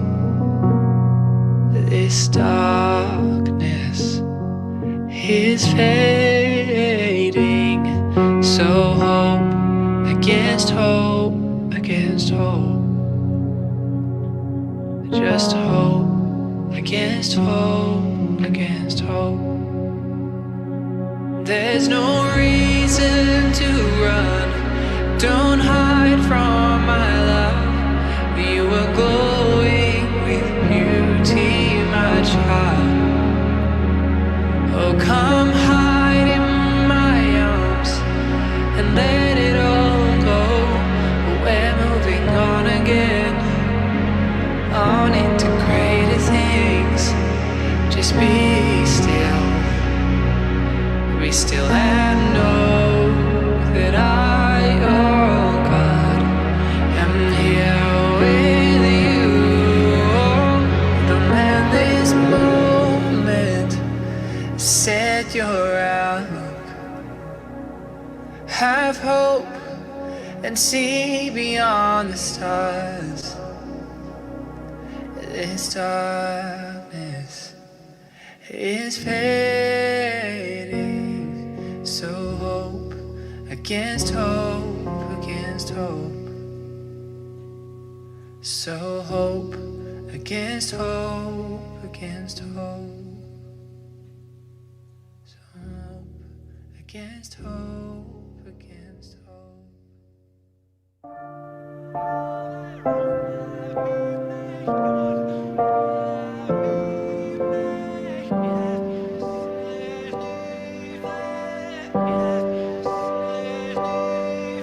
When I've lost my way, then the stars align to bring the changes.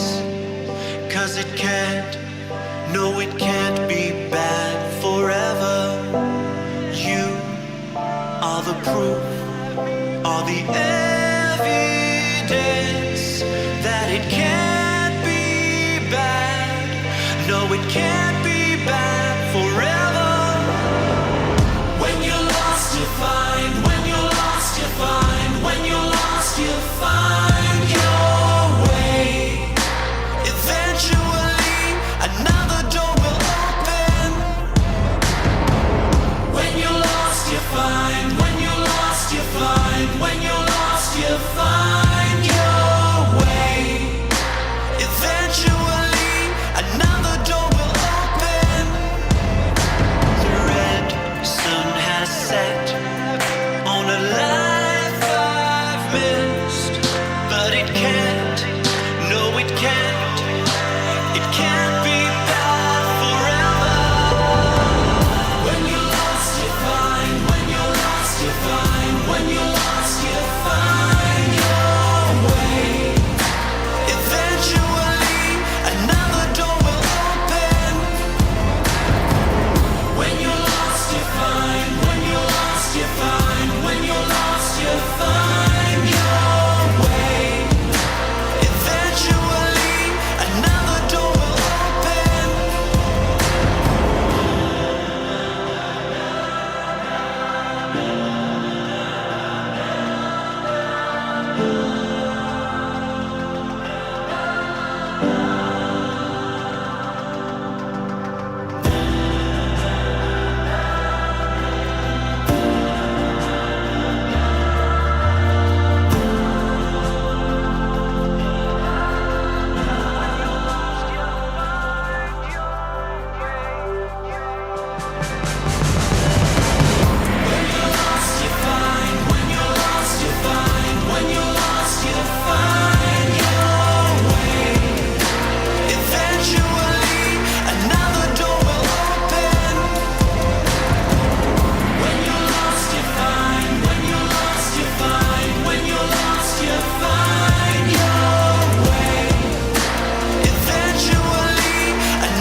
All right, bye guys. Thanks for hanging out. Spread the word.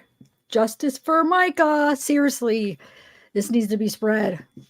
Can't let him get away with possibly happening again. We need to get justice for this beautiful soul that was trying to freaking start over, and she got rebaptized and start a fresh, peaceful, happy life without her abuser. 14. I can't even imagine. But all right, guys, I will definitely keep you updated on this. This one's got my heart for sure. Excuse me. Sorry. All right. Bye, everybody. Thanks, Amanda. Again, Kyler. Thank you. I'll put the links for the donations. I'm going to put those in the description right now, guys. And real quick, I got my new merch I'm wearing his head. I love it. My peeping ears, because you guys are my peeping ears.